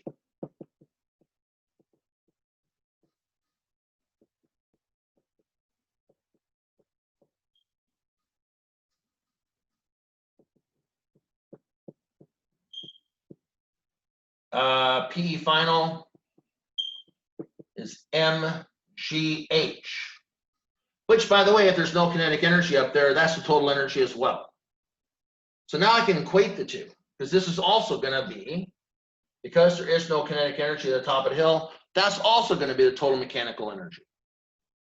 So I can equate the two by the conservation of energy. So I can now say that mgh is 5.6 mv naught squared by basically employing the conservation of energy. And I can get rid of the m's. Didn't need them in the first place, I guess, but they're holdovers for the development. And I'm going to solve for h. So h is going to be 5 v naught squared over 6g. H is going to be 5. We know what v naught squared is. We're told it's 8.00 meters per second. So we make sure we square v naught. Divided by 6, divided by 9.80 meters per second squared. We find out that we do all that, we get an h of 5.4 meters.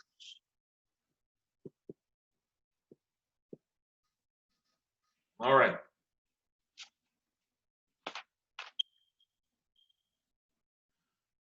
Now that's the ball rolling without slipping. Part B says, well, now we want to consider a ball just sliding. If it's just sliding, then we don't take all the energies translation on that place. There's no rotational kinetic energy. So if indeed the ball is now sliding, then what do we do? Well, at this point, if the ball is just sliding,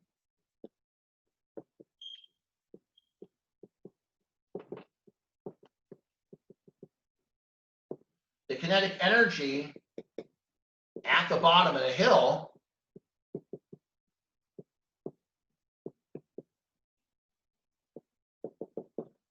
is entirely translational.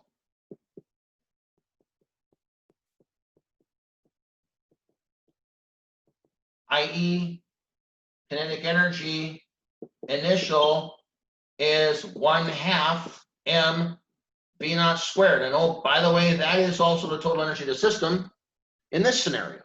Because at the bottom of the hill, you have no gravitational potential energy. That is the zero potential. So you go through the same mathematical analysis, and you say that mgh at the top of the hill, going through the same analysis as before, but this time it's got to be equal to 1/2 mv naught squared. And this would be the kind of the way we would have done the problem before this chapter. And then what? Cancel out the m's again. Your h is now going to be v naught squared over 2g, or 8.00 meters per second quantity squared divided by 2, divided by 9.80 meters per second squared. And now, instead of 5.4 meters, we now get 3.27 meters.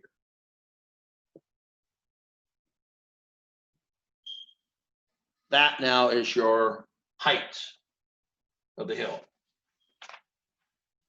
This is not considered rotation. only translation.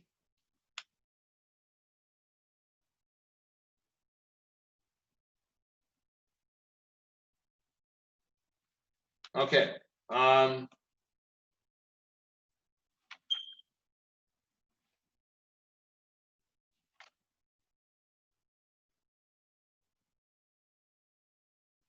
Let's see here.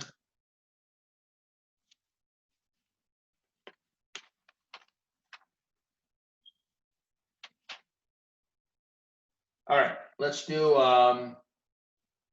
there's a good one here, 10.36.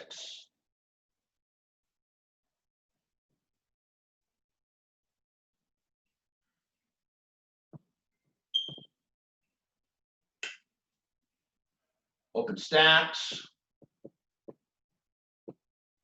10.36 says, A, calculate the angular momentum of the Earth.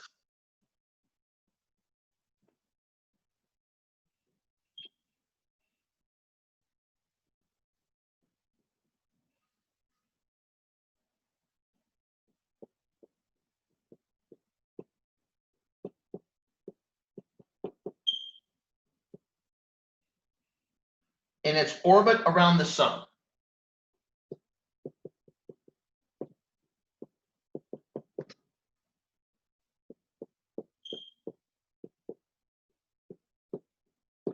B, compare the angular momentum. Compare this angular momentum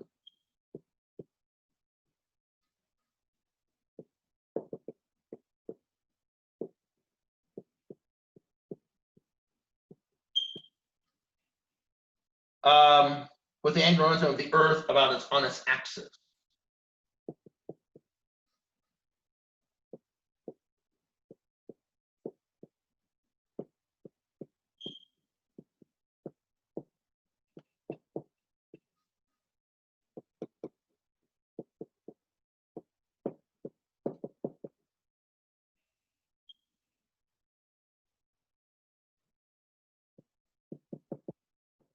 All right, so there's two types of angular momentum going on. You have the Earth, and from far, far away, it looks just like looks like a particle going around the sun. And closer up, you'll notice that look, the Earth's rotating. If you're some alien from outer space and you're coming in, you start seeing the Earth as a particle, and as you get closer and closer, you start seeing that there's actually a rotation of the Earth. All right. So now let's do the calculation.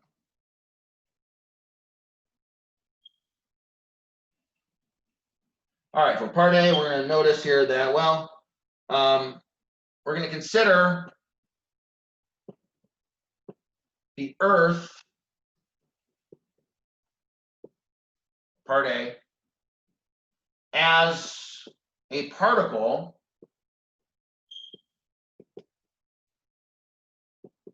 of mass, we'll say mass of the Earth, m sub e, revolving around the sun with a constant velocity v.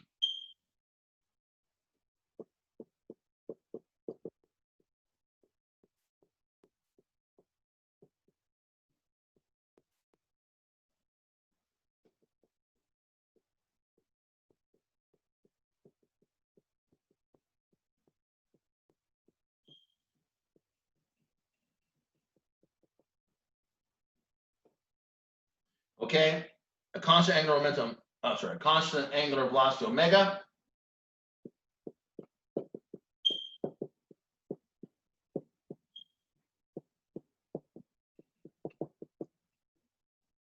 Okay, and with orbital radius r.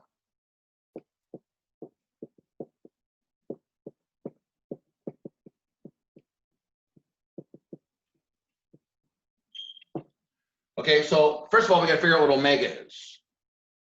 Well, omega is basically how, what is the angular sweep, essentially the angular velocity of a radial, that's essentially going from the center of the sun to the center of the Earth as it sweeps out an angular subtense per unit time. So that's going to be what? 2 pi radians per 1 year. So omega is 2 pi radians, that's how many, how many, what angular subtense, what angular displacement per unit time? Well, that's 1 year. Okay, well, we got to get that in SIs. We got to get that in seconds. So 1 year has 365 days. Okay, now we have radians per day. 1 day has 24 hours. Days cancel. Now we have hours. And finally, an hour has 3,600 seconds. So if you compute that, you find out that omega, you do all that calculation, you find out it's omega is going to be 1.99 times 10 to the negative 7 radians per second. Okay, that's, essentially that is the sweep of how many radians per second the radio drawn from the center of the sun, the radius to the center of the earth is going to sweep out. Very important. So we need to consider that. So let's put that in the parking lot.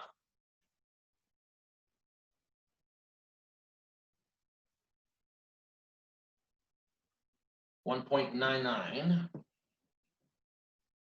All right. So omega for this orbiting of the Earth around the sun, 1.99 times 10 to the negative 7 radians per second. All right. Now what? Well, we want to find, what are we after? We're after the angular momentum, which is I omega. Well, we have omega, but we don't have is I. So again, the Earth is considered at this point like a particle going around in a circle.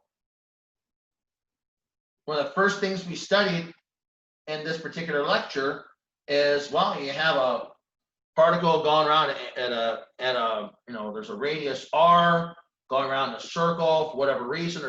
There's a tangential velocity, and it's going and it's subtending an angular velocity of omega. And this has a mass, and we know what the moment of inertia is for this particular very simple situation of a particle going around a distance r from an axis. And we said that automatically we call this big M, for instance. We said this is nothing more than big mr squared. This is the first thing we derived earlier in this video. So that's all we have here. So that means that this is going to be mr squared omega. That is going to be the formula for the angular momentum. So again, L is mass of the Earth is 5.98 times 10 to the 24th kilograms. The point-to-point distance, the distance from the Earth to the Sun, is 1.496. Just write this, see if it's smaller. I'm going to erase this picture here. These numbers are big, so I need enough space. Angular momentum. M, mass of the Earth. That's the mass of the particle going around in the circle. 5.98 times 10 to the 24th kilograms. The distance between the Earth and the Sun is 1.496 times 10 to the 11th meters. Don't forget to square that. And then the angular velocity, which we discussed in calculating above, is 1.99 times 10 to the negative 7 radians per second. Okay? Doing all this, we find out that the angular momentum of the, basically of the Earth going around the Sun is going to be 2.66 times 10 to the 40th kilograms meters squared per second. Those are units for angular momentum. All right, let's put this in the parking lot. This is the answer for part A, by the way. But we also want to calculate angular momentum of the Earth going around, rotating around its axis. So we gotta put this in a parking lot, so we're gonna want to use it in a moment. So let's just write this up here. So angular momentum, let's say of orbit will be 2.66 times 10 to the 40th kilograms meters squared per second. All right. Now we have another angular momentum to calculate. Now in this case, part B, we're considering the Earth as a spinning sphere around about any diameter. So now the radius is the radius of the Earth, and we still have the mass of the Earth as our mass, and it's spinning around at some sort of an omega. Okay, it's going about some sort of diameter, and we're going to assume it's a uniform sphere. So we remember that if we look that up in our table, that's 2 fifths mr squared, solid sphere. Okay. All right. So now what? Well, I have to figure out omega again, right? So omega, this is a different omega. This is the omega of the angular velocity of the Earth going around its axis. It does that 2 pi radians in a day, not in a year, but a day. It goes around its axis once per day, right? So we know then that there are 24 hours in it. Oops, one day is 24 hours. And get rid of days, and we have that 1 hour has 3,600 seconds. So this omega is going to be, it's a different one. This omega is going to be 7.27 times 10 to the negative 5 radians per second. All right. Now what? Well, L is I omega. What I? This I. 2 fifths mr squared omega, but the second omega. All right, and so let's work it out. How much space I have? All right, L is going to call L rotation about the axis. L rot is 2 fifths, again, same mass of the Earth, 5.98 times 10 to the 24th kilograms. Let's see here, the radius of, this is the radius of the Earth now. That's 6.37 times 10 to the 6 meters. Don't forget to square it. And then you have left over here, 7.27 times 10 to the negative 5. I think I'll fit it. Radians per second. Do all this, you find out that L rot, so my part B answer, is going to be 7.06 times 10 to the 33rd kilograms meters squared per second. All right, so that's my part B answer. So I'll just write it up here. L rotation is 7.06 times 10 to the 33. Let's give myself some space here, because I'm going to have one more thing to calculate after this, a small thing.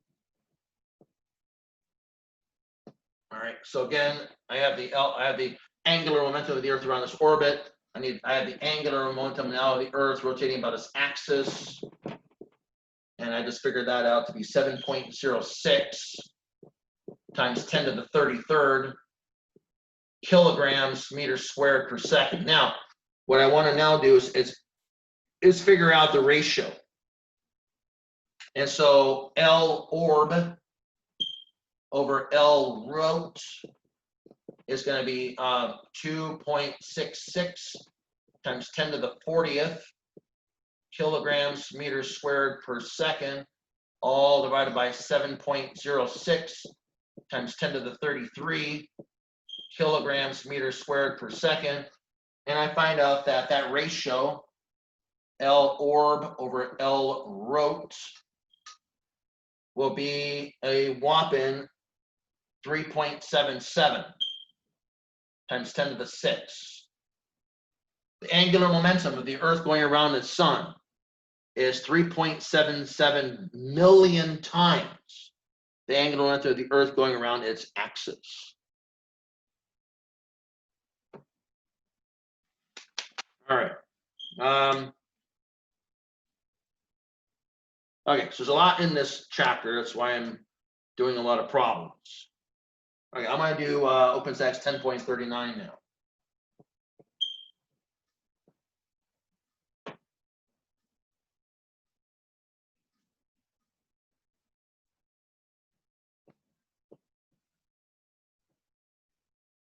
All right, this one says a playground merry-go-round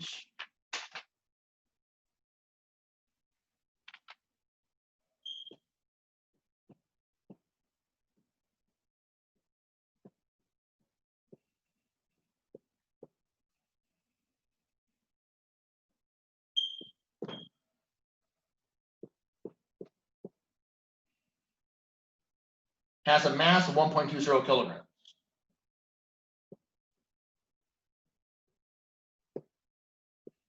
Oh, sorry, 120 kilograms.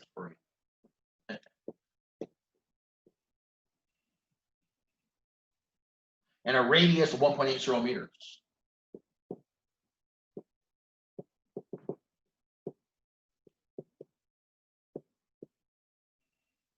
And it is rotating an angular velocity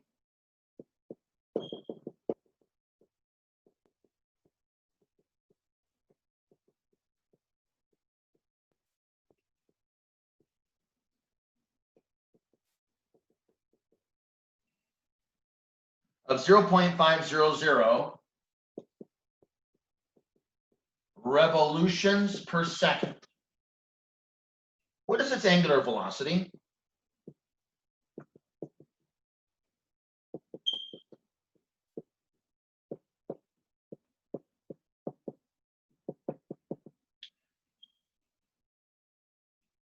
After a 22.0 kilogram child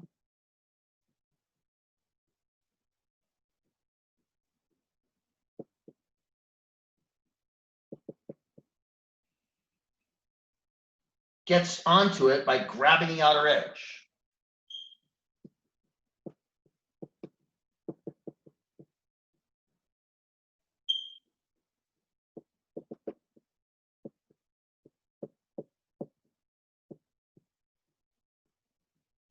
Okay, the child is initially at rest.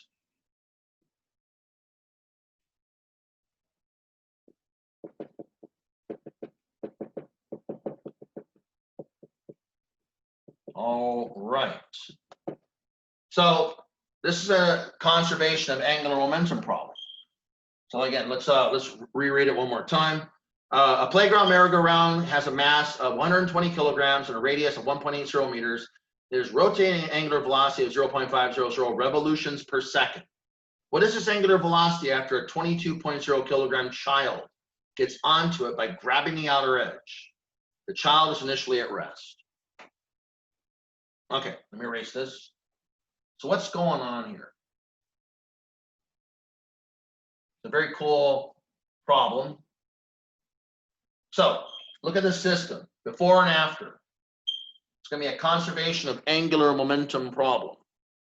I'm having an issue with ink here. Let's see if I can finish this video here. All right, before and after. Make a little picture here. Now, before we have a merry-go-round.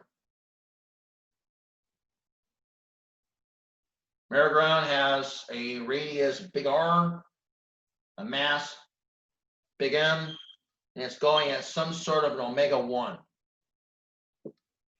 Okay, that's the initial situation. Now we have the same merry-go-round afterwards.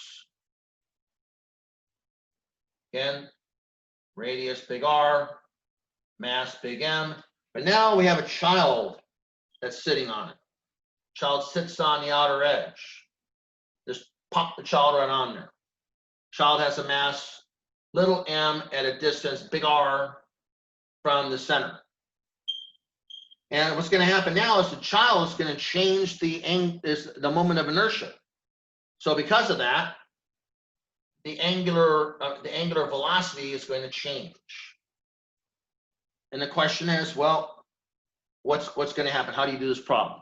Again, this is going to be a conservation angular momentum problem. We're going to assume that the merry-go-round is initially going around. It's the same merry-go-round now, but now we're going to pop a little child on there, a 22-kilogram child, and that's going to change the moment. That's going to change the moment of inertia of the system. That's going to affect the angular velocity, the final angular velocity of the system. All right, so let's erase this picture here. We got what we're trying to do. Now, what are the givens of this problem again? We're given that the total mass of the merry-go-round is 120 kilograms. The mass of the child, so the merry-go-round. Child is 22 kilograms. That's the child.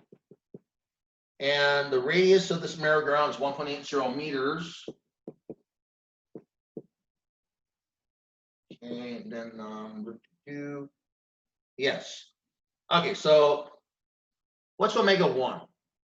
Well, we're told that omega 1, we're told what the merry-go-round is going at initially. It's 0.500 revolutions per second, right? We're told that. That's a given. Now, that's not going to do us any good in this problem. We need to get radians per second, right? So we got to get the revolutions to radians. So we know there are 2 pi radians in a revolution. That means that omega 1 that I drew up in the board a minute ago is going to be what? A half times 2 is 1, so it's going to be simply pi radians per second. Okay, so pi radians per second is omega 1. What about I1? Well, I1, we have a disk, a radius r spinning around this axis. We've seen this many times, right? The moment of inertia is 1/2 mr squared. So again, disk of radius r spinning around this axis, 1/2 mr squared. So we can calculate that. I1, it's 1/2. What's the mass of this merry-go-round? 120 kilograms. And then the radius is 1.80 meters squared.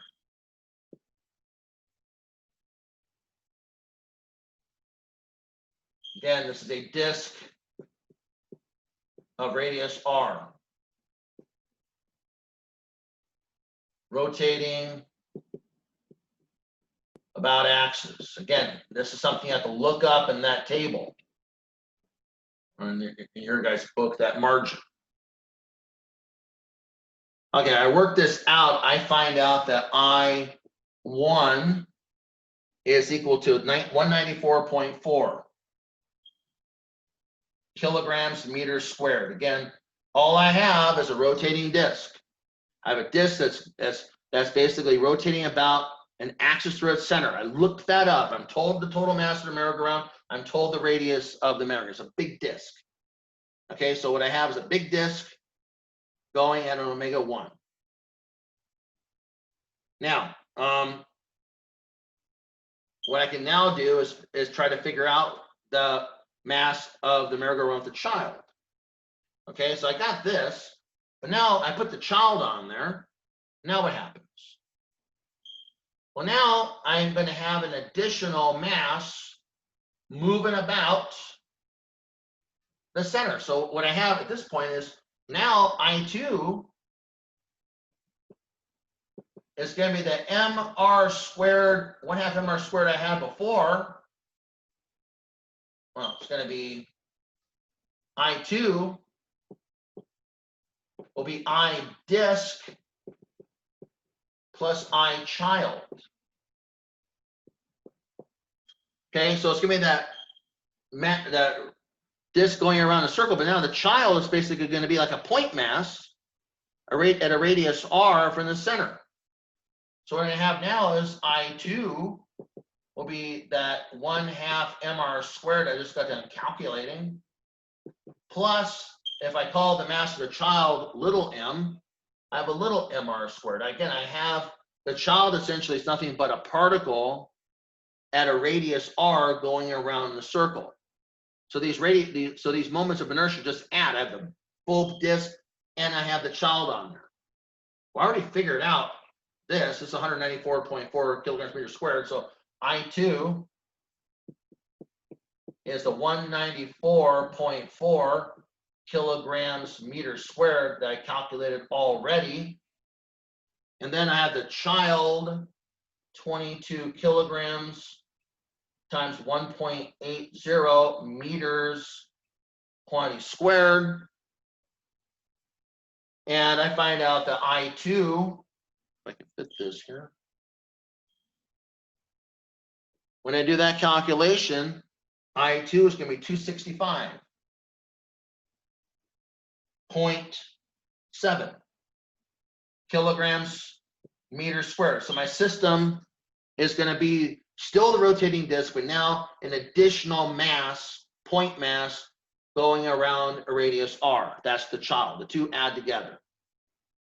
All right. So the moment of inertia has then increased because the child is now on the system.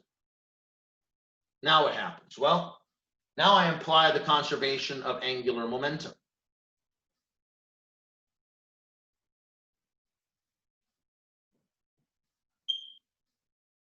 So I have all these things that I know. Apply the conservation of angular momentum.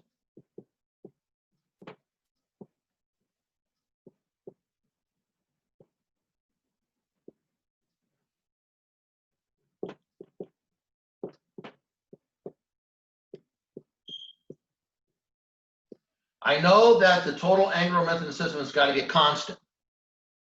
I can express it as an I1 omega 1. I can also express it as an I2 omega 2. It's actually the product of these two have to be the same. So, and when I increase I must reduce omega. All right, because angular momentum must be conserved. So I can essentially eliminate L and solve for omega 2. So omega 2 becomes I1 omega 1 divided by I2. Simple as that.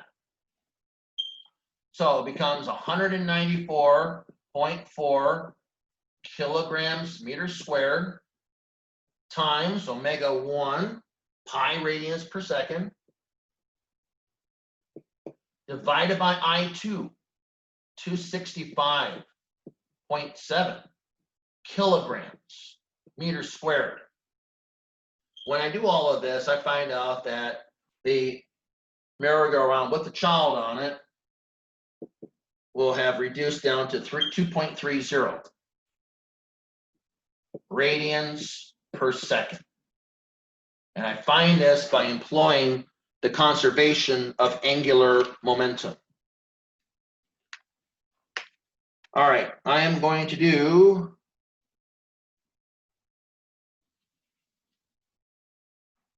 one more problem.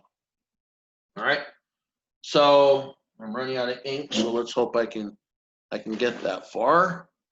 Let's see if I have any more black pens. I have to finish this in a color other than black.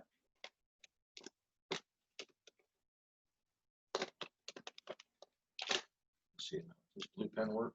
I'm going to finish the lecture in blue. All right, so sorry about that. I usually like my lectures in black pen, but I have to finish in blue pen today. All right, so here we go. Last problem, 10.41. Open stacks. I guess this is purple. I guess it's blue. 10.41. All right, so now calculate the angular momentum of an ice skater. Part A. Calculate the angular momentum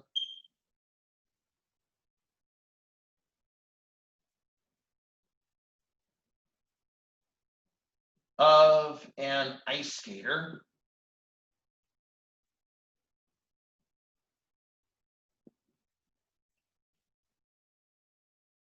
spinning at 6.00 revolutions per second.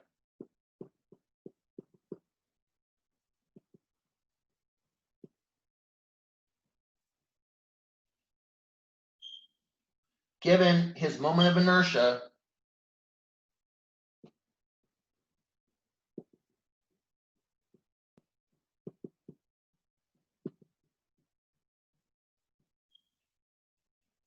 is 0.400 kilograms per meter squared.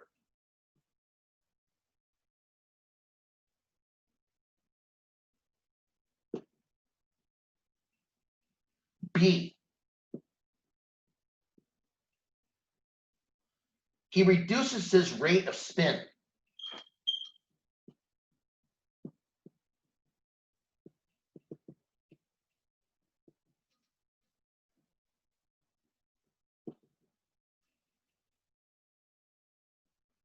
by extending his arms.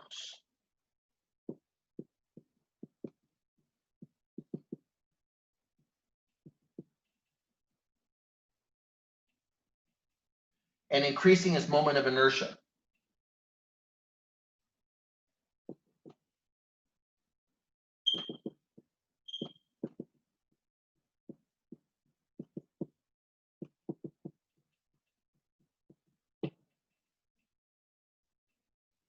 Find the value of his moment of inertia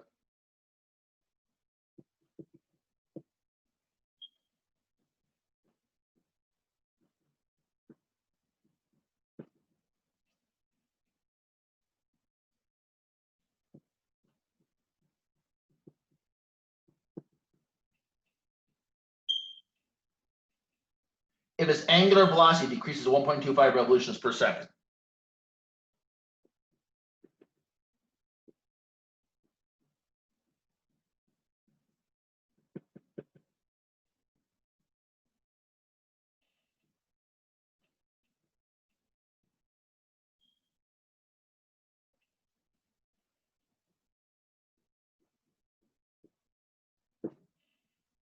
And then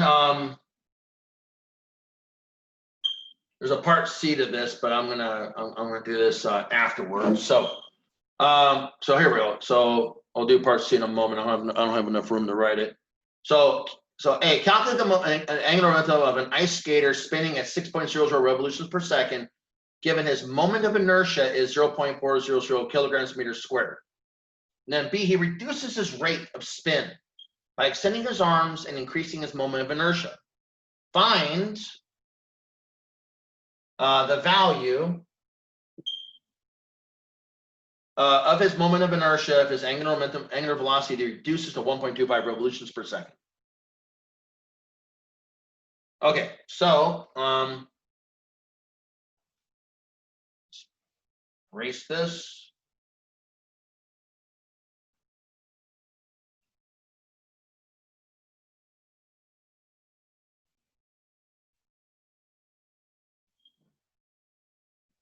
Okay, so the first thing we need to do is understand what is, so the first thing we want is to figure out what his actual angular momentum is to begin. All right, and so omega 1, you know, we're told that is 6.00 revolutions per second. All right, and we know he has there's 2 pi radians in a revolution.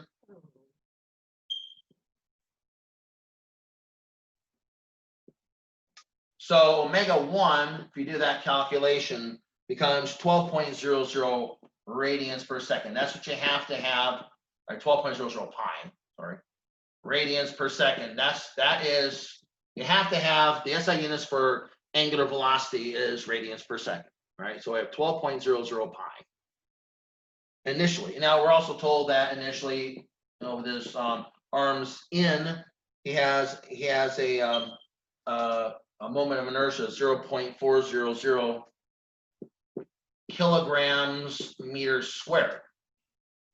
And this is a moment of inertia with arms in.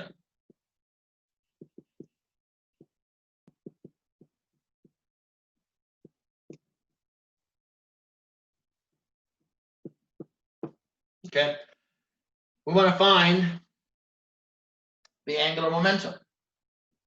L is I1 omega 1. And so that's going to be 0.400 kilograms meters squared times omega 1, which is 12.00 pi radians per second. L is 15.08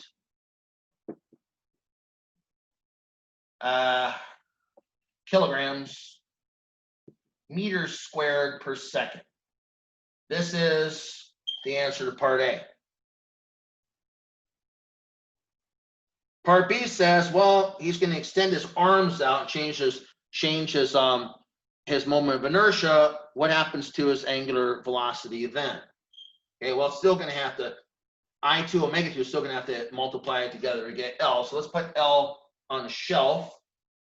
So let's just kind of put this up here on up here in the parking lot. So L, remember, is I1 omega 1, and that's going to be 15.08 kilograms meters squared per second. All right, so that is the total angular momentum. That is the answer to part A. Okay, the answer to part B. So for B, his new moment of inertia, I2, we don't know what that is. That's with arms out. Okay, but we do know this. We do know omega 2, we were told, is 1.25 revolutions per second. And there are 2 pi radians per revolution. And so the omega 2 would then be 2.50 pi radians per second. Got to have that in radians per second, 2.50 pi. And so we know by the conservation of angular momentum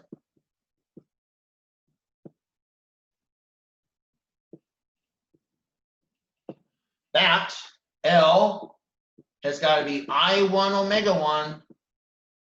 It's also got to be I2 omega 2.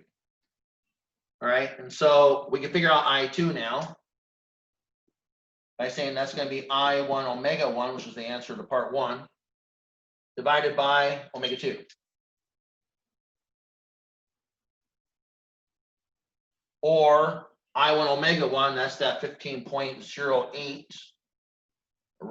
kilograms meters squared per second, divided by omega 2 is 2.50 pi radians per second. So I will find out now that I2, this can be seen, yes, is going to be, this is my answer to part 2, 1.92 kilograms meters squared.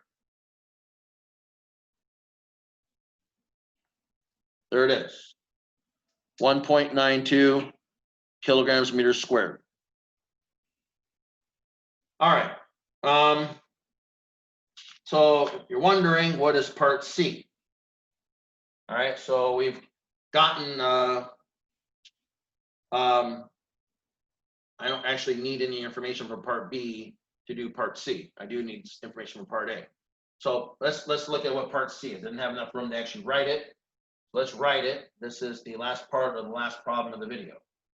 So part C, we recall, or well, we don't recall it because I haven't said it. So part C said, suppose instead, so remember part B, part A, he had his arms in, we calculated this quantity.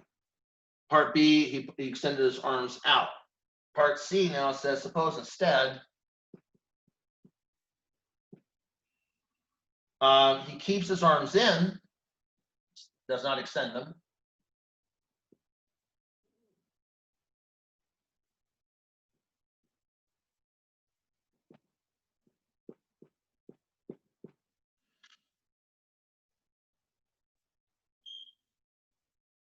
And allows friction of the ice.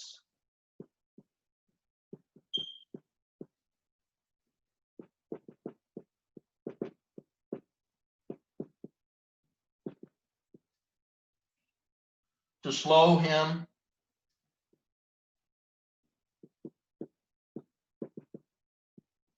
to 3.00 revolutions per second.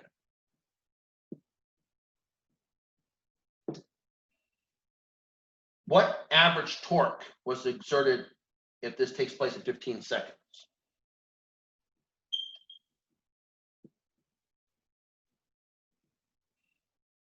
Torque is exerted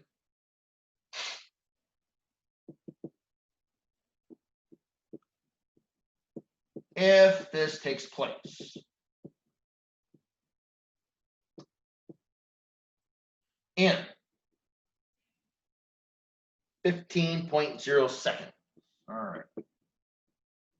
So he's going to keep his arms in, but he's going to allow friction to slow him down to 3 revolutions per second now. All right. And so what's happening now? Well, I'm trying to do problems where I'm essentially exercising every one of the concepts that I employed in the theory. All right. And so let's see what this does. So instead now we're going to say, well, we start off with omega 1 is, omega 1, remember, was 12.00 pi radians per second, right? Well, what we got to figure out I'm going to call omega 3. Okay, omega 3 is, well, we're told that we're now going to slow down to 3 revolutions per second. But again, I don't want revolutions. I want 2 pi radians per revolution. And so I'm really, in part 3, I'm really looking for an omega 3. And omega 3 is going to be 6.00 pi radians per second. That's what I'm looking for. All right, so omega 3 is 6.00 pi radians per second. That reminds me of the omega 3 fatty acids, I guess. And I keep saying this. Anyway, so omega 3. And so what am I employing now? Well, I'm employing a different version of Newton's second law, and that is the tau net is the change in the angular momentum with respect to time. Remember, we had a delta P with respect to T for the force. Well, we have a delta L with respect to T for the torque. I want to figure out what that torque is. Well, what am I talking about? Well, it's going to be L final, or so again, I don't have conservation. I don't have conservation of angular momentum anymore. Why? Because I have an external torque. Remember, you only have conservation of linear momentum if you have an isolated system. Remember that? That means that all the external forces on the system sum up to 0. Well, you have conservation of angular momentum if you have the sum of all external torques on the system adding up to 0. Well, now we have an external torque. So angular momentum conservation is now out the window. All right, and so what we have now is L final minus L initial divided by delta T.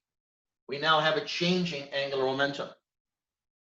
Tau net is going to be I1 omega 3, the final, minus I1. I doesn't change. Keeps his arms in this problem. He's going to let the skate and the friction of the ice stop him or slow him down. I1 omega 1, and then we divide by delta t. That's what's going on in this problem. And I could pull out I1. I can say that this is going to be I1 times omega 3 minus omega 1, all divided by delta t. So tau net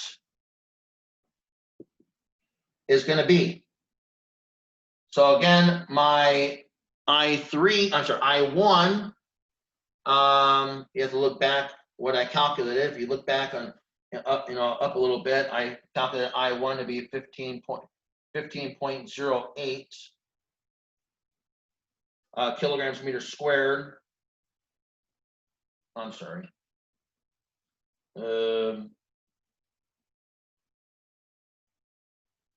Yeah, I already did this calculation. You know what? I don't need this. Let's just go straight to this. I already got this I1 omega 1, right? So I1 omega 3. So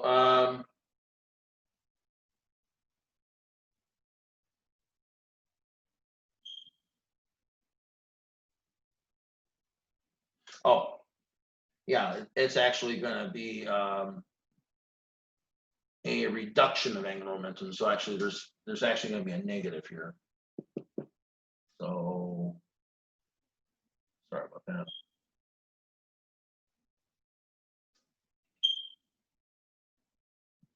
So this is going to be right. Sorry, so I'm messing this problem up here. All right, tau net. We're not putting torque into the system. Torque is actually working against us. So I1 omega 1, we calculated this up there. 15.08 kilograms meters squared per second, minus I1 omega 3, 0.400 kilograms meters squared, times, so I have space, 6. Yeah. Hang on 1 second.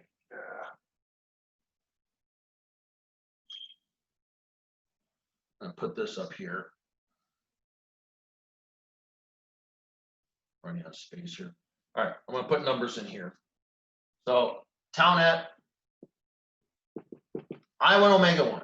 We calculated that earlier on. 15.08 kilograms meters squared per second, minus I1. Big numbers always mess me up here. All right, I need enough room. Way over here to the left. Tau net. I1 omega 1, 15.08 kilograms meters squared per second, minus initial angle, initial moment of inertia, 0.400 kilograms meters squared, times omega 3, which is 6.00 pi radians per second. All right. All of this is divided by delta t, as you can see. That delta t is 15 seconds, as we were given. If you work all this out, you find out that the net torque being applied is 0.503 Newton meters. And that is the answer to this problem. And that's it for this video.